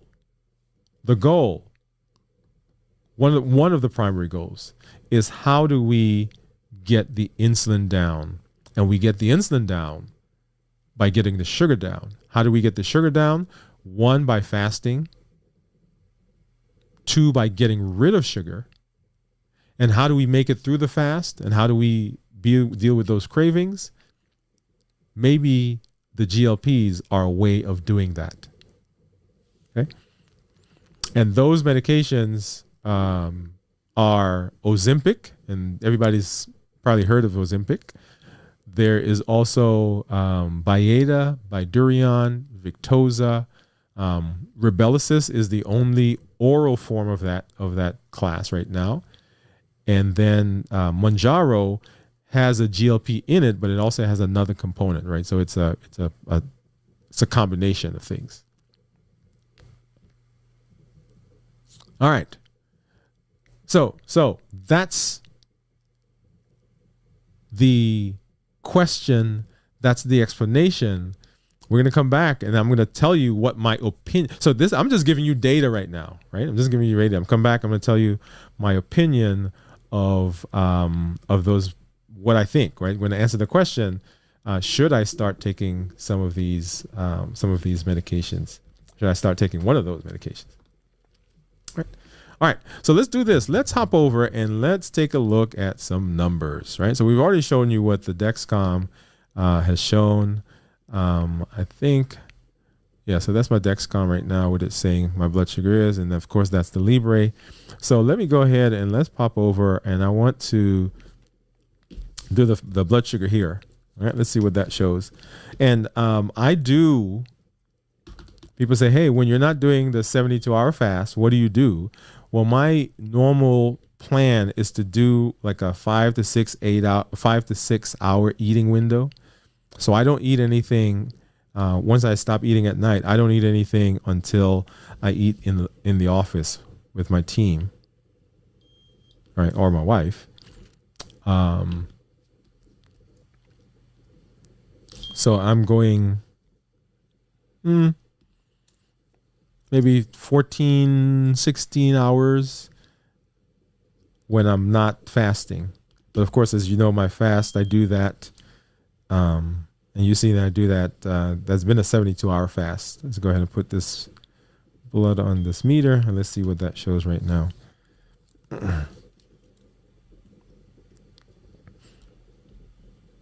And for you, our goal has been for you to work your way up. Look at that, 1.1. So that's actually pretty good. All right. So if you remember when we talk about nutritional ketosis, what we're talking about having having ketones of 0.5 to 1.5. And when we talk about therapeutic ketosis, we're talking about having ketones higher than that. So right now, my blood sugar is 115 and my ketones are 1.1. And let's pull over now and go to our app, because the app is going to suck it in. And then I get to show you the graph of what has been going on over the last couple of days with that. So let's go ahead and it should be pulling in here just a sec. If not, I'm going to hit the button to have it scan.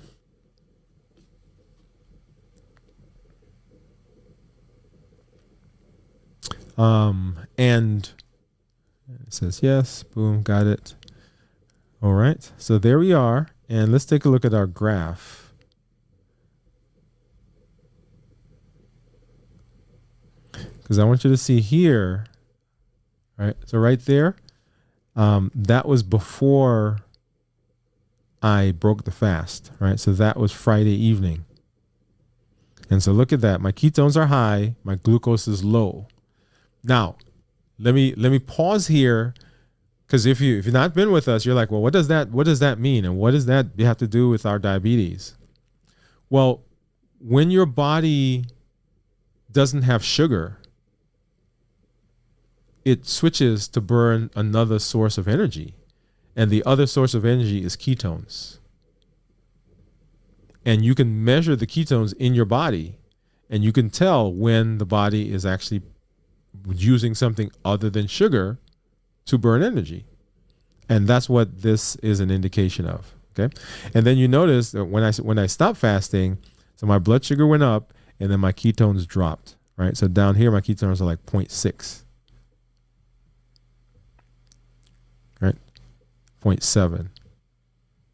And of course, 1.1, but my blood sugar is, what did we just say it was? 111. Okay.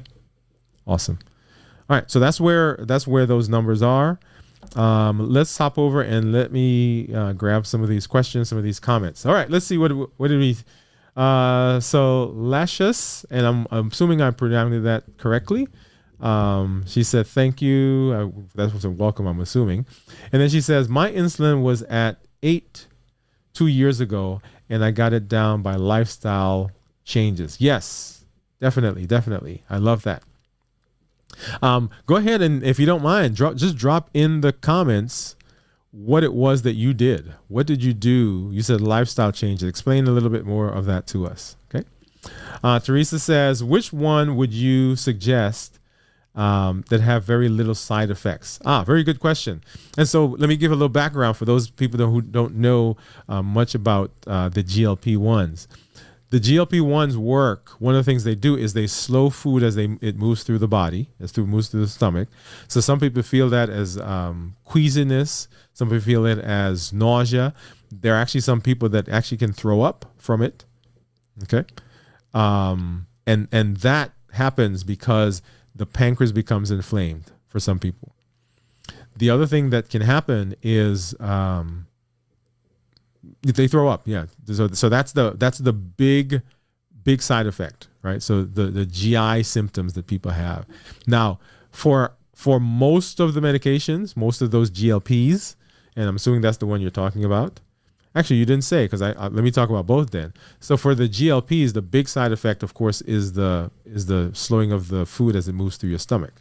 Okay, because you feel fuller. People feel that's queasiness. You adjust the dose if you need to. Some people come off of it. Now, one of the things that happened to me years ago was when these guys first came on the market, I tried taking them and I couldn't, because they slowed my GI tract so much that I started getting constipation. Right. So when they first came out, I couldn't take them. I tried, I'll tell you, multiple times. I tried. My doc, every time I went to my doctor, he said, don't you want to try it? I said, sure. All right. And this is me as the endocrinologist, y'all. Okay. But I couldn't take them.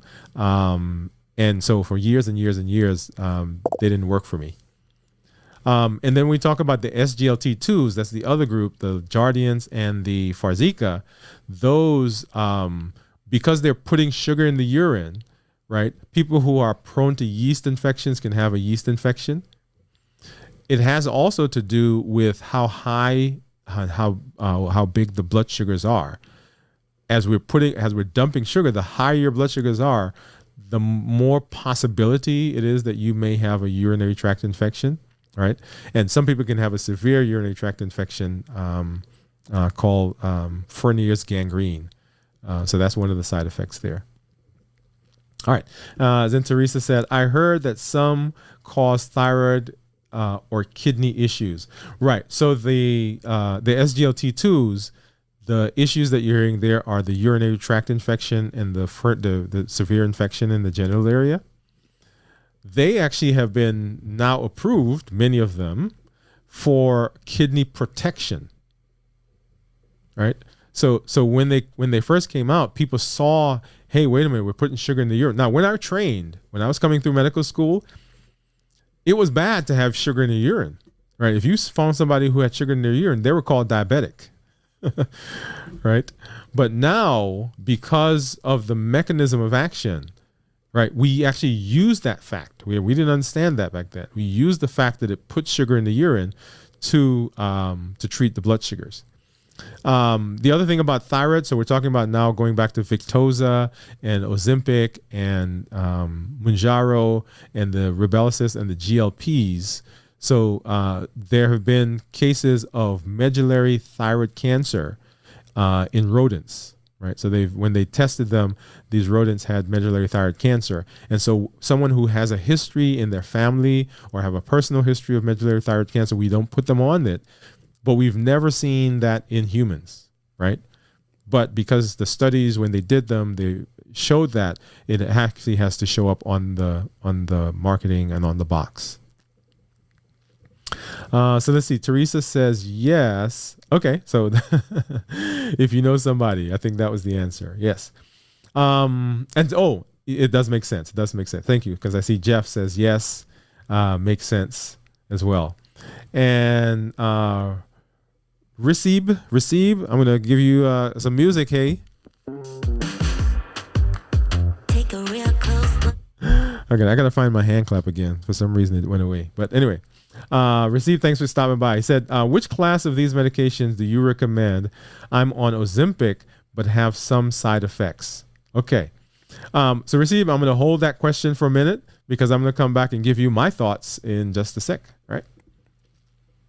And then Jeff says, which does metformin fit in all of these meds? So metformin is not one of these medications, right? It is not one of the ones that we talked about in terms of getting off, right? Stopping, right? We did that show last week. And it's not one of the ones that we're talking about getting on right now, right? Starting. It is one we have not discussed yet. And I've deliberately not discussed it yet. And well, actually, there are a couple other medications that we've not discussed yet about what we're going to do with them. I suppose you've probably heard me say this in one of my other shows. Anyway, so metformin has been one of those medications that's been around forever. And of the medications that when they initially were studying diabetes in terms of complications and improvement and so forth, it was one of the medications that showed the slowing of the progression from pre-diabetes to diabetes. It's also a medication that we've used to treat metabolic syndrome, obesity, and on and on and on. So if I put my my doctor hat on, I'm like, this is actually a good medication for us to use, okay? Because it does what we want it to do. I want to hasten to say, though, that as we're talking about remission, we're not just talking about remission getting off of one medication or another medication, or we're talking about getting off of all medication. So just like I'm saying to you, hey, consider these medications, should we get on them? And we should get off of those. Metformin is one of those that's in the between. So if people are on metformin right now, and that's the only thing they're on, then our goal is to get them off the metformin. But if they're not on metformin and I need to treat their diabetes right now to get them better as we move towards towards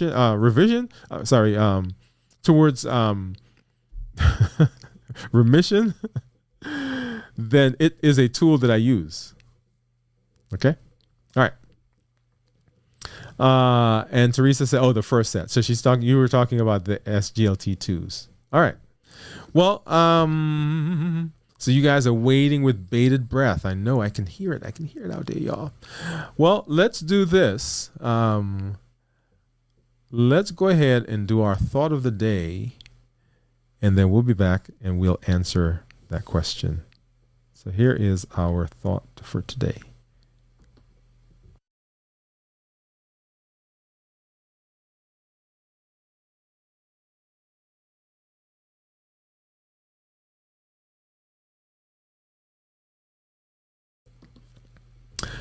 And so our thought for today is this: knowledge is the first step to wellness. Knowledge is the first step to wellness. One of the things you hear me say all the time is that here on the channel, I educate, I empower, and I encourage you to take charge of your health, your life, avoid complications, and go to the next level. And in this year, new you. That first component, education, I think is so important, because unless you are aware, unless you have an understanding, then you can't make decisions. A lot of you out there have been alive and been making decisions in your lives for a long time. And the decisions you made, some of them were great. The result was, and you look back and you say, man, that was like the best thing that I've ever done in my life. And then there are some decisions that you make and you're like, man, that was not a good one. But you made the decisions based on the information you had. The more information you have, the better decisions you can make. The more data you have, the more information, the more knowledge that you can garner, the better decisions you can make. And part of my thrust, part of my push, part of why I do what I do is because I think if you have information, you can make some you can make some better decisions about your diabetes because you're living your life with good information. But if you don't have the information, then you're shooting in the dark. It's a guessing game every time. And one of the things that has happened in the space of diabetes, I'm not going to talk about other spaces within medicine, but I think it's happening a lot, is that we've taken diabetes and we've put it into this little black box. And we say only certain people can look in that black box and tell everybody else what to do. And that is a terrible way to manage diabetes. Because the things that you hear when you come to my office are really just recommendations. Because when you leave the office and you go into your own life, the situations you find yourselves in are different from some of the situations, a lot of the situations that we talk about in the office. So my goal when I see you in the office, my goal here on the channel is not to dictate step by step what you do. It's to give you a framework, to give you a system that you can then plug your life into, but the system still works. Y'all, if you ever hear somebody say that this works for 100% of people, nope. No such thing. Because every person is different. That's why the structure has to be sound. The information has to be sound. And once you have the structure and the information, you can then plug yourself into it and it still function because you can adapt and change as you see fit. So knowledge is the first step of wellness, y'all. And here on the channel, we educate so that you can get knowledge.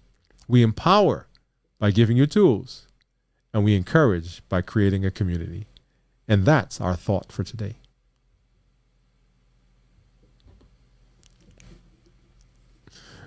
All right. So thank you. All right, so let's talk. You guys have been waiting. So what's my answer?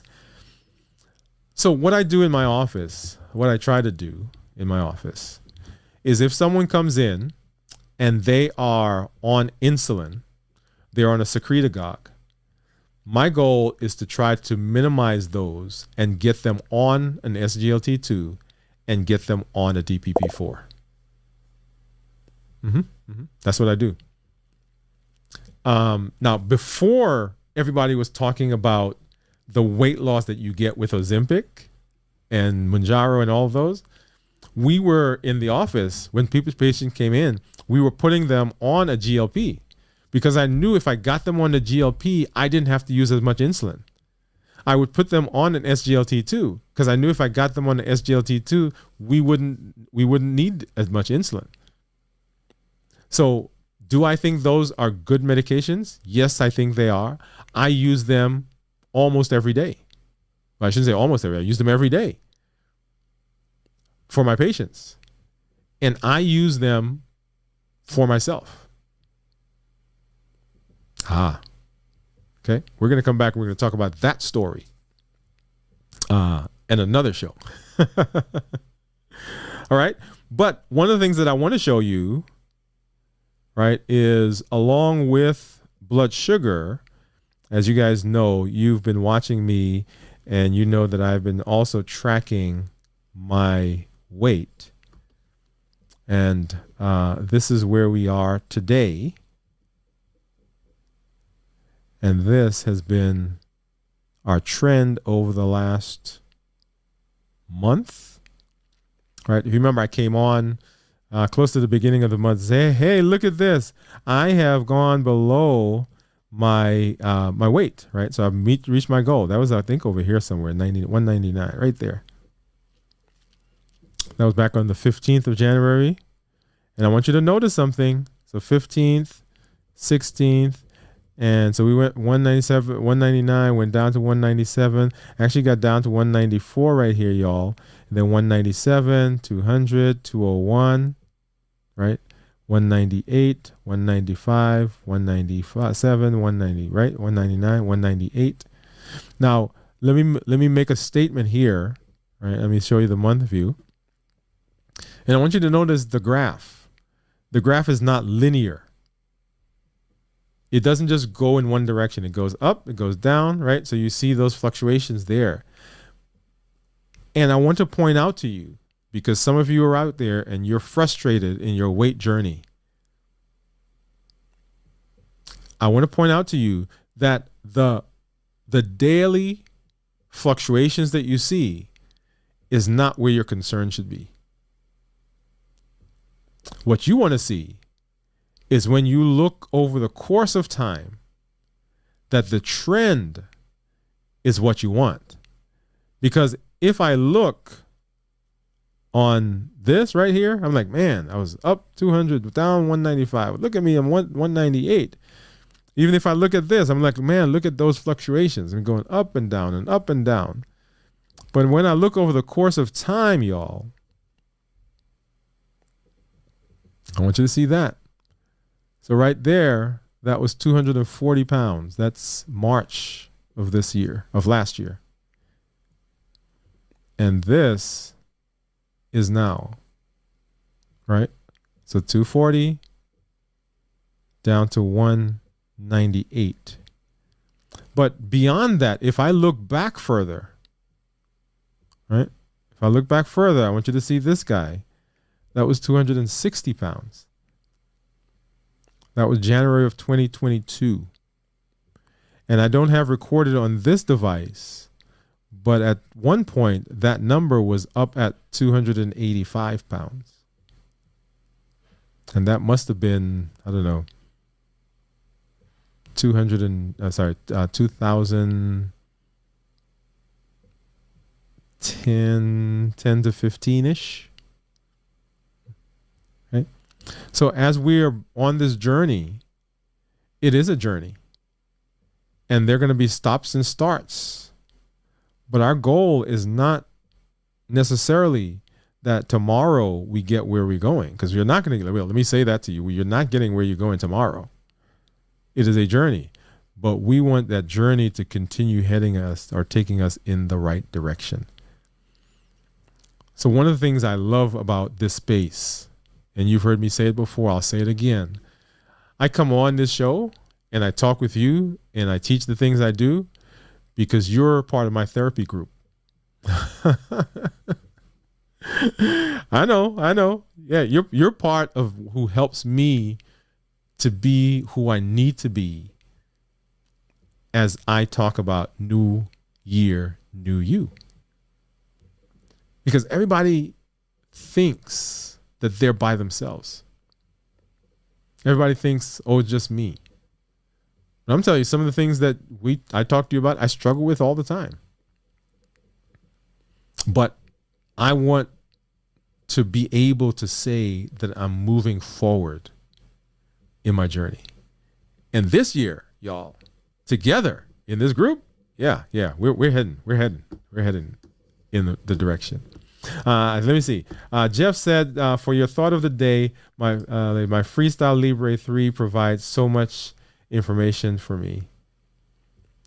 Let's see. For your thought of the day, my Freestyle Libre.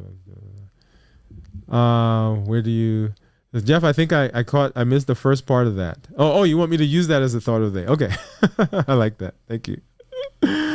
Awesome. Awesome. All right. So if you've not already done so, everybody, if you've not already done so and you're here, so maybe you have already done so. But if not, I would like to ask you for 3 things. Okay. I would like to ask you for 3 things. What we've been doing is we've been talking about the fasting.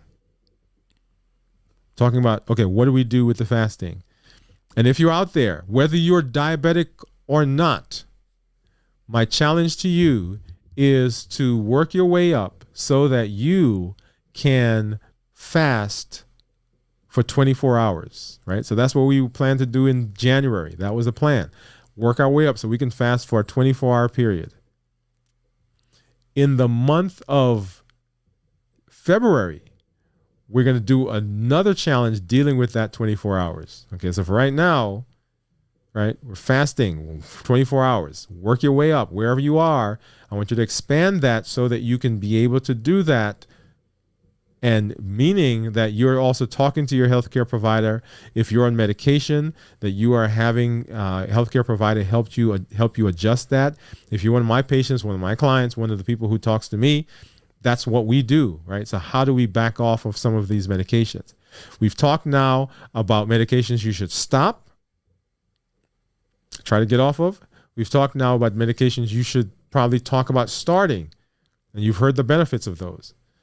The fasting helps in that entire process. So first of all, what I'm asking you to do is work your way up so you can fast for a 24-hour period.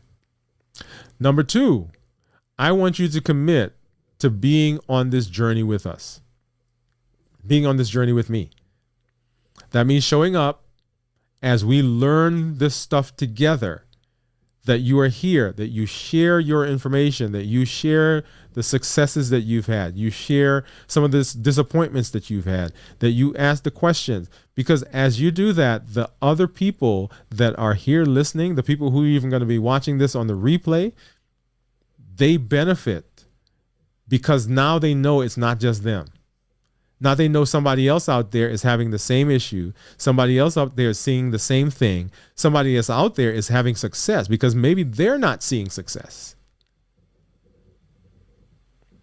So show up in the community, engage in the community. And then the third thing that I'm asking you to do is to bring somebody with you. You can bring somebody with you on the show. Send them a link. Let them know what's going on. Help them sign up. Help them subscribe. Tell your doctor. Tell your pastor. Tell your cousin. Tell your mom and them about what we're doing here. Because the 460 million people around the world that have diabetes, the millions of people that are struggling with prediabetes and obesity and metabolic syndrome and high blood pressure and high cholesterol and polycystic ovarian syndrome and on and on and on, they all benefit from this information. So you can be the person who helps to spread that to help improve their lives.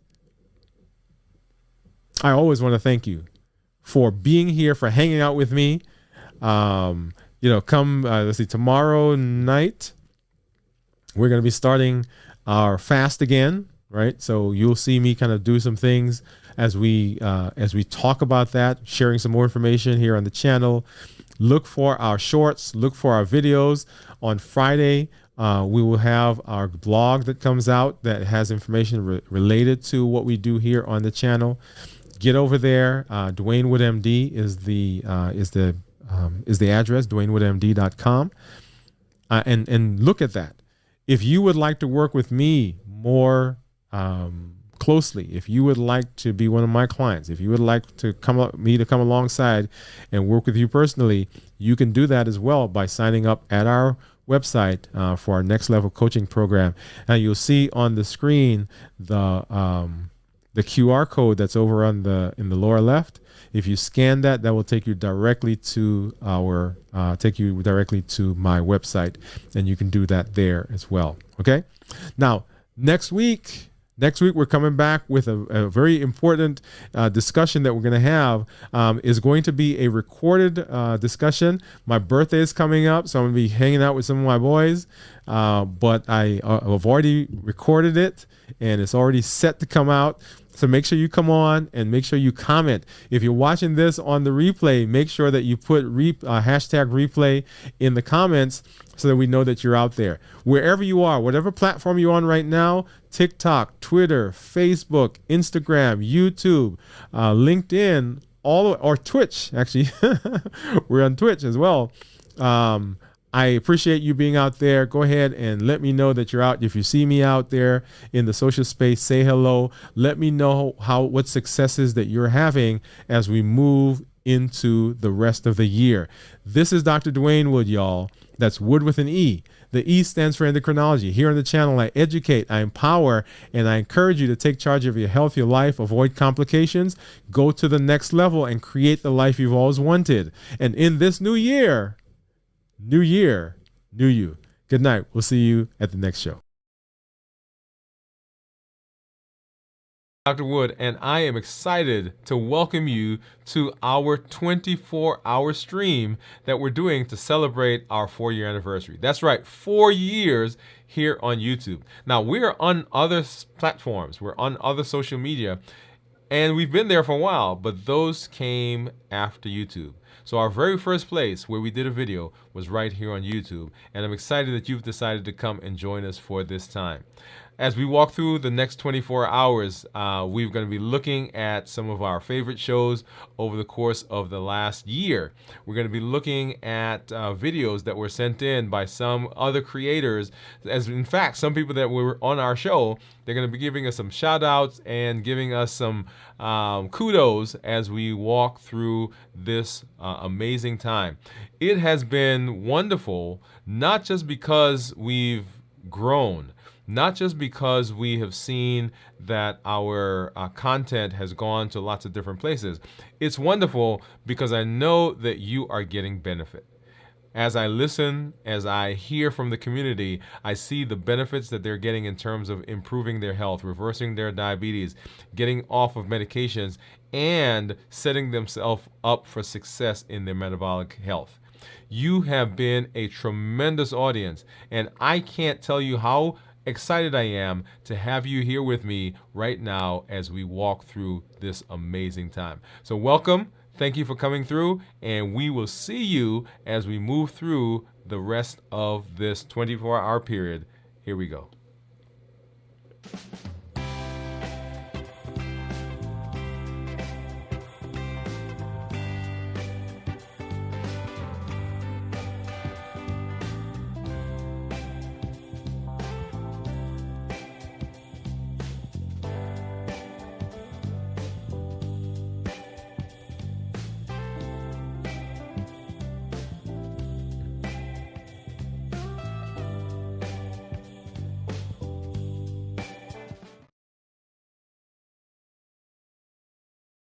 Good evening. Happy Monday, y'all. Happy Monday.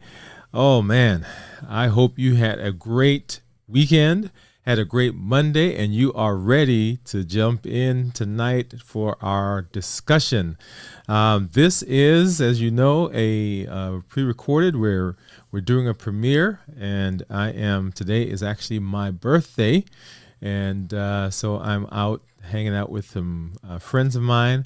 As I talk about all the time, there are two things that we have, y'all, two most valuable things, and those are our time and our health. Okay, so I'm taking some time now and just hanging out with some friends. But you are here, and I am so excited that I got a chance to do this recording for you.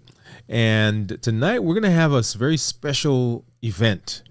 We're going to spend some time going through an actual chart, right? Going through the chart, and I'm going to walk you through how I interact with patients. Now, this is a test patient, but it's an actual chart in our records, and I just walk you through how I interact with patients.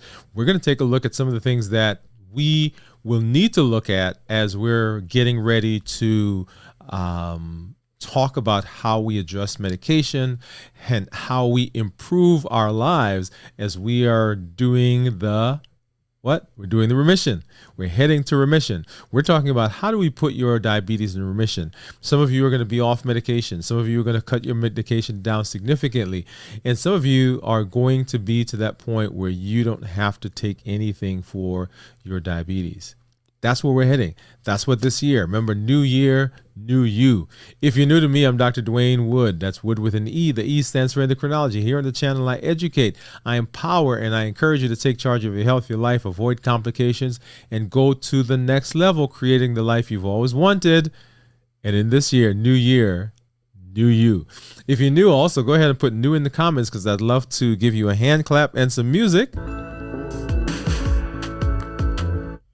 And get you, let you know that we're excited that you are here in the community.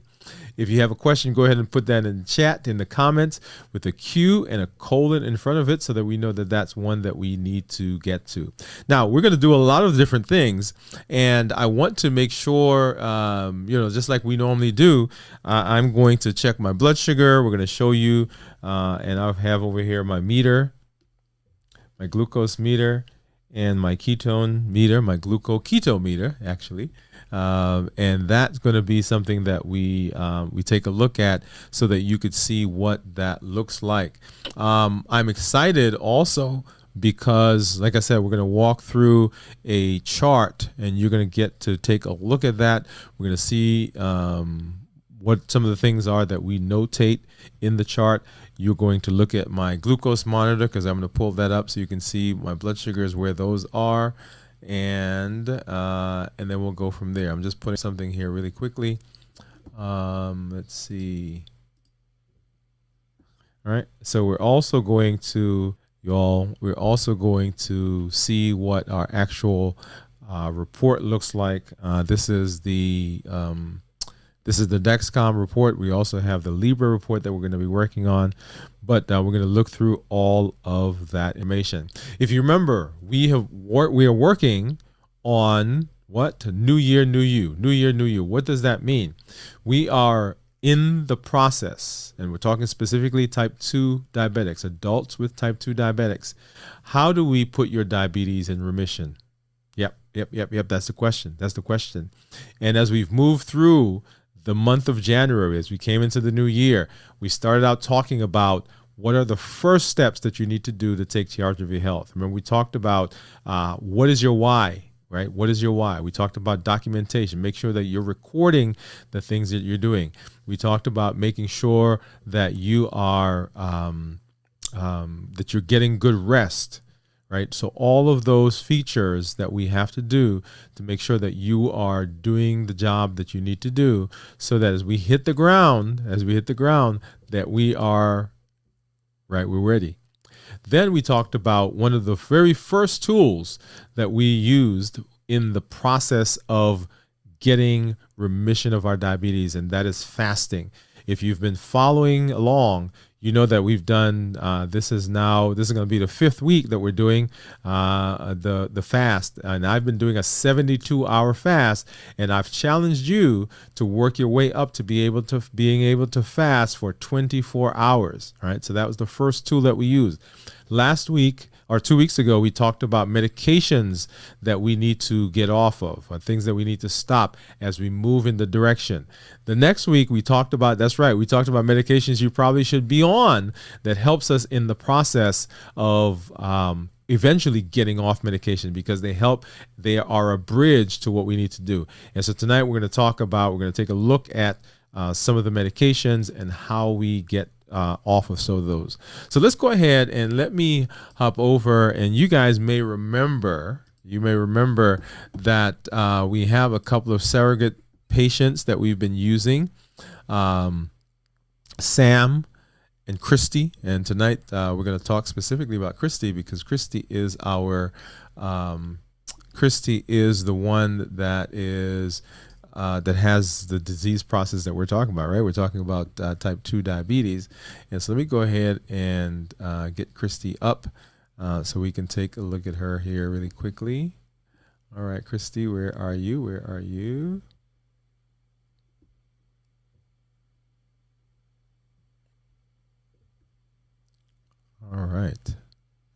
Actually, I think I can do it this way. Yeah, why don't I do that? I think that'll be much simpler to do. I'm going to pop this up, and then let's hop over here. We can get Christy. Okay, so you guys remember Christy. And Christy's, okay, here we go.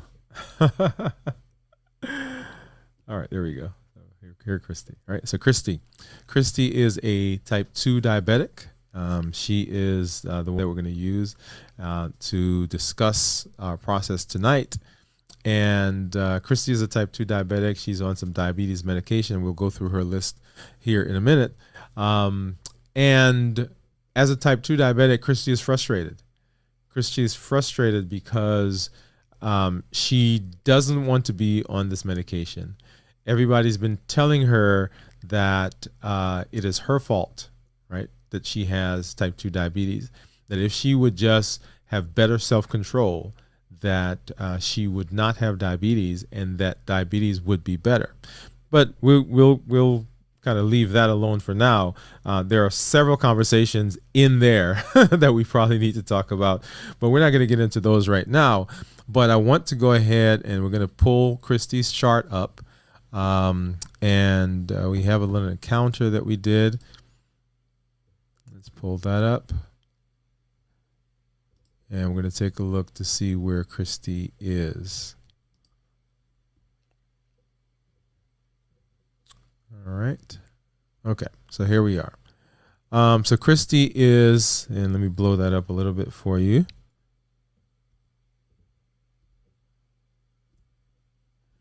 All right, so Christy is in for an initial visit, and she's here for diabetes. And so this is what, when you walk into our office, this is what our folks are seeing. We get a referral in that comes from the physician that's sending a patient to us. And they may come to us for lots of different reasons. Recently, we've had some patients come in because their physician moved away. And so we've inherited a lot of those patients. Patients may come to see me because their physician and them have had some challenges in getting their A1C down, getting their blood sugars under control. So they show up in my office, and the goal there, they're interested in getting better glycemic control. And I think that's, that's what we're going to talk here about with Christy in just a minute. There are patients who come to see me because they may have good control, but they're looking to see how they can do things more naturally, right? So we get those patients who come in. There are patients who come to see me because their blood sugars are under control, but they want to talk about weight loss, or they want to talk about cholesterol. They want to talk about some other thing that is so associated with diabetes, but not necessarily blood sugars. So we get patients for lots of different reasons. Most often, though, we get patients who are looking for better glycemic control, better blood sugar control, and they've had some challenges with their physician. All right, and so here we see Christy is coming. This is for an initial visit. Okay, let me get rid of. There we go. She's here for an initial visit, and Christy was referred by Dr. Sam, and so she's coming in to get better glycemic control. She was diagnosed about 10 years ago, and right now she is 45. So she was diagnosed when she was 35. Okay, and she continues to have high blood sugars. So recently, she was also diagnosed with numbness and tingling in her feet. So Christy is developing, or looks like she's developing some of the complications of diabetes. Remember the triopathy, retinopathy, that is of the eyes, nephropathy, kidneys, and then neuropathy, limbs, right? So now the thing about neuropathy is you can have neuropathy at any place in the body. So we talk about the hands and feet, but you can have neuropathy in other places. For instance, neuropathy in the GI tract in terms of the stomach is called a gastroparesis, right? You can have neuropathy in your male organs. You can have erectile dysfunction. You can have so many different aspects of neuropathy, but we tend to talk about the ones that that are most common, but you can have neuropathy in lots of different places. All right. Let's see. So she, like they say, she was diagnosed 5 to 10 years ago, which we said she was diagnosed about 10 years ago. And she currently is managed on basal bolus, right? So right here you'll see, let me underline that. Okay. So she was she's on basal bolus, is the line right above that. And so she's taking Toujeo and Limjev. So she's taking a long-acting insulin and a short-acting insulin. And her glycemic control is improving. The previous A1C was 11. Now I don't have, typically when patient comes in, they will get an A1C in the, actually I think this is in the office. They sometimes come with an A1C, and when we get them in the office, it's either higher or lower. In her case, hers was lower. So I'm imagining that her A1C was a lot higher than 11. So we're talking about lots of numbers. So she did not bring a meter to the visit today. She does not do routine glucose checks, but when she does, she says that her average blood sugar is about 305. Let me see that there. Her fasting blood sugar range is anywhere from 250 to 300. The minimum blood sugar that she's seen in the last little bit has been 200, and the maximum has been 400. Right, so that kind of goes along with what she's been telling us in terms of her average and fasting blood sugar. She does not have hypoglycemia. She doesn't have low blood sugars, which is expected because her numbers are so high. Now, let me say, just because you're having high numbers, though, that doesn't mean you can't have low blood sugars. Because sometimes what happens, people are having high blood sugars and they're interested in getting better numbers, and so they treat and they treat and they treat, and sometimes they overtreat, and that overtreatment will cause the blood sugars to fall. Okay, so just because you're having high blood sugars doesn't mean you can't have low, but the tendency is that if you're having highs, yeah, it's going to be high. You're not going to have sugar. Okay, so let's see. So she doesn't have any blood sugars that are so low that she requires assistance. She doesn't have any dizziness associated with her blood sugars. She walks as part of her routine exercise, and that's what a lot of people do. Her yearly eye exam is up to date. We tell patients they should have a yearly eye exam. Of course, we're checking there for retinopathy. There is no diabetic retinopathy, so she doesn't have any eye problems. She doesn't have any kidney problems, so nephropathy, but she does have some neuropathy, and we mentioned that above, that she was developing numbness, tingling, and burning. She is on an ACE inhibitor, and that's kidney protection and for high blood sugars. She does not take an aspirin. Her diabetes is complicated by high cholesterol, high blood pressure, and obesity. Okay, so labs were ordered, but they were not done, and I'm assuming this is from her doctor, because we didn't order labs for her yet, because we're just seeing her. And so she complains of weight gain, fatigue, hair loss, and anxiety. Right, so we've gotten all this information from her in terms of her history, just talking. Right, so we're just kind of sitting down talking with her. So I walk into the room after my team has come out, and we kind of go through, hey, when were you diagnosed? And we ask those questions. Any numbness, or tingling, or burning in your hands, toes, fingers, or feet? Have you ever had a heart attack? Have you ever had stents placed? When was your last eye exam? Do you have any kidney problems from your diabetes? Because we want to know what the status of the patient is in terms of all of those aspects. And those are things that we look at routinely as we go through our visits, and each time the patient comes, or every year, they should have the eye exam. So we're always checking, hey, is it time for your eye exam again? Every time I see the patient, I go through the list. Are you having any headaches, visual changes, chest pain, difficulty swallowing, difficulty breathing, any numbness, tingling, burning in your hands, toes, fingers, or feet? How are you sleeping? And so we go through that, and I think, well, those are the things that we kind of go through as we're talking. I remember in a little while we're going to go ahead and we're going to check our blood sugars here in a minute to show you what my monitors and so on are showing. Just wanted to get through a couple more things here with Christy. And so with Christy, let's hop back over to her. All right. So current medication. So reviewing her medications. Looks like she is on something for cholesterol. So she's on some atorvastatin. She's taking lisinopril. And let me see, maybe I can blow this up a little bit more. Yeah, there we go. So she's taking lisinopril, so for blood pressure and for kidney protection. She's on now. Here are her diabetes medications. So she's on glipizide, metformin. She's on Tradjenta. She's on Jardian. She's on Limjev, and she's on Toujeo. Right. So she's on several things, and still has A1C, as you guys saw, of 11. Okay.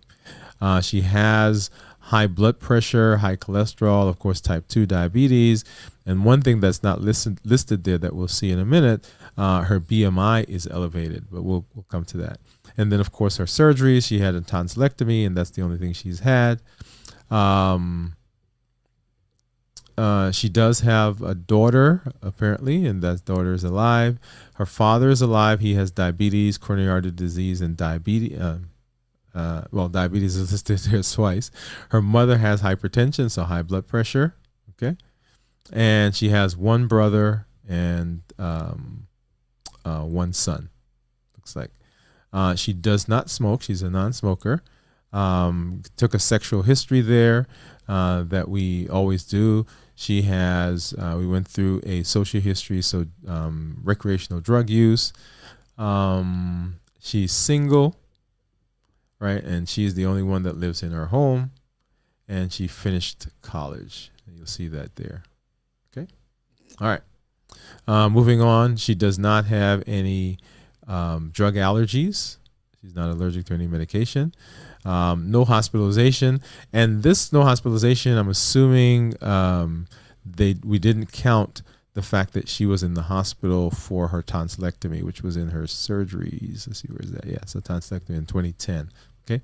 So usually if we do have someone who's had surgery who's been in the hospital, it's not listed under both. We just kind of put it under one or the other. All right. Let's see. Hospitalization. And then here are vitals.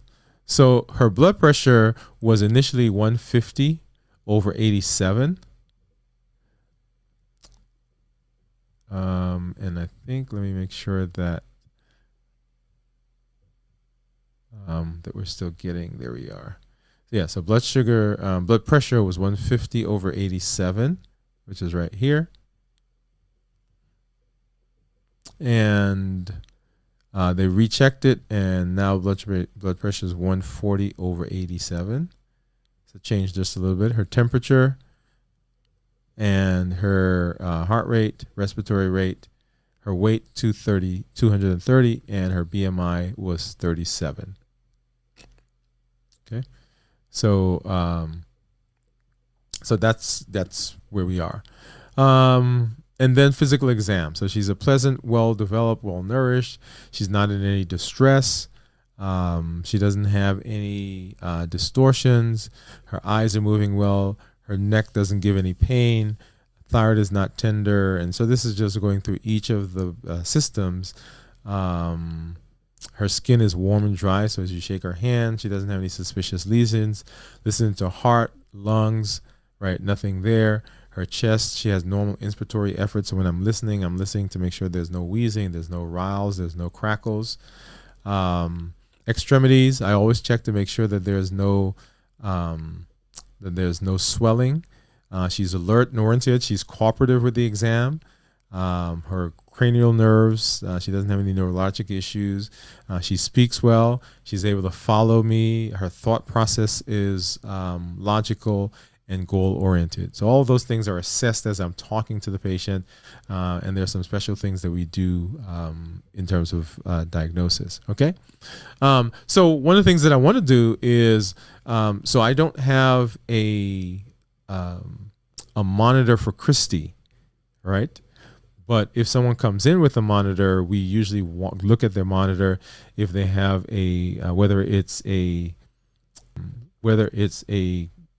finger stick monitor, or if they have a continuous glucose monitor, we kind of look through those. Now you'll see here in a minute, for all of our new patients, if they don't have a continuous glucose monitor, we do put a therapeutic monitor on them so that we can see what their blood sugars are. And they typically wear that for about 2 weeks. Okay. For about 2 weeks, and they come back and we assess them.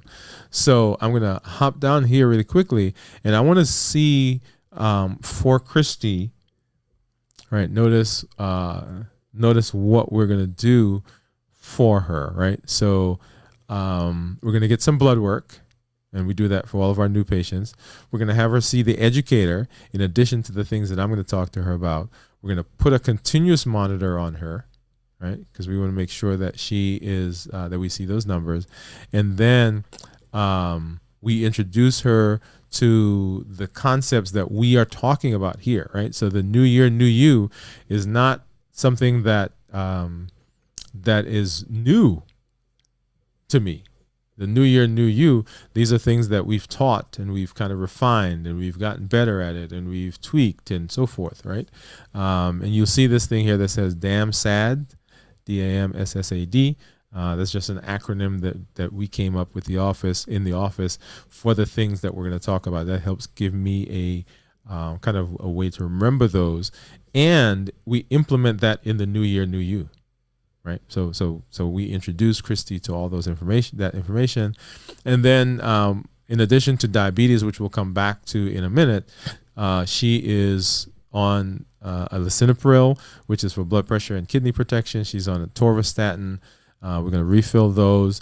Her BMI is elevated, right? So a normal BMI is considered to be 25 or less. And so her BMI is 37. And so we're going to spend some time maybe talking to her, not maybe, but talking to her about that. Discuss with patient diabetes management, achieving better glycemic control, and addressing those things, right? That acronym: diet, activity, medication, compliance, sleep, stress, anxiety, and depression, right? And then we gave her some instructions. So make sure that she brings all her medications to each visit, that she her complaints were discussed, and she asked any questions, any pertinent questions, and everything was explained, and so on, right? So let's hop back up to her diabetes. And you'll see here that we ordered, let me circle those for you. We ordered a set of labs. Ordered a set of labs there. And then above that is her medication. And in this case, we refilled her medication. What I want to talk about here with Christy is, you'll notice that Christy is on quite a bit of medication. And she's on medication because her blood sugars are high. It is not possible.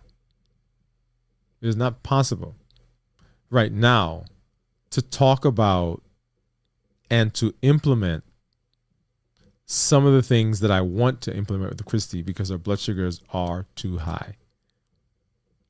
We're going to spend time talking with her about health. We're going to talk about new year, new you.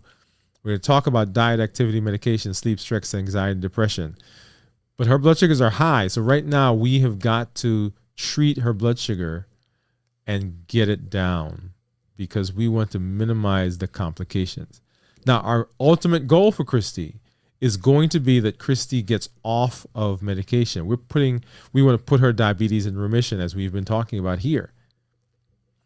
But as you hear me say all the time, first we've got to keep her alive. First, we've got to stop the boat from sinking. We got to stop the ship from going under. And in order to do that right now, there are some things that we're going to do, right, in terms of medication. But ultimately, our goal is to get her off of the medication. So I'm going to talk to Christy about adjusting her medication, adjusting her insulin. Right now, she is on some very good medication. If you remember, probably 2 shows ago, we talked about medications that you should get off. And one of those is insulin. And another one of those are those things called secretagogues, right? And you'll see that she has several of those things that we talked about. One, she has insulin down here at the bottom. Both of those are insulins. She's got a secretagogue on top. She's got another secretagogue on right here. Okay, so she's on 4 things that we said, hey, we want to make sure that we're getting off of those. She is on one of the things, if you remember the last show last week, she's on one of the things that we said that we want to try to get on, and that is this medication here.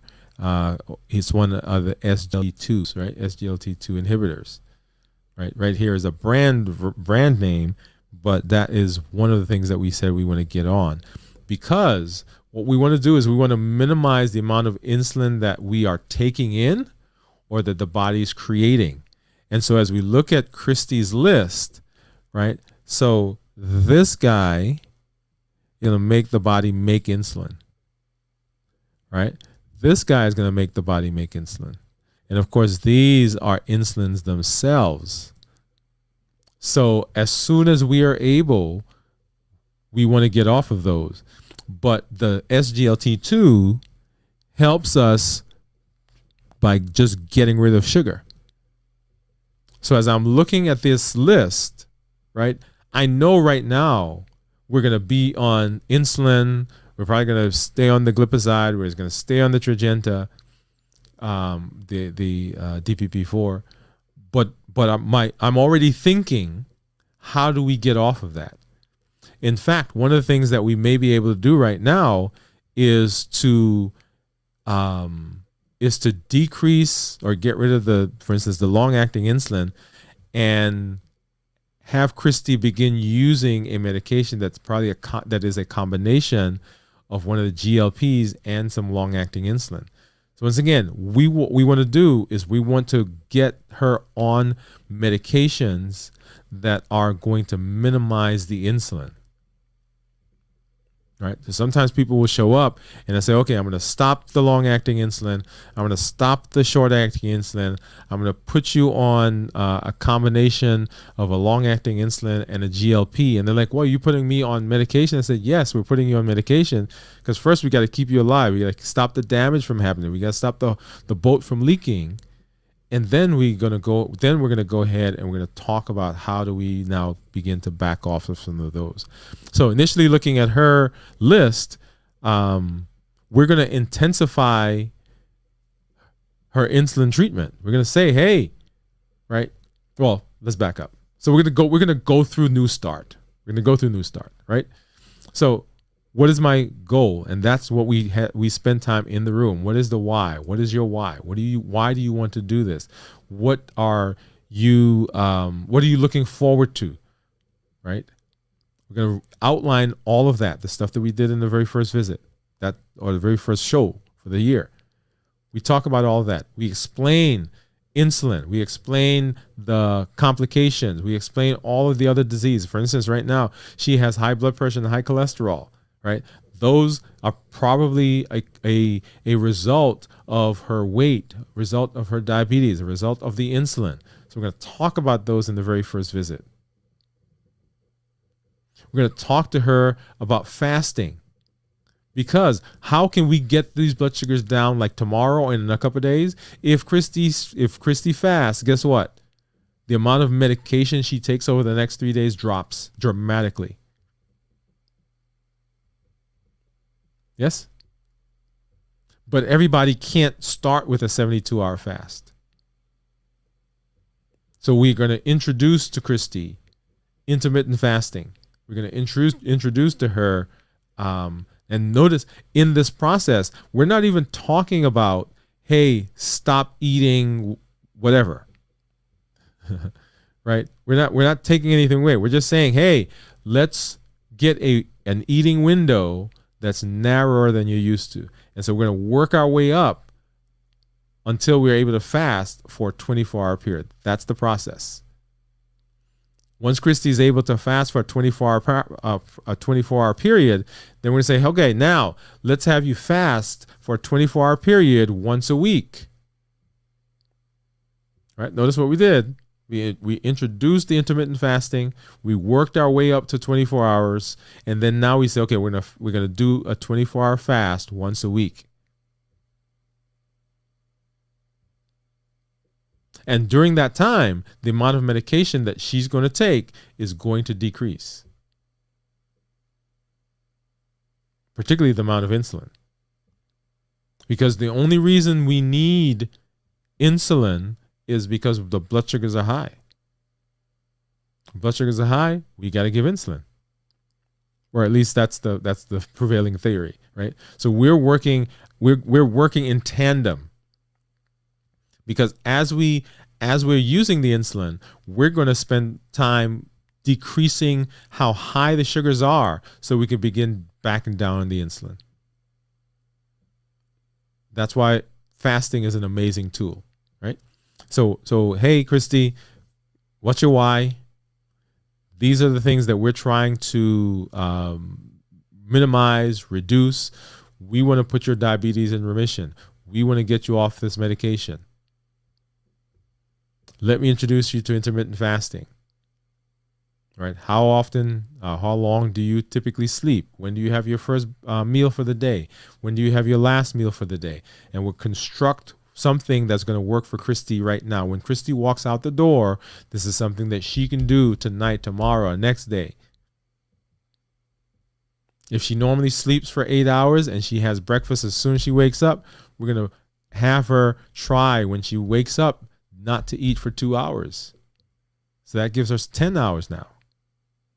If she normally waits for a couple of hours after she wakes up and she normally doesn't eat for 10 hours, we're going to say, hey, let's make it 12. And we're going to keep adding 2 hours to that until we can make it to 24 hours. When we make it to 24 hours, then we're going to say, hey, good, that's great. I love that.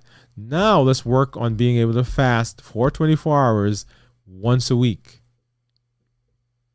So that's the goal. That's our next goal.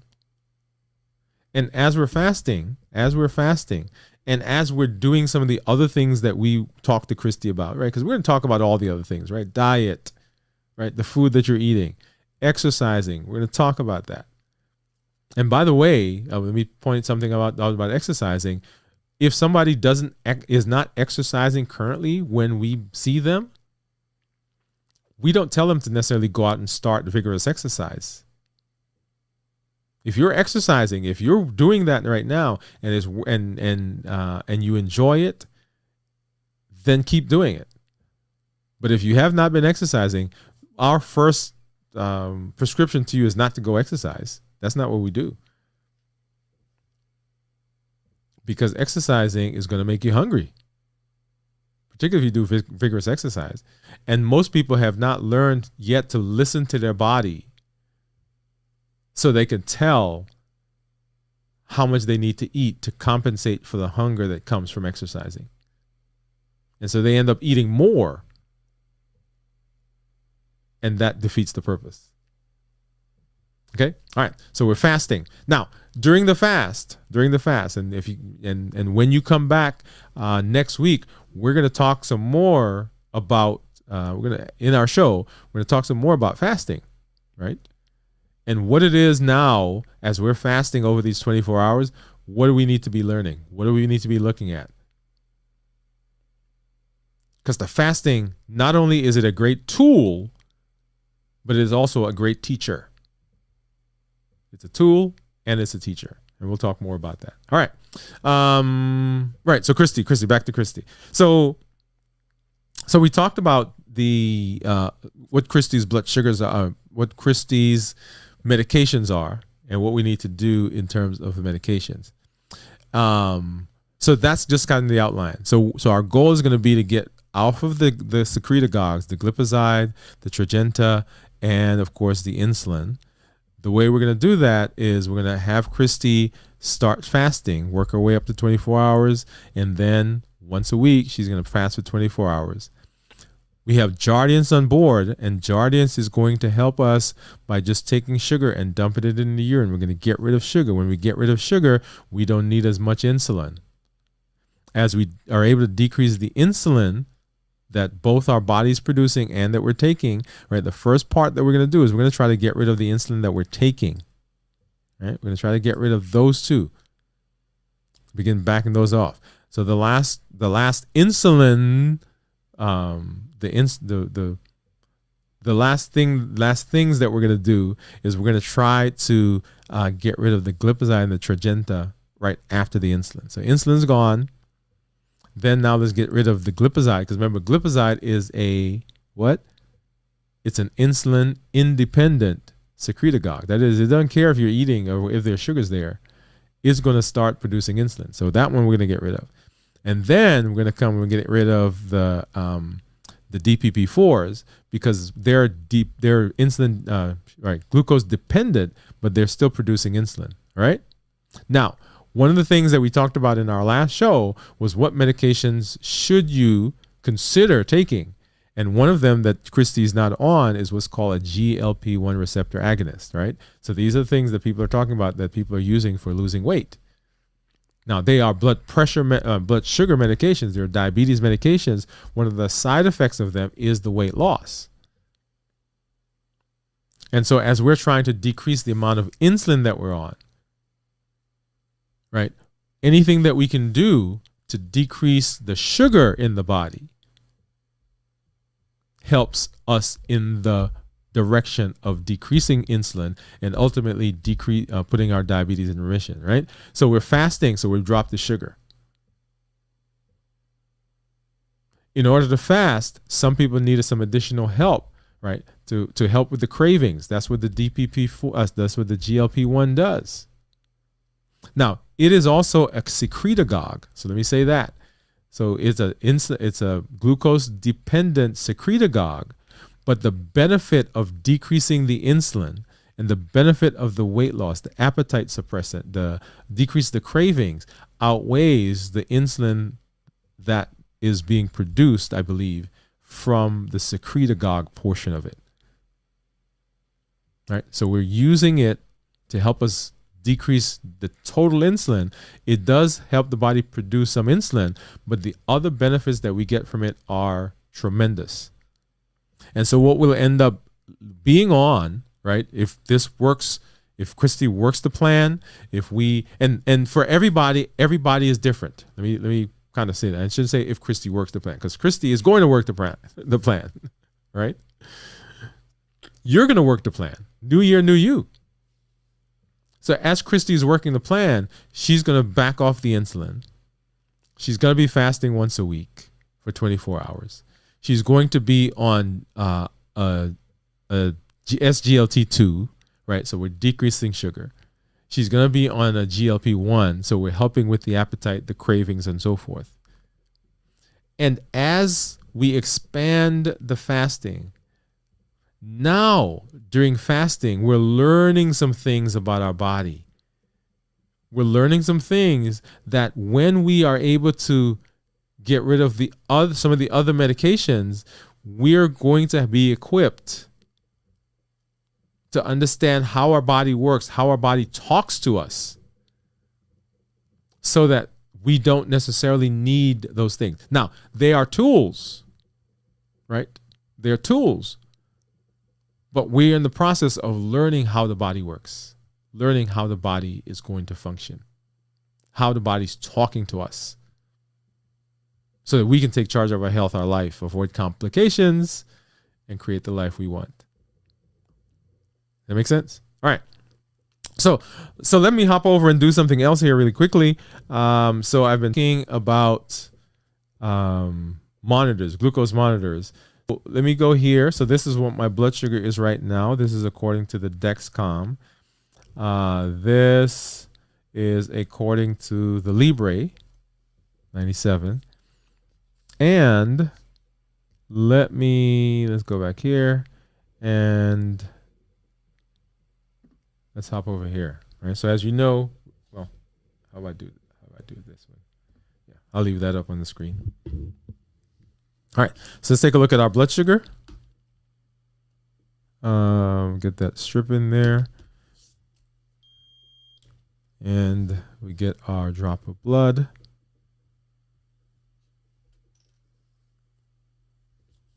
And within a few seconds, we'll be able to get that blood sugar. And then we'll take a look at the ketones. All right, so 96. Now that's pretty close to what the Libre said. And now we'll get our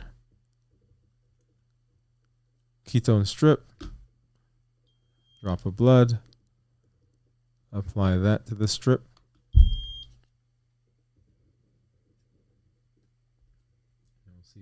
See what that shows.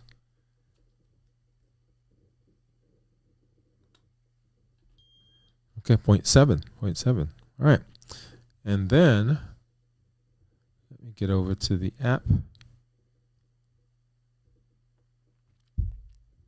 That's going to pull that blood sugar in there. And yeah, so 96 blood sugar and a ketone of 0.7. Remember, nutritional ketosis 0.5 to 1.5. And our GKI, glucose keto index, is 7.6. Right? So that's where we are. That's where we are right now. Okay. All right. So as Christy's walking through the office, as Christy's moving through the office, we are excited to see her because we have another opportunity to help somebody. New year, new you. Right? So we're working through that process. We're going through that process. And that is where, that's what the excitement for me is, y'all. It's incredible for me to see someone walk into the office who may have been diabetic for 10, 5, 15, whatever number of years. And to be able to sit with them and see the light go on and have them be able to take ownership. And now when I say ownership, I don't mean that they haven't been taking ownership, but we have beaten them down so much, right? We have convinced them almost that this is that this is not doable, this is not manageable, that they have poor willpower, that they are, and people begin talking to themselves in ways that they would never talk to other people, right? We're hardest on ourselves. And so when someone walks in, you can almost see their heads kind of hung, right? They don't want to be there sometimes, right? They were forced to come because they had complications. They had a heart attack. They had a stroke. Their doctor said, hey, I don't know what to do anymore. Or some of them come in and they want to be there, but they don't know, is this going to work? Because they've been at it so long. They've been at the grind. Some people come in and they're tired of paying the money. They have, they've got some other things going on. They've got to make a decision. Do I take my diabetes medicine or do I pay rent? Do I take my diabetes medicine or do I put the kid in school? Do I take my diabetes medicine or I buy clothes, right? So there's a financial burden. And there's some people who see, like I have one lady come in, she said, I'm looking around me, I'm looking at my body, and I'm starting to see all these complications. And people are afraid.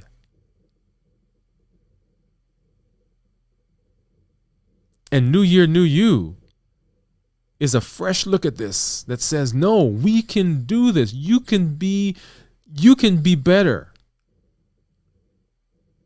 We can put diabetes in remission. We can get off of medication. Yeah. So that's my challenge, y'all. Right. So you should be working along with us. You should be with us. I want to make sure that you are right where you need to be with respect to you've gone back. And if you're joining us for the first time, right, this is not late. This is not too late. Whenever you're watching this, if you're watching the replay, go ahead and put hashtag replay. It's not too late. Want to make sure that you got your why. Why do you want to do this? Why do you want to be healthy? Why, right? So what is your motivation? That's the first show. The second show, we talked about one of the tools that we're using, that is fasting.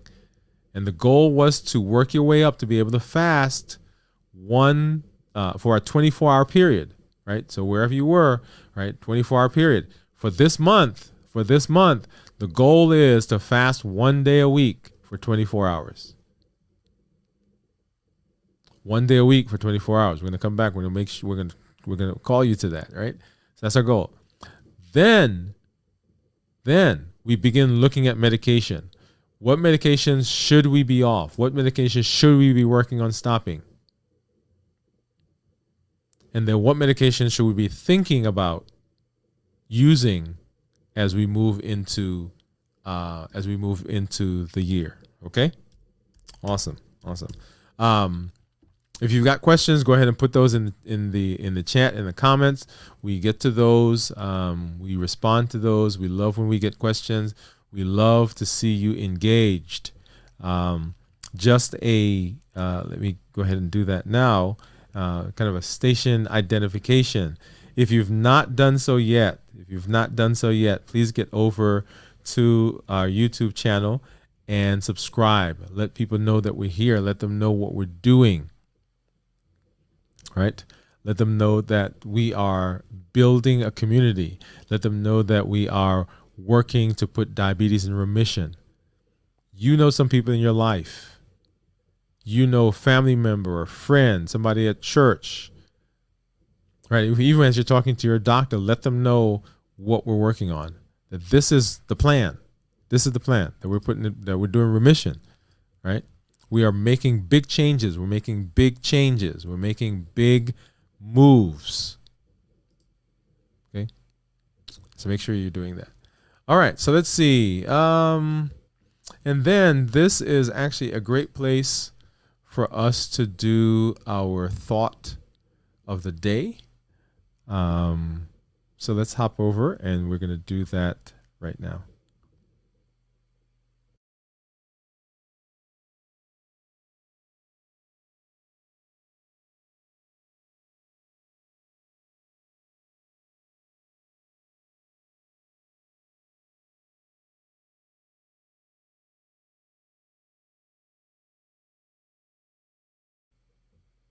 All right. And our thought of the day is this.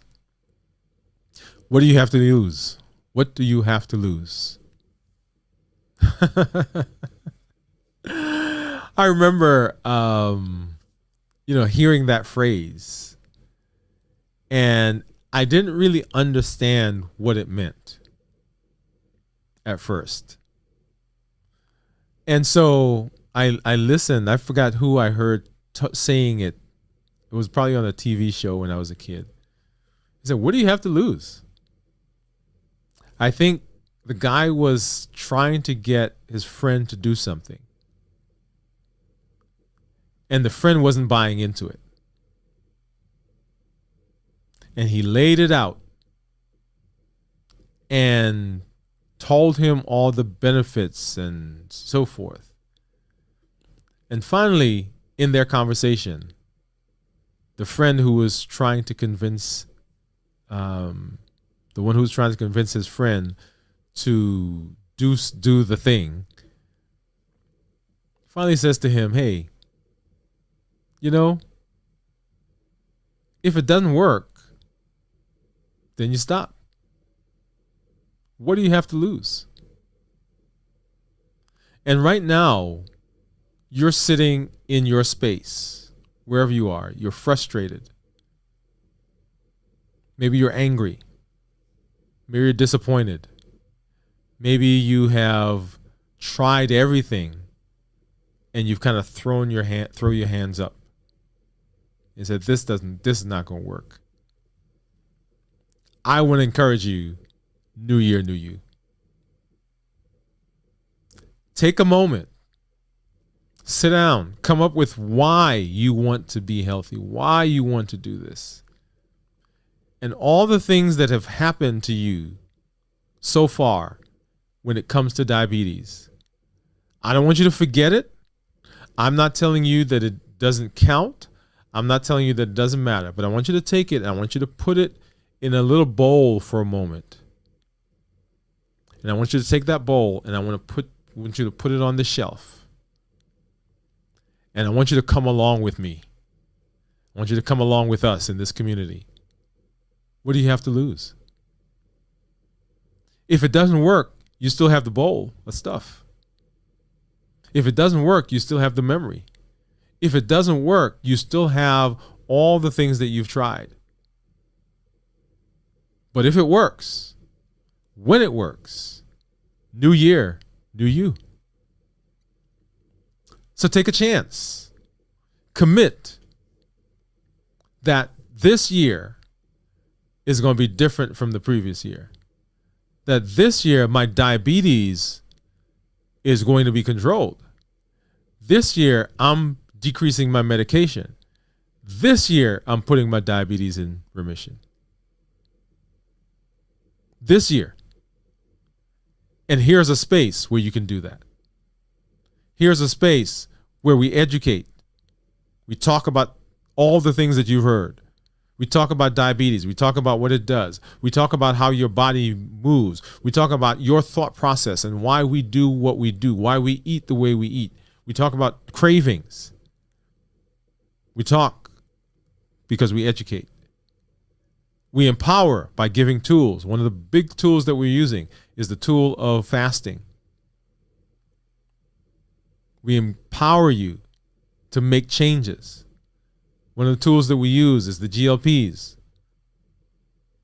One of the tools that we use is coming up with our why. What's going to be our boundaries? What are going to be our guardrails? What are going to be those things that keep us on track? And then we encourage with community. You are part of the community now. You are part of what we do. You are part of the family. And families work together.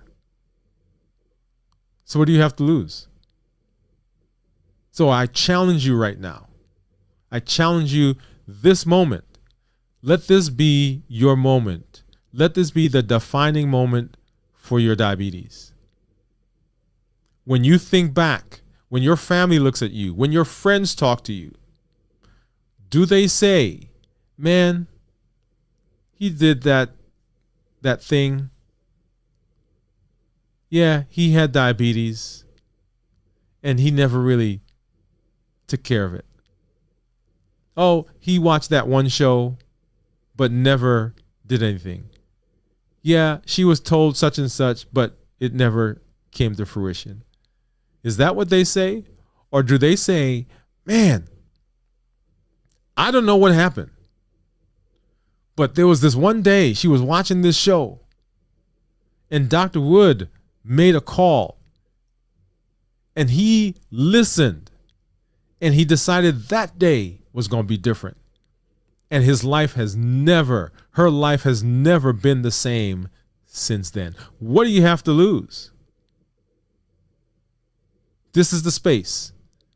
Right now, right here, make the commitment that diabetes is going into remission. That is the thought of the day.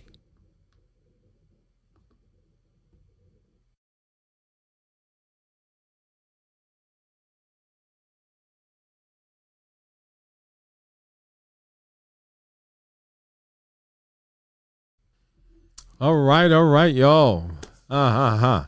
Okay, so I'm excited. So here's the call. Right? So last month we worked on being able to fast for 24-hour period. And you heard me mention it throughout the show. That was the goal, 24-hour period, fasting. Now, the goal for you is once a week, every week, you should be fasting for one 24-hour period, for one entire day. One entire day, 24 hours. During the 24-hour period, we're going to be talking about some of the things that you're going to be learning. Okay, you come on back, and we'll go through that. But right now, I want you to commit to one 24-hour period each week. And I want you to commit. Second, so 3 things I want to ask you to do. Commit to the 24-hour period. Number 2, I want you to commit to being here as we walk together. I want you to dig in. What do you have to do for your time, for your schedule, for your calendar? Be here. And number 3, I want you to bring somebody with you. because there's so many people out there that need to hear. There is a pandemic, y'all, an epidemic. The proportions, I mean, it's huge and it's getting bigger. The tidal wave is getting bigger and bigger and bigger and bigger. And you can be a part of the solution. You can be a part of the community that helps other people around you.